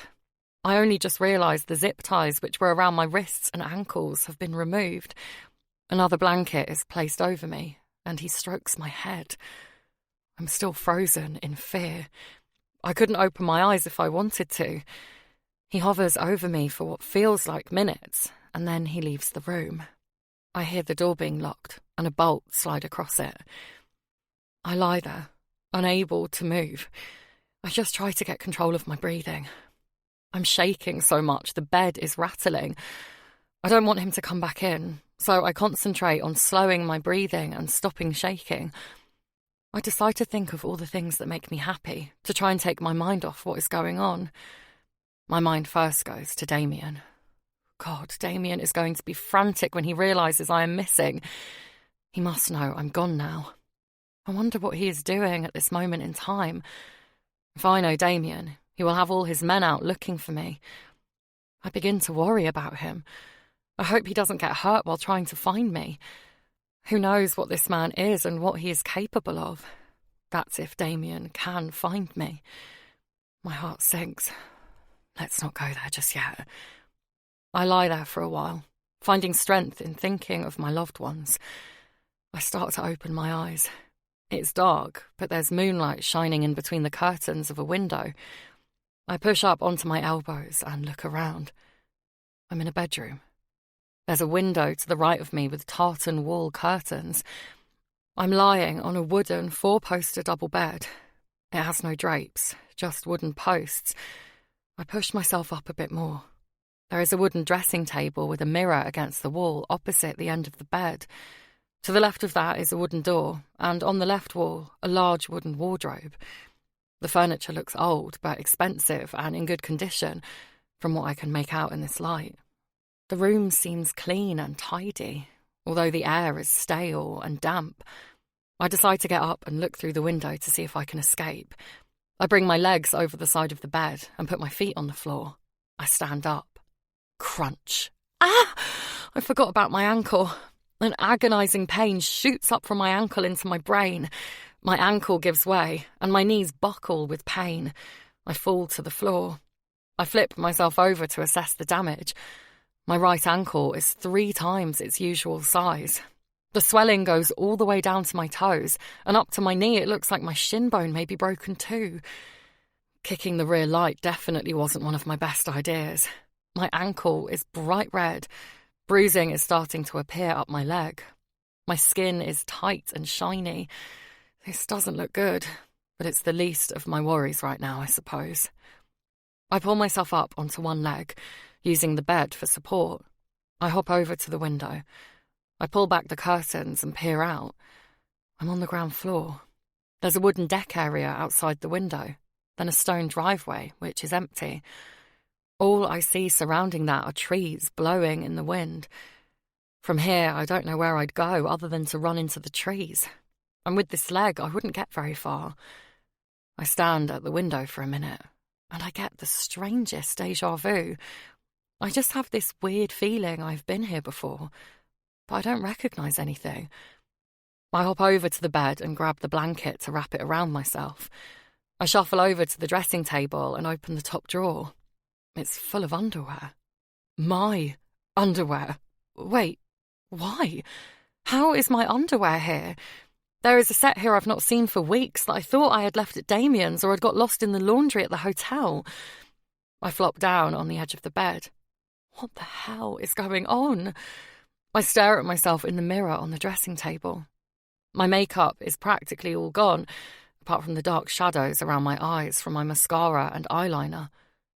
Then I spot something behind me in the mirror.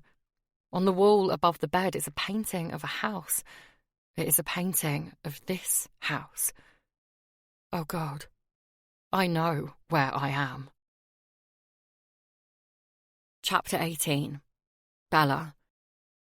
Shocked, I stay sat on the edge of the bed, staring at the painting through the mirror. I cannot believe my eyes. I then hear a bolt sliding across the door. The key turns in the lock, and the door opens. Light floods the room from behind him. There he stands. It's John. I knew I recognised this place. It's John's grandma's house. I haven't actually been in this room before. I suspect this is John's grandma's room. Or it was.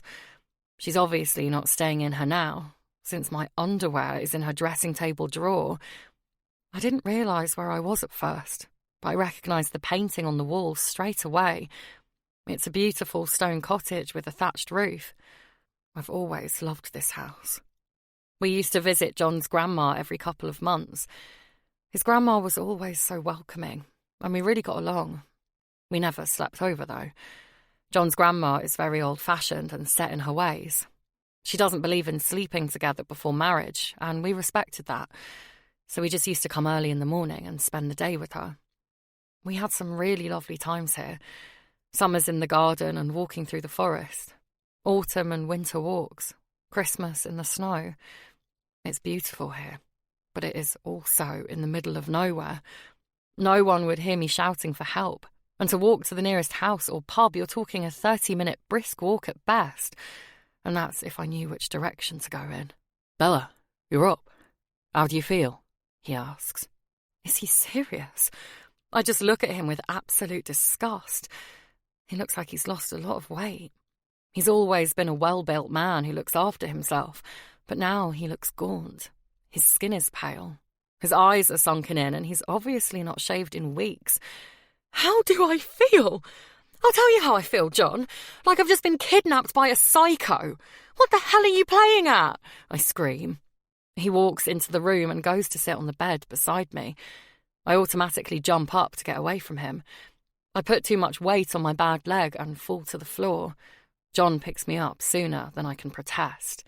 Hey, calm down, it's me. You're John. I'm not going to hurt you. Is he for real? I let him lay me down on the bed. I shuffle up the mattress with my elbows and look at him where he is standing beside me. I've brought you here so we can try again, Bella. I know you still love me. I've been waiting for you to come to your senses and come home. But in London, there were obviously too many distractions for you. I had to get you away from there. John, no, I don't love you anymore. Not like that anyway, and even less now.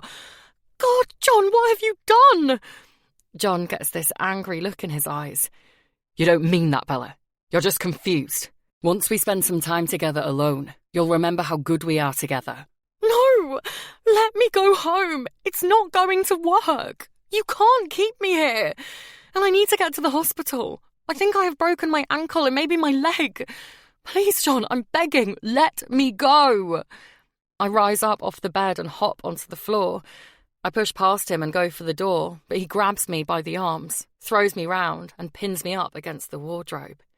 You're not going anywhere, Bella, he says with his mouth next to my ear. His breath on my skin sends horrible quivers down my body, and it smells putrid. I'm paralysed in fear. You're mine, Bella.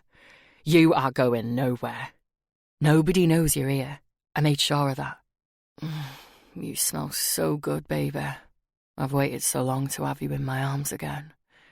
He pushes himself against me, and I can feel his erection through his pants. No, please, no. Sick rises from my stomach, and I let out a sob. Shh, don't cry, baby. I know you're not ready for me yet.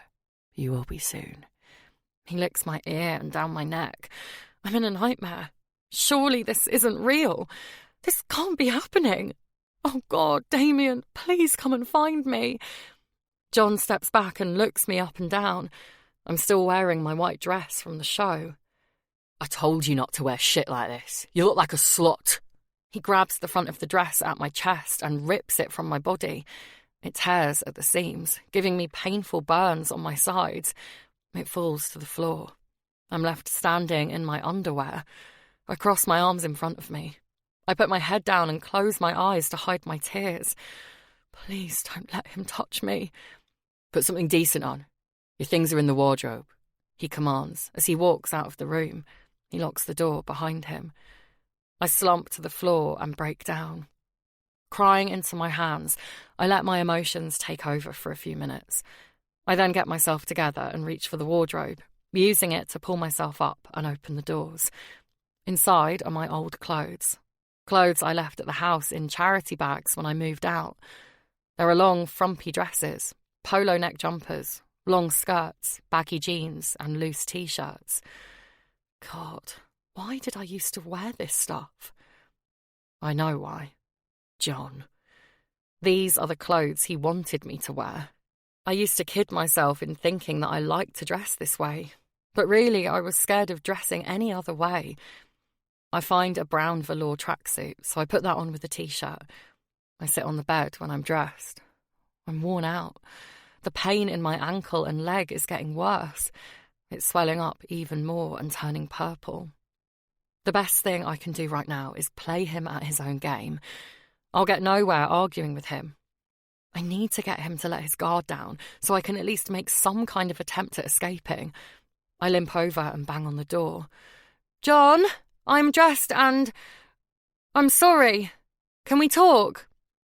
I may not love him anymore, but I still know him and how his mind works. The lock clicks and the door opens. John is standing there, looking a bit unsure of what I might do. He's obviously wondering if I'm playing him to get out. I'm sorry I got cross with you, John. I try my best to sound sincere. I was just shocked, and I'm in so much pain with my ankle. It's definitely broken. Would you be able to take me to the hospital, please? No, I can't do that. You can't leave here. It's too risky. Sorry. My heart sinks, even though I didn't expect him to say yes. How about some painkillers then? Do you have any ibuprofen or paracetamol? I'm sorry, Bella. I never meant you to get hurt. But actually, I don't think it's such a bad thing. Now you're unable to walk, you won't be running off anywhere. It will slow you down. At least until you calm down and see sense. Once you realise how much we belong together, I'll get a doctor to sort you out. I'm sure it will feel better in a day or two anyway. Okay, so that tactic's not going to work. Can I use the bathroom, please? I really need a wee. It's been hours since I last went. He scrutinises me, then nods and walks in the direction of the toilet. I try and follow, but I'm struggling to hobble along. He's right. I won't be going anywhere like this. John turns and looks at me with sympathy. He comes back to me and puts my arm around him, taking my weight. As much as I don't want him near me, I'm glad of the help. We get into the bathroom, and John doesn't leave the room. Could you give me some privacy, please? It's nothing I haven't seen before, Bella. Just get on with it. It's true, I suppose, but I feel incredibly uncomfortable and exposed. I do what I need to do and wash my hands. John then helps me back to the room. Do I have to go back in here, John? Can't I sit in the living room with you? He thinks about my suggestion. Not now. I need to make us something to eat. Go and rest, and I'll bring it to you when it's ready. I am feeling pretty drained. A lie down does sound like a good idea. He helps me back to the bed and locks the door behind him. I wake from my sleep to John stroking my head. Hey, Sleeping Beauty, dinner is served. I was hoping this was a nightmare I would wake up from, but no, I'm definitely still here. I found some bandages in the bathroom cupboard, so I thought I'd strap your ankle up. It should heal better if it is kept in place. I am sorry about this, Bella. I never meant for you to get hurt, he repeats. I give John a false smile and nod as he begins to strap up my ankle. Hopefully the support should help with the pain. John helps me into the dining room. He set the table with his grandma's best china and lit the candles in the middle. I've made your favourite, he says as he places a plate in front of me. It's steak and peppercorn sauce with potatoes and vegetables. I wouldn't say it was my favourite, but it's what John always used to make us when it was a special occasion, mainly because it's all he can cook. It looks delicious, John. Thank you. I'm not actually hungry, but I know it's been a while since I ate, and I need to keep my strength up. Plus, I need to keep John sweet until I decide what I'm going to do. While John is distracted with eating and making small talk, I try and look for anything that could help me. There must be a phone somewhere. I know his grandma used to have one, although John has probably removed them all. I can see the phone line socket under the window, but there's nothing plugged into it. There's another large window in here. It looks easy enough to get out of. The trouble is, I don't know what I'd do once I got out. I need to get his car keys. I'd be no use on foot. The nearest house is too far away to walk in my state. But if I could get in a car, I'd have a chance. I just need to get away from here, away from him. That's my plan for now. Find out where his car keys are. I manage to eat most of my meal, feeling a little more positive that I have some sort of plan. John has opened a bottle of wine, which could be a good or bad thing.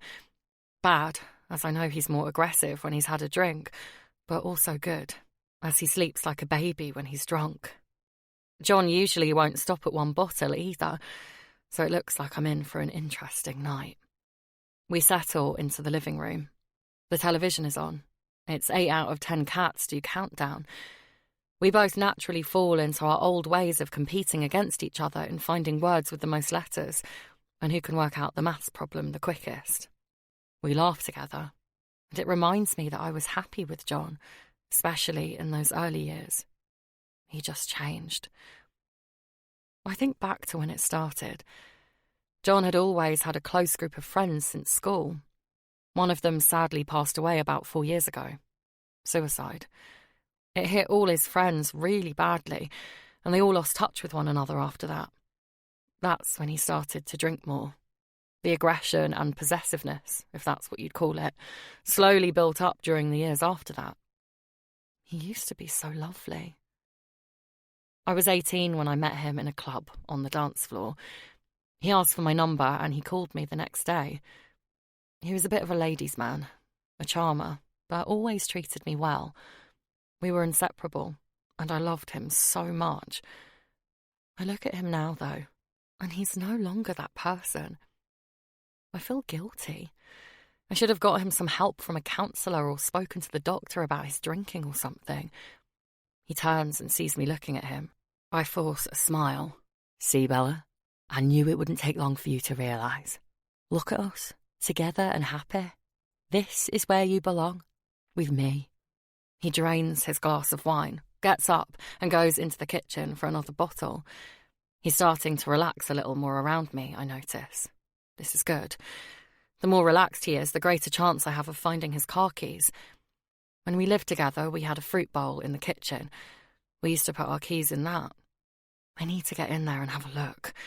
I hop up and make my way to the kitchen. John dashes out and grabs my arm. Bella, what are you doing? Okay, maybe he's not that relaxed around me just yet. I changed my mind. I would like a glass of wine if that's okay. His face softens. Of course. Now you sit back down and I'll get it for you. He leads me back to the sofa and I sit down. I may not have made it into the kitchen, but I did see the fruit bowl on the kitchen worktop. No keys, though, unfortunately. My next thought is his coat pocket. I haven't seen any coats lying about, but there is a cloakroom by the front door. I'd have to go past there to get to the toilet. I doubt he will let me go on my own, but I can try. John, I'm just going to nip to the loo, I shout into the kitchen. No! I'm coming. I'll help. He runs in and grabs me. I'm fine, really, I'll hop. He doesn't say anything else, just leads me down the hall. I don't want to push him, as he might get suspicious. We go past the cupboard near the front door. It's ajar, and I can see John's coat hanging in there. It's one I bought him a couple of Christmases ago. I bet the keys are in the pocket. He guides me into the bathroom, saying, I'll be right outside. Shout if you need me, and closes the door. Okay, well, that's an improvement. He left me alone. Baby steps. I need to just wait for my opportunity. It might be tonight. It might be in a few days. But I will get out. Chapter 19. Damien. We've arrived in the Lake District. We've got the registration plate and make of the second car Bella was taken in.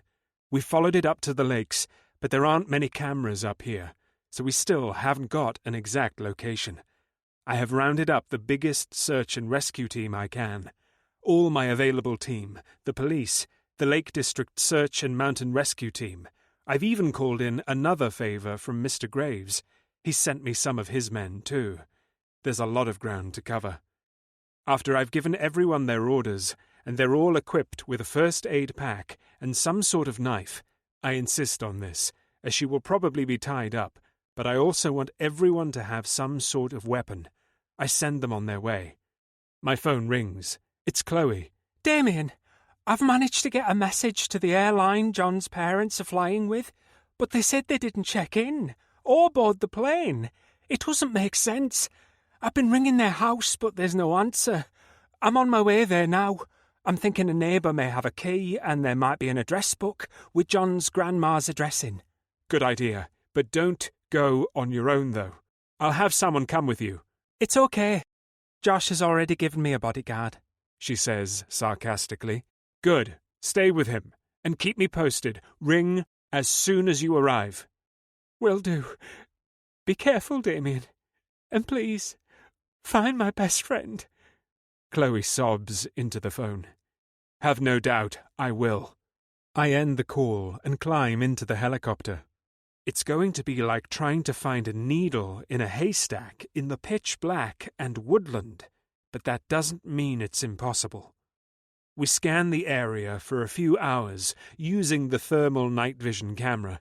We've covered quite a good area, as we stay up high to hopefully not alert Bella's kidnapper that we are close by. There's a clearing in an extensive, dense woodland with a small cottage in the middle. We have flown over plenty of other similar houses, but I just have a gut feeling about this one. We circle the area a couple of times and see a car on the driveway that from up here looks like the one we are searching for. I need to get on the ground for a closer look. We land about 3 miles away. Hopefully they won't have had any warning I'm on my way. My phone rings. It's Chloe again. We've arrived. We didn't need to go to the neighbours, as the front door was unlocked. They're dead. Damien. Both of them. They've been shot. He's got a gun. You need to find her, please. Chloe cries down the phone. Josh asked Mike to stay with Chloe, and he comes onto the line. Boss, I've located their address book, and I have a Lake District address for Mum. I cross-check the address he recites with our coordinates, and bingo! We are here. I waste no time in heading towards the house. Bella. It's well into the early hours now, and John is very relaxed and pretty drunk. We've reminisced about old times. Well, John has. I've smiled and nodded along. I have had some good times with John, but not this John. When I get out of here, I'm going to get John the help he needs. I know that old John is in there somewhere. He just needs help finding himself. I look over at him, and he's falling asleep in the chair. This could be my opportunity. I wait for him to start snoring to ensure he's in a deep sleep. My heart starts to race, and my ears start to ring. I need to do this now. I get up quietly and slowly make my way out of the living room and into the hall. I use the walls and furniture to support my weight. I get to the cupboard and pull the door open. It makes a loud screeching sound as I do. I freeze and listen. John has stopped snoring.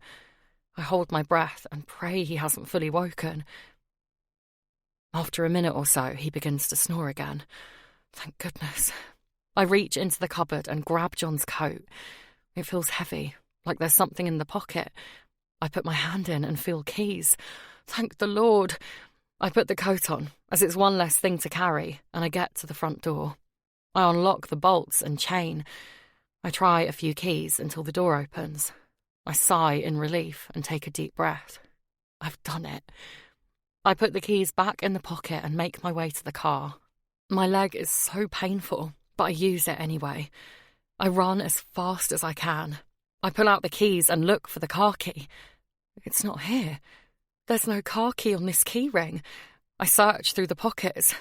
Nothing. I let out a cry and drop to my knees. This can't be. I was so close.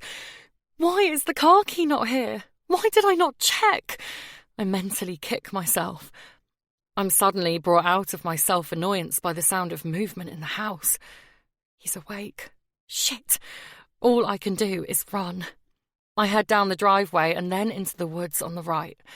If I can try and head in the direction of the drive, I should find my way to the main road. I need to keep deep enough in the woods that John won't see me from the road, though. It's pitch black and freezing. I'm glad I put John's coat on, but I can still feel the icy air. The undergrowth of the woodland is dense and comes up to my knees in some areas. It's incredibly hard to walk in, never mind run. My broken ankle is on fire, and my feet are stinging from constant cuts and puncture wounds with each step I take. My adrenaline is wearing off now, and I am very aware that I am barefoot. I'm panting, and my lungs burn as I try and fill them with oxygen. I hear John shouting my name in the distance. Oh no, he knows I am gone. The distance between us is not enough. I must keep moving. I don't know how long I've been out here. I'm now crawling and dragging my leg behind me. My body gives up before my mind does, and I go face first into the ground. I lie still and realise I'm numb. I can't feel any pain, just heat rising up my body. I'll just lie here and rest for a moment. Then I'll carry on. I'm woken by the sound of footsteps crunching in the undergrowth. I think about shouting. Maybe it's someone who can help me. No, I decide. No one is coming. No one will find me here. I see a torch in the distance. It's coming closer. I need to move. I try to get up, but all I can do is crawl. But I do it. I crawl as fast as I can. The footsteps get louder and faster. I push my body as hard as I can, but it's not enough. He's getting closer. He is going to be so mad. Am I going to die? Chapter 20. Bella. He grabs me by my hair and pulls me to a standing position. Angling my face next to his, he says, "You little bitch. I knew I couldn't trust you. You'll pay for this, Bella." He smashes my head into a tree, and I'm out. At some point, my eyes dart open with stinging pain. I must have been out for a while. I see John beside me. I try and move, but I'm tied to the bed. My wrists and ankles are fastened to each bedpost. I'm wearing only underwear. John is cleaning the wounds on my legs and feet. My body doesn't look like my own. My legs are covered in blood and bruises. My attention is caught by my leg and ankle. My shin bone is visibly piercing through my skin. It seems it wasn't only my ankle that was broken. No wonder I am in so much pain. I throw up at the sight. John shouts, "For fuck's sake, Bella! Do you think I've got enough to clean up? Look at the fucking state here! Look what you have done to yourself! This is all your fault!" He pushes off the bed and lunges towards me. He's got a gun in his hand. I do not know this man in front of me. John has never even held a gun. Where on earth would he get one from? He holds it to my head. I scream and close my eyes. In this moment, I want him to kill me. I want to die. I have no fight left. Bang! I hear the sound of a gun. Thank God. He's done it. He's killed me. The nightmare is over. I wait for the pain to disappear, but it doesn't. I still feel everything. Surely not. Surely in death there is no pain and everything is black. I expected white fluffy clouds and golden gates. I realise my eyes are still closed. I slowly open them, apprehensive at what I might see. To my surprise, I see familiar, comforting eyes. The eyes are Damien's, but they're different to how I've ever seen them before. They're full of pain and concern. "Damien, you're here." "Yes, I am, my Bella." And then it comes. The pain subsides, and the bright lights take me away. Damien. I work my way through the woods as fast as I can. I reach the house and see the car. It's definitely the one we've been looking for. The back light is half hanging out. The bastard had her in the boot. I quietly creep up to the house. I want to sneak up on him. I'll have the best chance of saving Bella if I catch him off guard. But I then hear her scream, and my logic is gone. I storm through the house, following the sound of the scream. I see him bending over her. I grab him, put my gun to his temple, and pull the easiest trigger of my life. I throw him behind me and kneel at the side of the bed. My heart breaks at the sight of her. Her beautiful body is unrecognizable. She's tied to the bed in her underwear. I regret giving him such an easy death. I now want to torture him like he's done to my Bella. I stare at her, hoping she's still alive. I'm too scared to touch her. Then her eyes flutter, and relief overcomes me. "Damien, you're here," she says. "Yes, I am, my Bella," I tell her. but my heart breaks. She didn't think I would come. I took too long. How could I have let this happen to her? Bella's eyes roll back, and her body goes limp. I radio through. Josh! I need the helicopter and paramedics here ASAP! They're on the way, Damien! I found her, Josh! I found her! I hear the helicopter and sirens. It won't be long now, my Bella. We will have you fixed up and home in no time. I need to untie her, but first I need to sort the situation. I wipe the gun and place it in John's hand and press his finger around the trigger. I then leave it on the floor beside him. I take a couple of photos on my phone for my own evidence, and then I untie Bella. I find a clean blanket in the wardrobe and wrap her in it. I take her into the living room, where there are no bits of brain covering the walls. The paramedics come in, followed by Josh and the police. The paramedics want to take Bella from me, but I won't let her go. They treat her in my arms, and then I carry her to the helicopter, where they secure her onto a stretcher. I hold her hand for the entire journey to the hospital. The paramedics work hard, giving her all the treatment they can. Her pulse is faint, but she has one, thank goodness.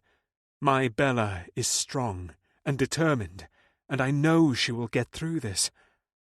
When we get to the hospital, Bella is whisked away for emergency surgery. It kills me not to be at her side. I sit in the family waiting room with her parents and Chloe. There are people coming in and out of the room. People are talking, but I can't speak.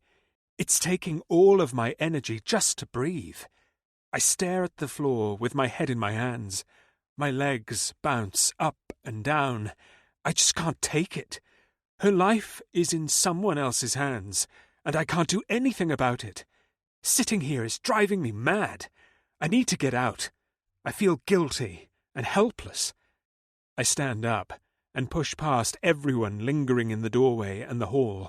I need some air. Josh follows me out and asks, "How are you doing, mate?" He puts his arm around my shoulder. I shrug it off. I can't do comfort right now. I need to break something. There's a glass bus shelter beside me, so I put my fist through it. The pain brings me back to some reality. Josh takes off his jacket and wraps it around my fist. "Look, mate, I can't begin to imagine how you must be feeling right now. I saw it with my own eyes. We've seen some shit over the years, but this is up there with the worst. But none of this was your fault. If it wasn't for you, she would still be there, or worse. You found her, Damien, and she's going to be okay." Josh knows me well. He knows what goes on in my head. "Guys, the doctor's here, and he's got an update on Bella. They're waiting for you." We follow Chloe back to the family room. Bella is now in recovery.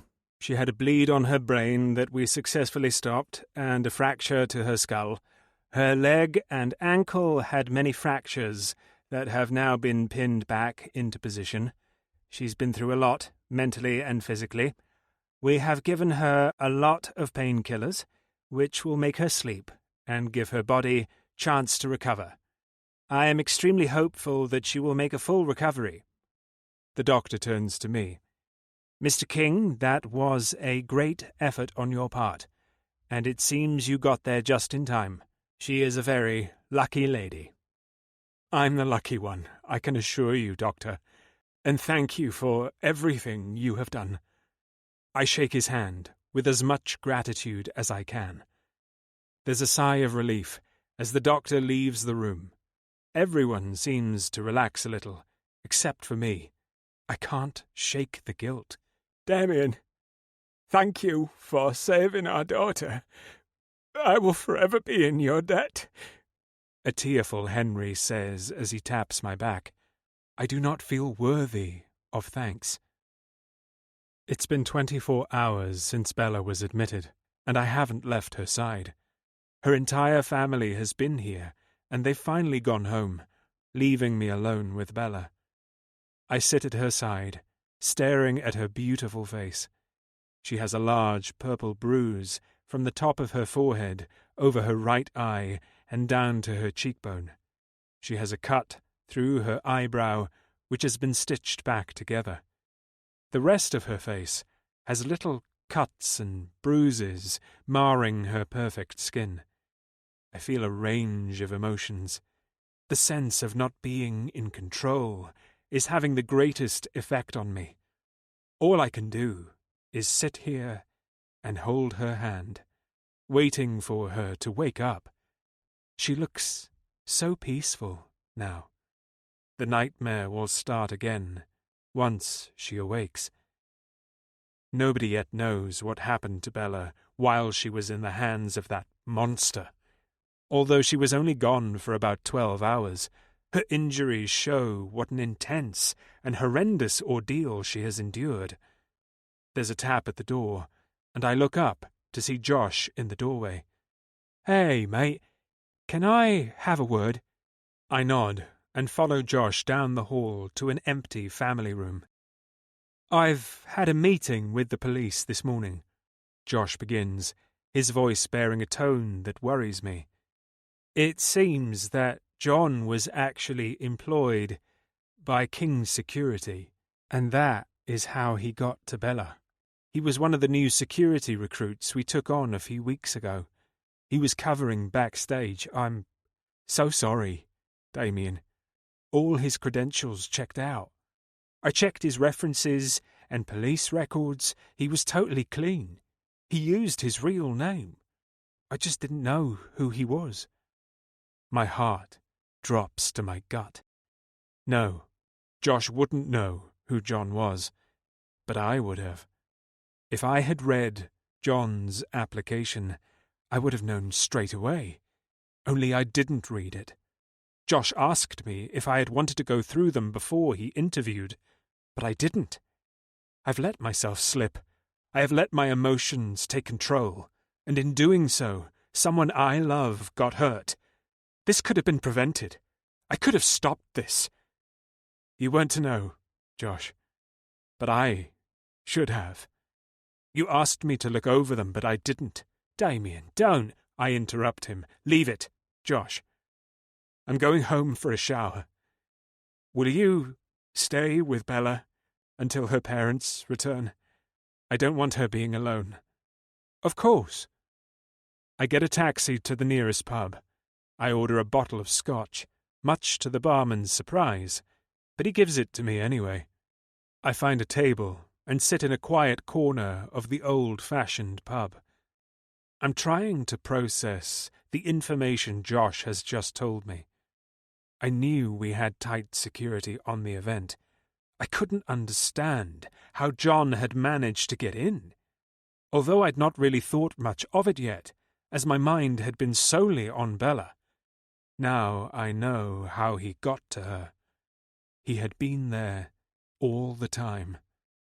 I drain my glass and refill it. How could I have let this happen? Nothing ever gets past me. I make a vow to myself now. I will do all I can to ensure Bella is never hurt again, no matter what the consequences. My mind wanders back to Pete's words to me at my father's funeral. If he finds out about my love for Bella, he will no doubt try to harm her. I sit and think until my brain hurts and my bottle is empty. "All right, pal. I've ordered you a taxi. It's waiting outside," says the barman, who's standing at my table. I've seen him keep checking on me, and he obviously thinks it's time for me to go. I've no objections. Somehow I make it into my bed after the taxi drops me home. I'm still fully clothed, but I cannot function any longer. I close my eyes. The room is spinning. The contents of my stomach, pretty much the whole bottle of scotch, projectiles out of me and across the bedroom floor. I don't care in the slightest. I wipe my mouth on the bedsheet and fall into a deep sleep. Chapter 21. Damien. I'm walking down a long hallway. There's a light at the end, and I know I need to get to that light. I run as fast as I can, but the light doesn't seem to get any closer. I push with all my might. I run, and this time I finally reach a bright yellow door.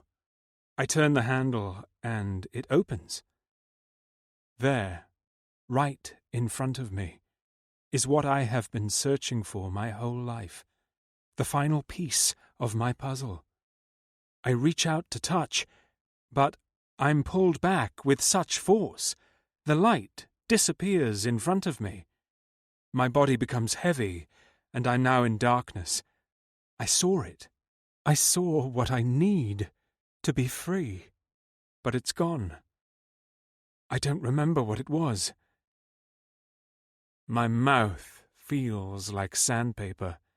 My head has a banging pulse of its own, and I can smell a putrid stench which turns my delicate stomach. Snippets of memories return. I groan at the reality of the nightmare I am currently in. I need to get out of this room. I have a shower, then go into the kitchen and make myself a strong coffee.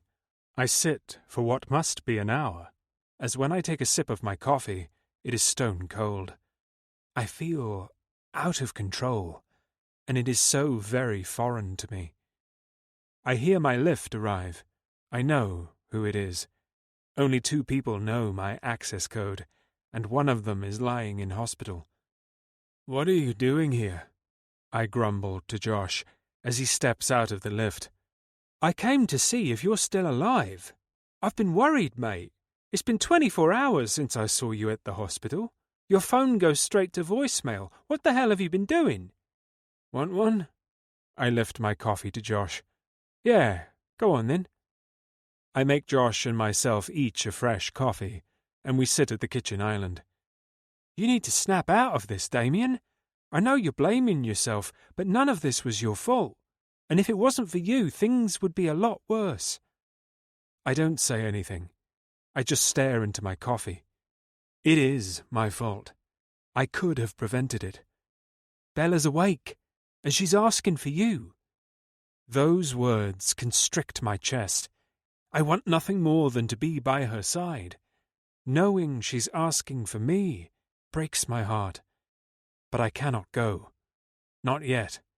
I must stay away until I figure out what is going on in my head, and am sure Bella is safe. I cannot put her at any more risk. Josh is right. I need to snap out of it. I need to get back to my old, controlled self. Josh's phone rings, and he answers it with a question that catches my attention, bringing me out of my anger and self-pity. "What's the situation?" He stands up, his face serious as he listens.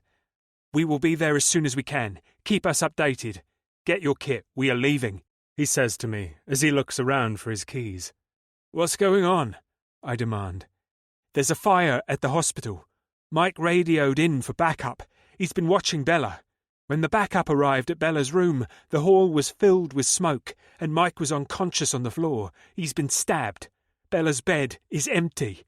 The hospital has been evacuated, and they won't let anyone other than the firefighters in. This can't be happening. Am I in a fucking nightmare? Suck it the fuck up, and let's go save your girl," Josh demands, as he stares into my eyes and squeezes both my shoulders. It's all the encouragement I need. Adrenaline rushes through my body. We get some equipment from my office, weapons and fire equipment. I get another phone, which is charged, and I put my SIM card in. On the way down to the car, I hear message after message arrive as my SIM registers in the phone. I've got my work head on now. It's the only way I'll get through this. We set off at speed, and I take out my phone, preparing myself for what's about to come. I've numerous messages from Josh, Mike, Bella, but I can't read those. I need to stay focused.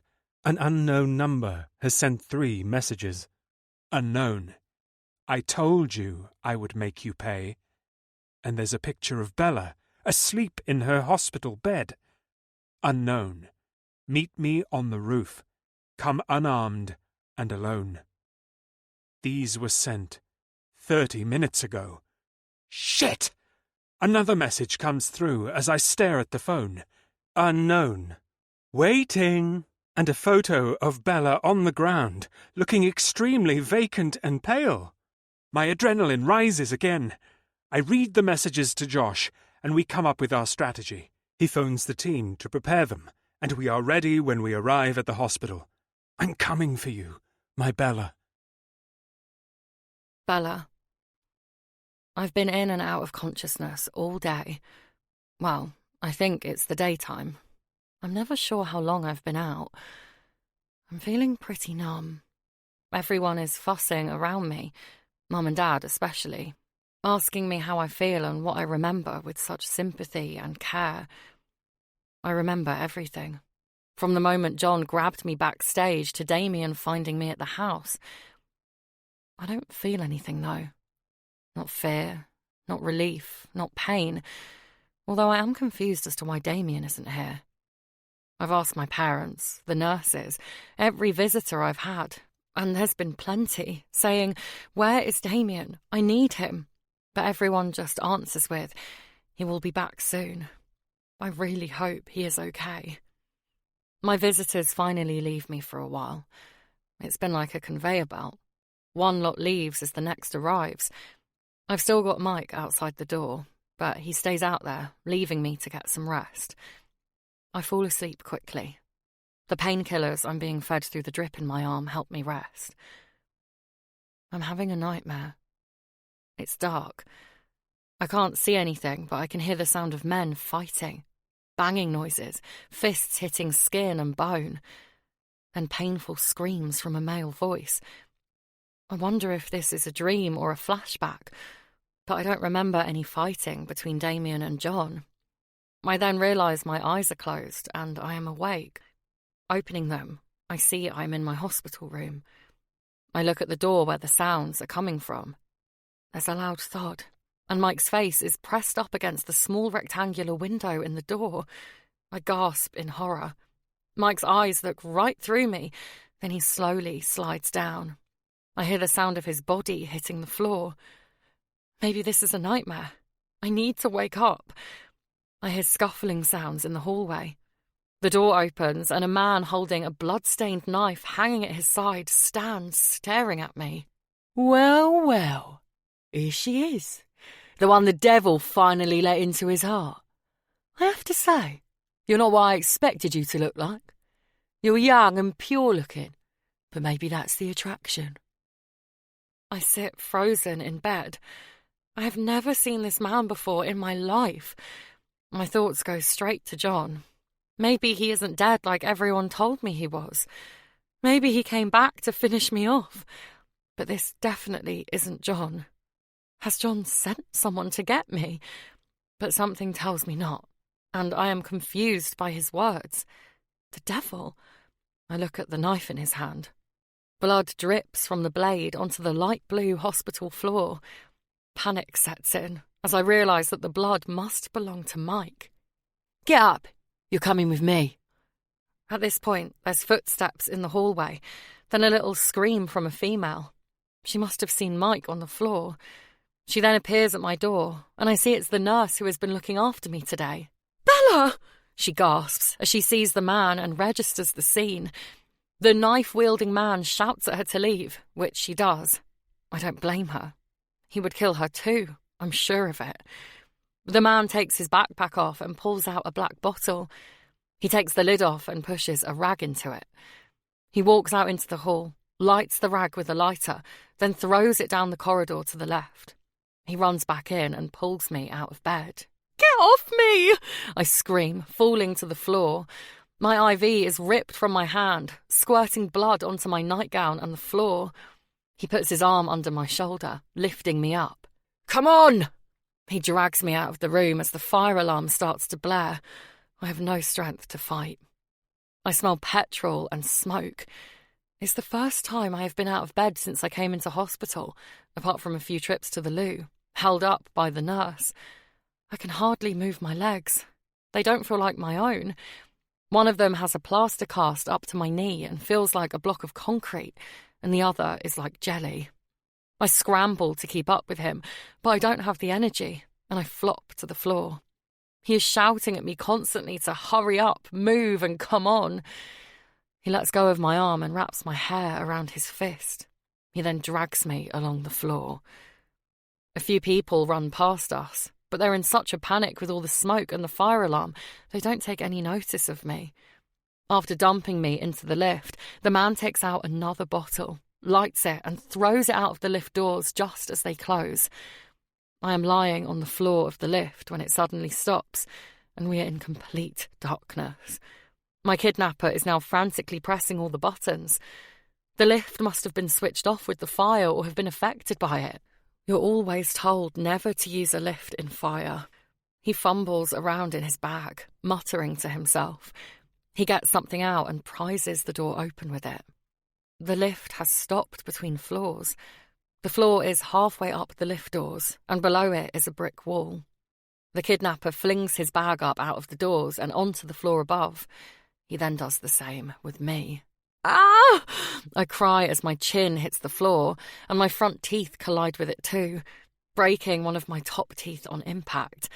The pain shoots right up my nose and into my head. I suppose it's the least of my worries right now, though. Please stop! But he doesn't. He again drags me by my hair. It's painful. I feel strands being ripped from my scalp at the root. I am doing my best to get to my feet, but I am so weak. After what feels like a lifetime of having my whole body weight pulled by my hair and banged and scraped up goodness knows how many flights of stairs, we finally reach the top.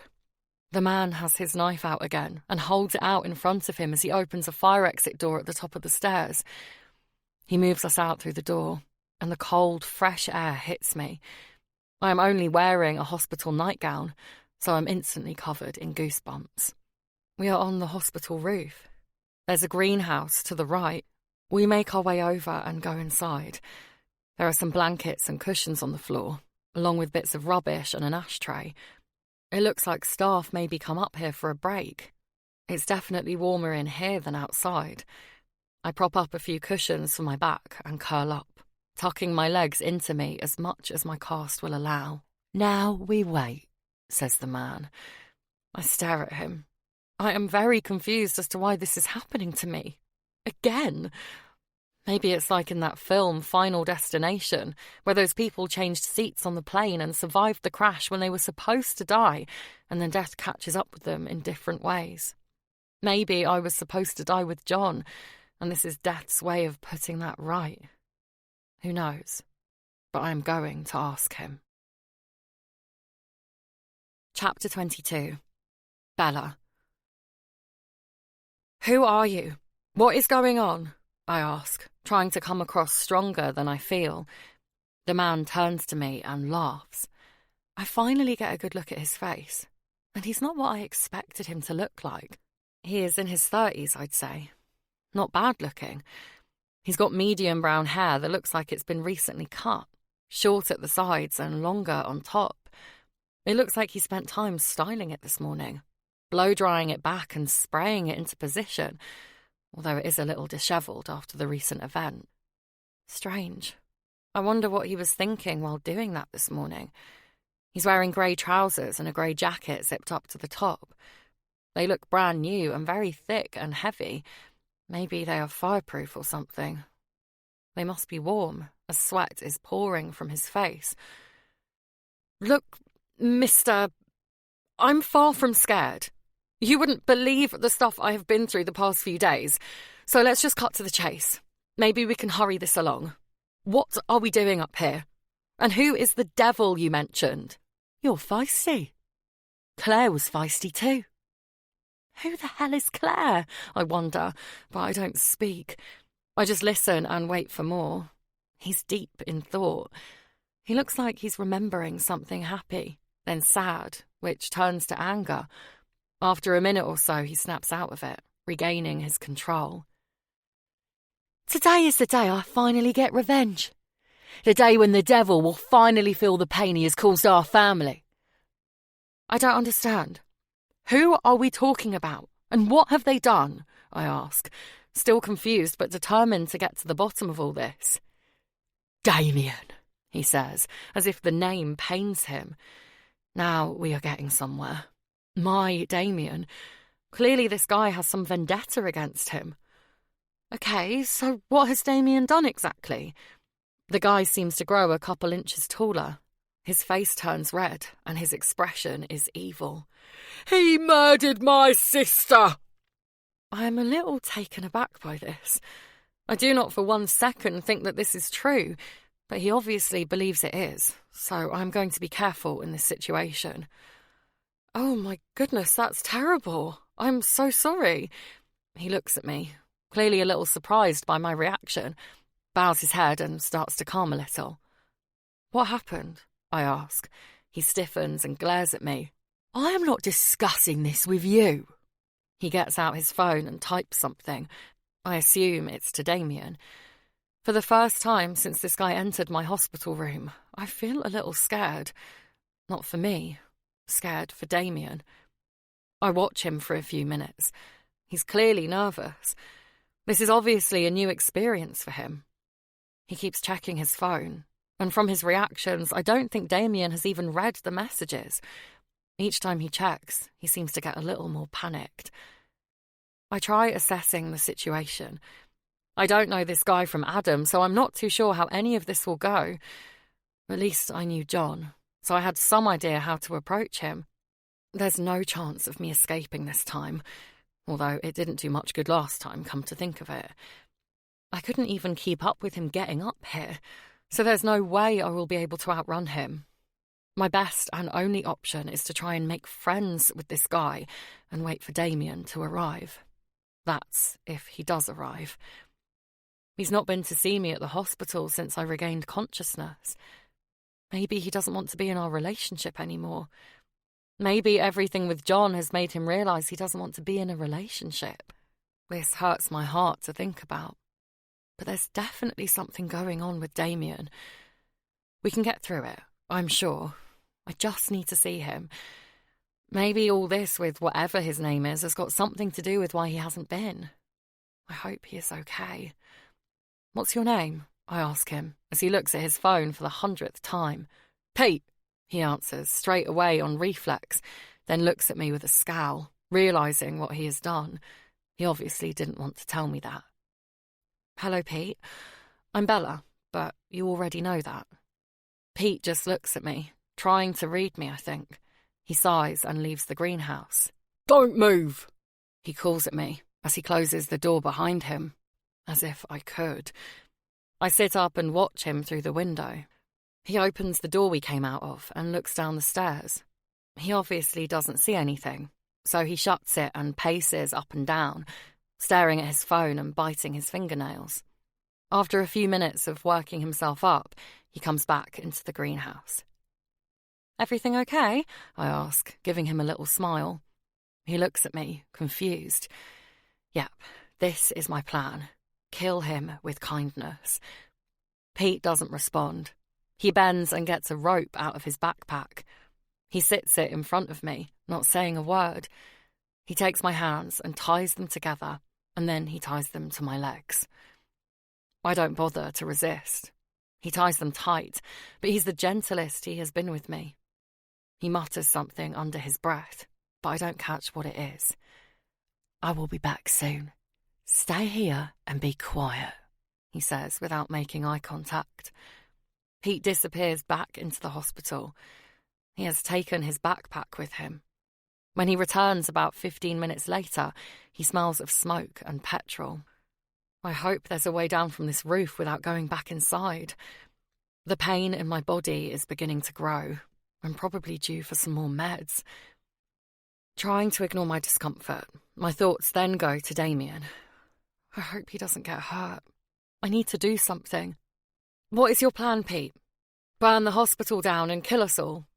Just kill me and be killed by Damien, or spend the rest of your life in prison? Pete looks at me, surprised.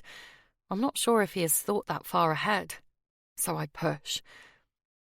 I can't begin to imagine what you must have gone through or still be going through, but surely your sister wouldn't want you to be doing this. Pete storms at me and grabs my hair again. I wince at the pain. He pulls my head so my ear is next to his mouth. Do not ever talk about my sister. You know nothing. Revenge is the only option now. Okay, so maybe I pushed a bit too hard. This guy has a screw loose. He's unpredictable and obviously doesn't have much of a plan. He gets out his phone again and smiles to himself. Damien must have read the messages now or has replied. Pete takes a photo of me and seems to send that too. Won't be long now, princess. He smiles to himself. I feel sick. Damien obviously now knows I'm here. He will have a team sorting out my rescue, I'm sure. I just need to trust him. I can't help but worry, though. I'm starting to panic. I can feel my blood pressure rising and my heart racing. Needing to keep myself calm, I close my eyes and put my head between my knees. I think about all the wonderful things in my life. There's my relationship with Damien, which I hope will be as strong as ever when all this is over. He's a wonderful man. There are my parents, who love me unconditionally and would do absolutely anything for me. I hope they aren't too worried about me.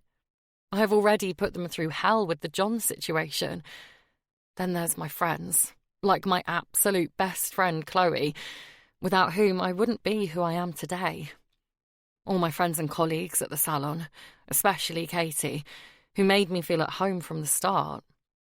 I love my work, which is more of a passion to me. I have so much to be thankful for. Once I get down off this rooftop, though, I think I'm going to book a holiday. I need a break. I'm not sure how long I spend lost in my own thoughts, but Pete's behaviour changes, and it pulls me back to reality. Something must be going on. Pete grabs my legs and cuts the rope between them, just leaving my hands still tied. He then pulls me up and drags me out of the greenhouse and onto the roof. The wind has picked up, and I shiver and shake in the cold. Pete puts his left arm around my front, holding my arms down against my body. My hands are tied at the wrists, so I can't really move. I'm also realising that I am becoming weaker and weaker by the minute. I think I was running on adrenaline before, and it is quickly fizzling out. I feel very lightheaded. With his right hand, Pete pulls out his knife and holds it to my throat. Pete, please, don't do this. I feel his head dip and his hand drop a little, but only for a second, and then it's back up, the cold blade resting below my voice box. There's a banging sound coming from the door to the roof. The door opens with a fast, powerful swing. Smoke comes billowing out of the building. 2 large figures appear out of the smoke. They're wearing oxygen masks on their faces, yellow helmets and thick fireproof suits. I assume they must be firefighters until one takes off his mask and I hear his voice. Damien. What the hell are you doing, Pete? Damien demands. I am finally going to get justice for my sister. You killed her, Damien. You broke my parents' hearts. Damien doesn't reply. He just lets him speak. We have never been the same since. You ruined our lives, you murderer! Pete is getting angrier. He tightens his grip on me, and the knife pushes into my neck. Damien's eyes meet mine. He's speaking to me through them. He's asking me to be calm and trust him. I do, I say back with a tear in my eye. He understands and puts his eyes back on Pete. I am sorry, Pete. I never meant for Claire to get hurt. Do not say her name! You have no right! Pete's anger rises even more, and he pushes the knife further into my neck. I feel my skin break under the sharp blade. The release of warm blood runs down my neck onto my chest. I see the pain in Damien's eyes as he looks at me. It's me you want, not Bella. Please, Pete, let her go. I will do whatever you want. Just let her go. She's done nothing wrong, Damien pleads. I haven't seen Damien in this position before. He normally has control of every situation, but here he has none, and I know he hates it. I see him like this, and I love him even more. It must be taking all his strength for him not to come over here and beat Pete to a pulp. but he can't. He's protecting me. I see Damien's eyes flicker to his left, just for a second. Has he seen something? Pete then starts to talk about his sister and their time growing up, how she used to look out for him. I get a glimpse of the man he was before his sister's death. It's horrendous what grief can do to a person. I am feeling extremely weak now. My vision is very blurry, and I'm hearing sounds like I'm underwater. I feel Pete's anger building again. My legs give way, and I slump to the floor. The knife penetrates my skin again, and I feel another rush of warmth down my neck. It feels good. I am so cold. It warms me up for a moment. I hear Damien shout, and there's a bang as I hit the cold, hard floor. I am exhausted, so I let my eyes close, and I drift into a deep state of unconsciousness. Chapter 23. Damien. He's down! I shout into my microphone. We had a sniper on the roof next door. They shot Pete in the back of the head. We won't have to worry about him anymore. I push his body away from Bella and assess her situation. She is breathing, thank goodness, and her pulse is a little faint, but it's there. She has 2 cuts on her neck, the bastard. If he wasn't already dead, I would be killing him now. They're bleeding, but seem to be stopping. I think they're surface wounds, thank goodness. I pull out my first aid kit and quickly bandage her neck. I wrap her in a fireproof blanket and put a spare oxygen mask on her face. I lift Bella into my arms and carry her back into the building. There's not as much smoke now. The firefighters were putting out the fires when on my way up here, and they have since made good progress. King's security work closely with the fire services as well as the police. We've helped each other out on many an occasion. I take the stairs with ease and stare at my Bella. I am never letting her go now. There's an ambulance waiting outside, and I get into the back with Bella in my arms. I let them get her stable and then direct them to my home, Kingston Manor. I have already arranged for a medical team to be there waiting for Bella's arrival. I have explained the situation to Penny, and I'm sure she will have sorted out everything else. This time, I will not be leaving Bella for a moment. Everything is in hand at Kingston. Bella is set up comfortably in our room. She has a medical team on hand 24 hours a day. Thankfully, I have the influence and money to have better care for Bella in my home than any hospital. Bella has a few stitches in her neck and is on some strong antibiotics, as she had the beginnings of pneumonia. Bella's parents and Chloe are also staying with us. Josh is here a lot, too, keeping an eye on things. On one thing, or rather, person, in particular, if I'm not mistaken. "Hey, my beautiful Bella, how are you feeling?" I say as I walk into our room. Bella is sitting up in bed, reading. It has been a week since the hospital incident, and she is getting stronger by the day. Now that it has quietened down with visitors and you're feeling better, I wondered if we could have a chat. I think I have some explaining to do. Bella puts her book down and straightens herself in bed. She takes a deep breath and looks a little worried. That's if you're up to it, of course. Yes, it's fine, Damien. Please go on. I sit on the end of the bed and gather my thoughts. I have known I needed to speak to Bella about Pete and explain. I haven't wanted to upset her or slow her recovery, so I haven't yet discussed what happened with her. I have also been putting it off because I am not sure how Bella feels now, and how she will feel after I explain. Bella obviously knows that Pete was angry at me, and that he was willing to take her life because of that. She also must know that he blames me for his sister's death, but she hasn't mentioned anything to me about it. With family and friends visiting, the police, and the medical team's presence, we haven't really spent any time alone, apart from at night, when I get into the sofa bed at the other side of the room while Bella is asleep. Okay, well, I am going to start from the beginning. I take a deep breath. When I was in college, I met a girl called Claire. She was so beautiful. Everyone wanted to date her, and unfortunately for her, the only person she wanted to date was me. At the time, I thought it was great. I had what everyone else wanted. After a while, Claire started getting very serious. She was talking about engagements and moving in together. It was definitely not what I wanted. I just wanted to have fun. I tried to explain to her that we were too young for that, and we should enjoy life. Claire didn't get the message at all. I even broke up with her a few times, but she still came back. I was young and naive back then, so I decided the best way to get her to move on was to go with someone else.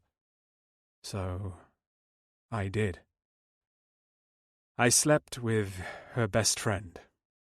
I got a friend I had at the time to take photos of us together and email them to her. I bow my head in self-disgust. Bella looks shocked and saddened by my words, but nods to encourage me to go on. A couple of days later, I found out that she had committed suicide. She had written a note saying how much she had loved me and that I had broken her heart. That I had also taken away her best friend, and she could no longer live with the pain. My voice breaks as I finish. I realize I have never actually spoken those words out loud. My family and Josh knew about it all when it happened, but I have never had to explain it to anyone before. Bella takes my hand in hers and gives me a sad smile. She's about to say something, but I stop her. Please, just let me get it all out while I can. I am not used to talking about my feelings. Since then, I have never let any woman get close to me. I have never dated or slept with anyone more than twice. To be honest, there's never been anyone I wanted to see more than that. Until I met you, I have never wanted anyone to be hurt again because of me. But with you, Bella, I just couldn't stay away. I am sorry. I was selfish. My voice breaks again. Bella moves over to me and wraps her arms around my neck. I put my head on her chest, and she kisses the top of my head. She then lifts my face, kisses me gently on the lips, and wipes the fallen tears from my eyes with her thumbs. When you were kidnapped, I completely lost my head. I have never felt pain like that of losing you. And when I found out that I could have prevented it, I realized it was all my fault. I had hurt someone else, and you could have died because of me.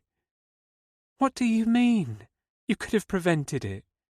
Bella asks, confused. John was working for King's security. He was one of our new recruits, and his first job was the hairdressing event. I literally handed you to him. No, Damien, you weren't to know. You cannot blame yourself for this. Yes, I can. Josh had asked me to go through the short list of CVs for the new recruits, and I didn't bother. If I had, then I would have seen him. I would have known it was him, and I would have known he was after you. I could have stopped him.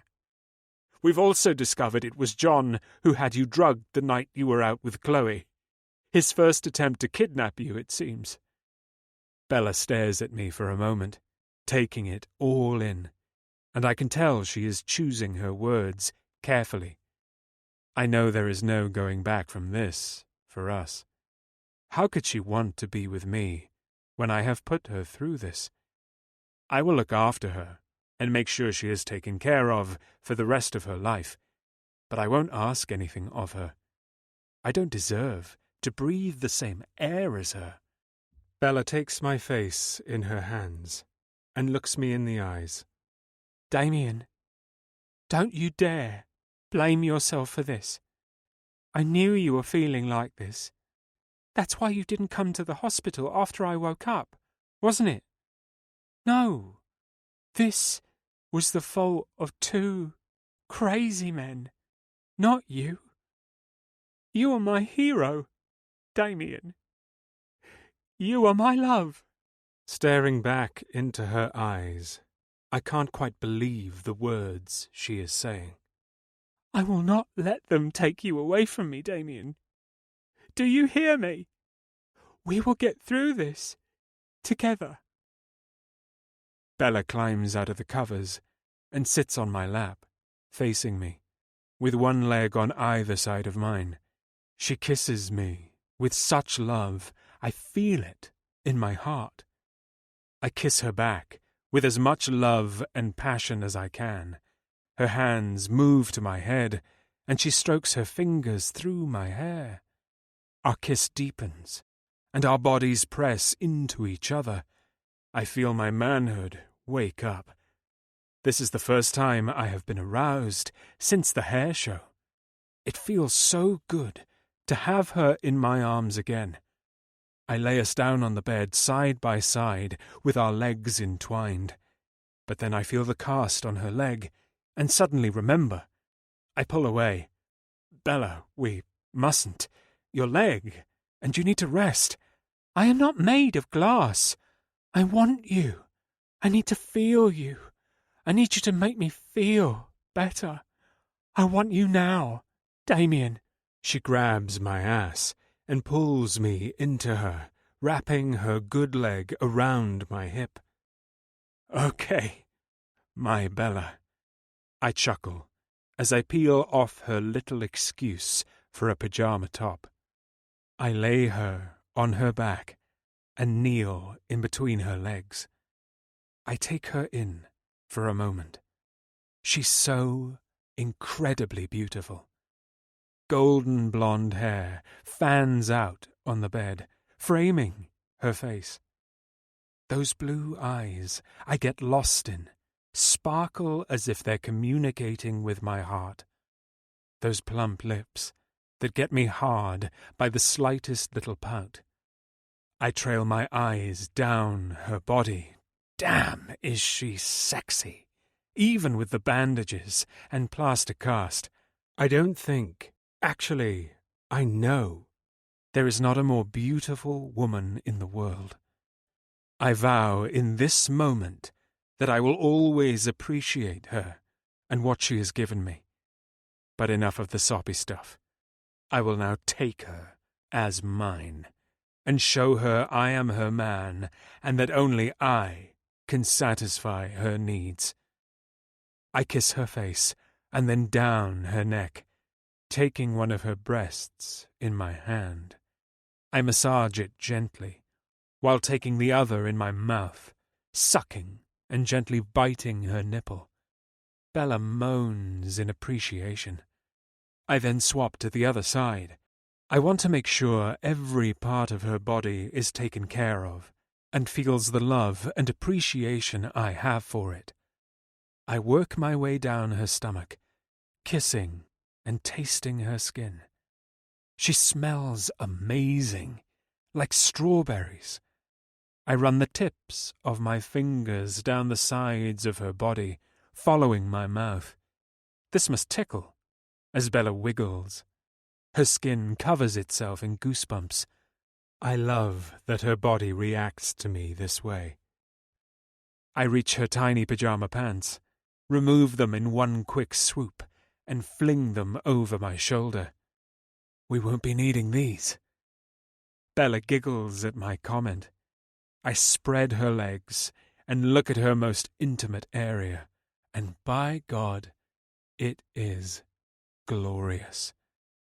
It's pink, plump, and glistening, ready and waiting for me. What an honor. Bella, you are perfect. Bella smiles at me with such love. I bend down and start with the insides of her legs, giving her feather-like kisses and tickles with my nose.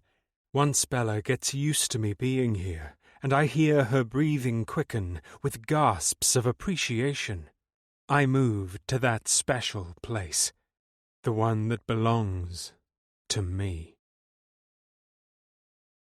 Chapter 24. Damien. I swipe my tongue through her slit, gently caressing her clitoris, rotating round and round. Bella's body begins to move with mine in response to the pleasure. This encourages me more. I use my lips, my tongue, and my nose. I absolutely love being able to do this for her. I continue as her body starts to shake. Her legs start to kick a little, and I know she is there. I work faster and apply more pressure, and then I hear it. The sexiest sound in the world. Bella having an orgasm. An orgasm created by me and happening on my face. I am in heaven. I slow to gentle kisses as she comes down. Once her shaking has stopped, I can no longer control myself. I pull off my shirt and pants and slide into her. Wow, it's the most perfect fit. I can feel every part of her inside, and it's sexy as hell. I am so hard. I feel like I could burst. I get to work at claiming my territory. My primal instincts kick in, and I need to claim her as mine. I lift her hips and carefully drape her legs around me so I can enter her deeper. Bella lets out a gasp, but I hold her eyes, and I know she's okay.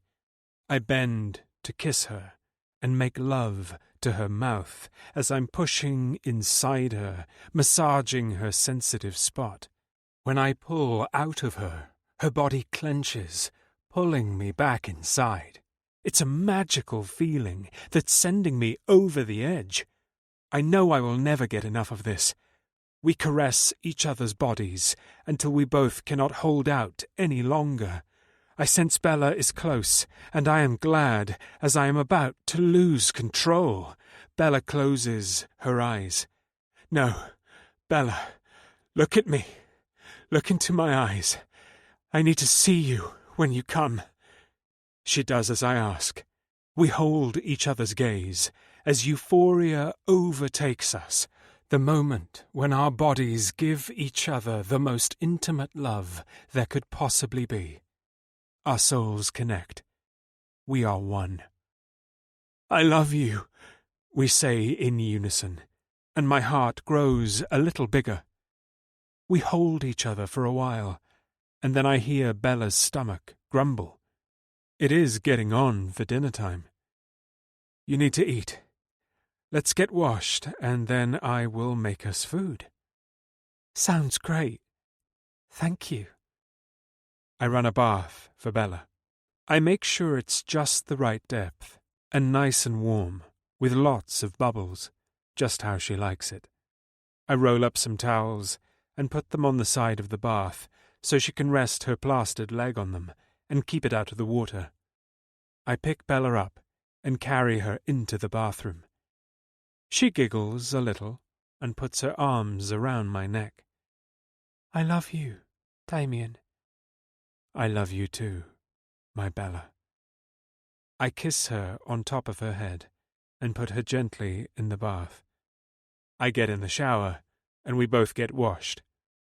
Once we are dried and dressed, I carry Bella down to the kitchen and sit her on a bar stool at the island. I wanted to make something and bring it up to her, but Bella wouldn't have it. She insisted on coming downstairs. I can't blame her, as she must be getting sick of those four walls. I just don't want her to do too much.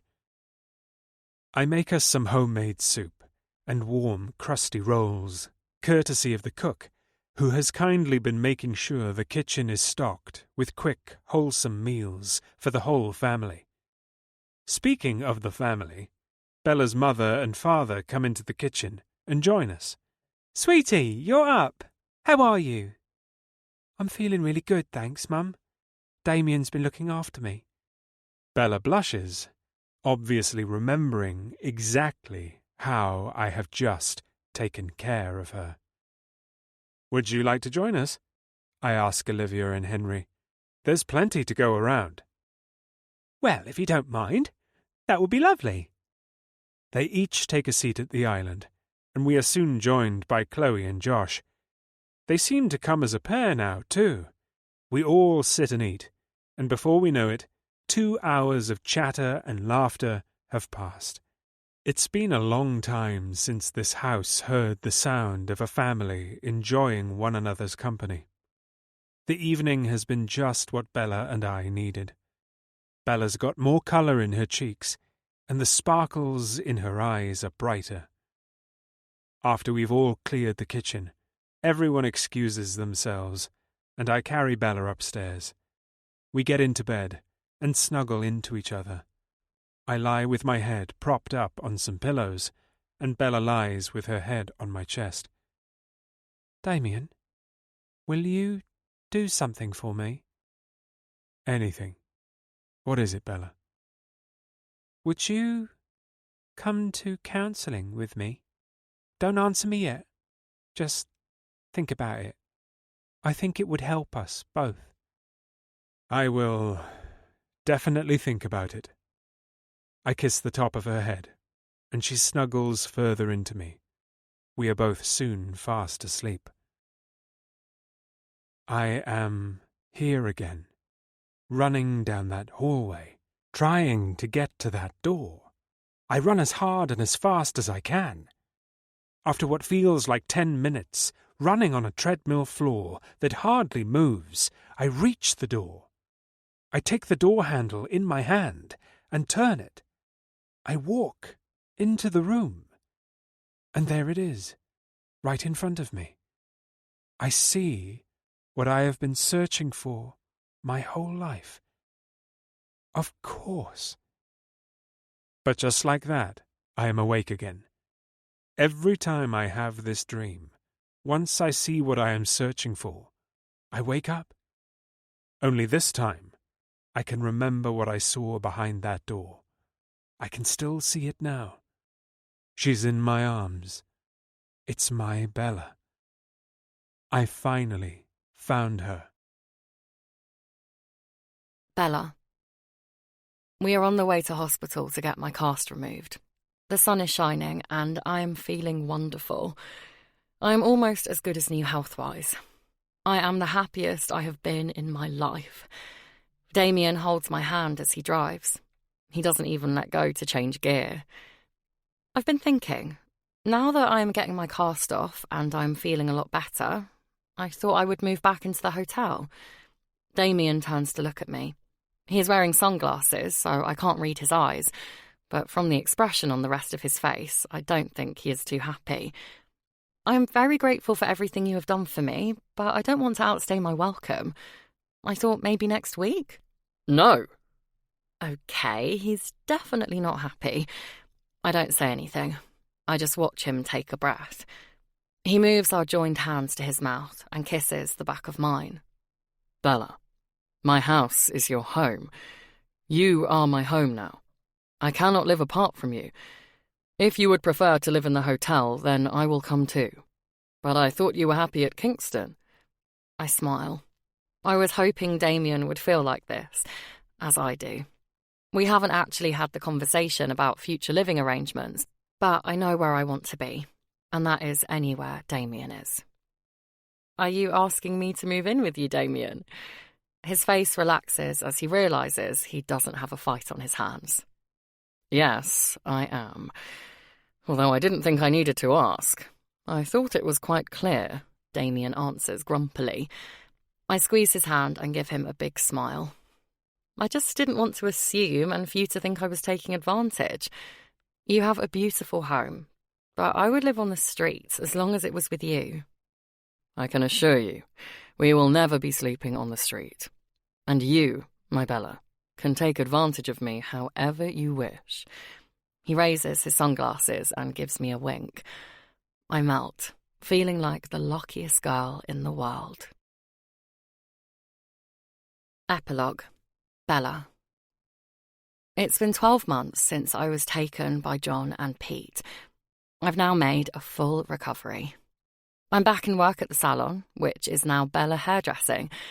Damien kicked out Rebecca along with the franchise and put the sign over the door while I was still in hospital. I don't remember much from the ordeal. I've plenty of scars to remind me, but they're all fading now. The whole thing has affected Damien just as much as me. Damien has been wonderful. He has taken such good care of me. I've had the best doctors and nurses, and every treatment from counselling and psychotherapy to Indian head massage and pedicures. Damien did not leave my side. He comes to the salon with me most days and works from there. He's turned one of the treatment rooms into his office. It was the only way he would let me go back to work. Mike is back at the door and the salon is busier than ever. Mike, thank goodness, has made a full recovery. He had a good few stab wounds and almost died, but thankfully he is now fitter than ever, his words. Mike wanted to come straight back to work, so here he is. Chloe has moved to London. She's living with us until she finds a place of her own. I am hoping something will happen between her and Josh. There is definitely chemistry there. I've never been happier. I also have a little surprise in store for Damien tonight. I found out I was pregnant yesterday, and as it is his birthday today, I thought I'd make it one of his surprises. Life couldn't be more perfect. With Damien by my side, I will want for nothing more. Damien. Today is my birthday, and there is only one thing I want today, and that is for Bella to say she will be my wife. We are going for a meal at our favourite restaurant. I know, however, that she has also invited many of our friends and family as a surprise. Nothing gets past me. But that couldn't be more perfect, really, as I have a surprise for Bella. I am going to ask her to marry me. First, though, I have my counselling appointment. I have been coming to see Dr. McGrain for about 12 months now. It was Bella's idea. We come together and also separately. It has really helped me. I didn't realize how just talking about how you feel and what goes on in your head can make you feel and deal with situations much better. I enter Dr. McGrain's room and sit in the chair with a smile on my face, thinking about Bella and this evening. Damien, you look particularly happy today. Is there a reason for this? There is. Today is my birthday, and the day I am going to ask Bella to marry me.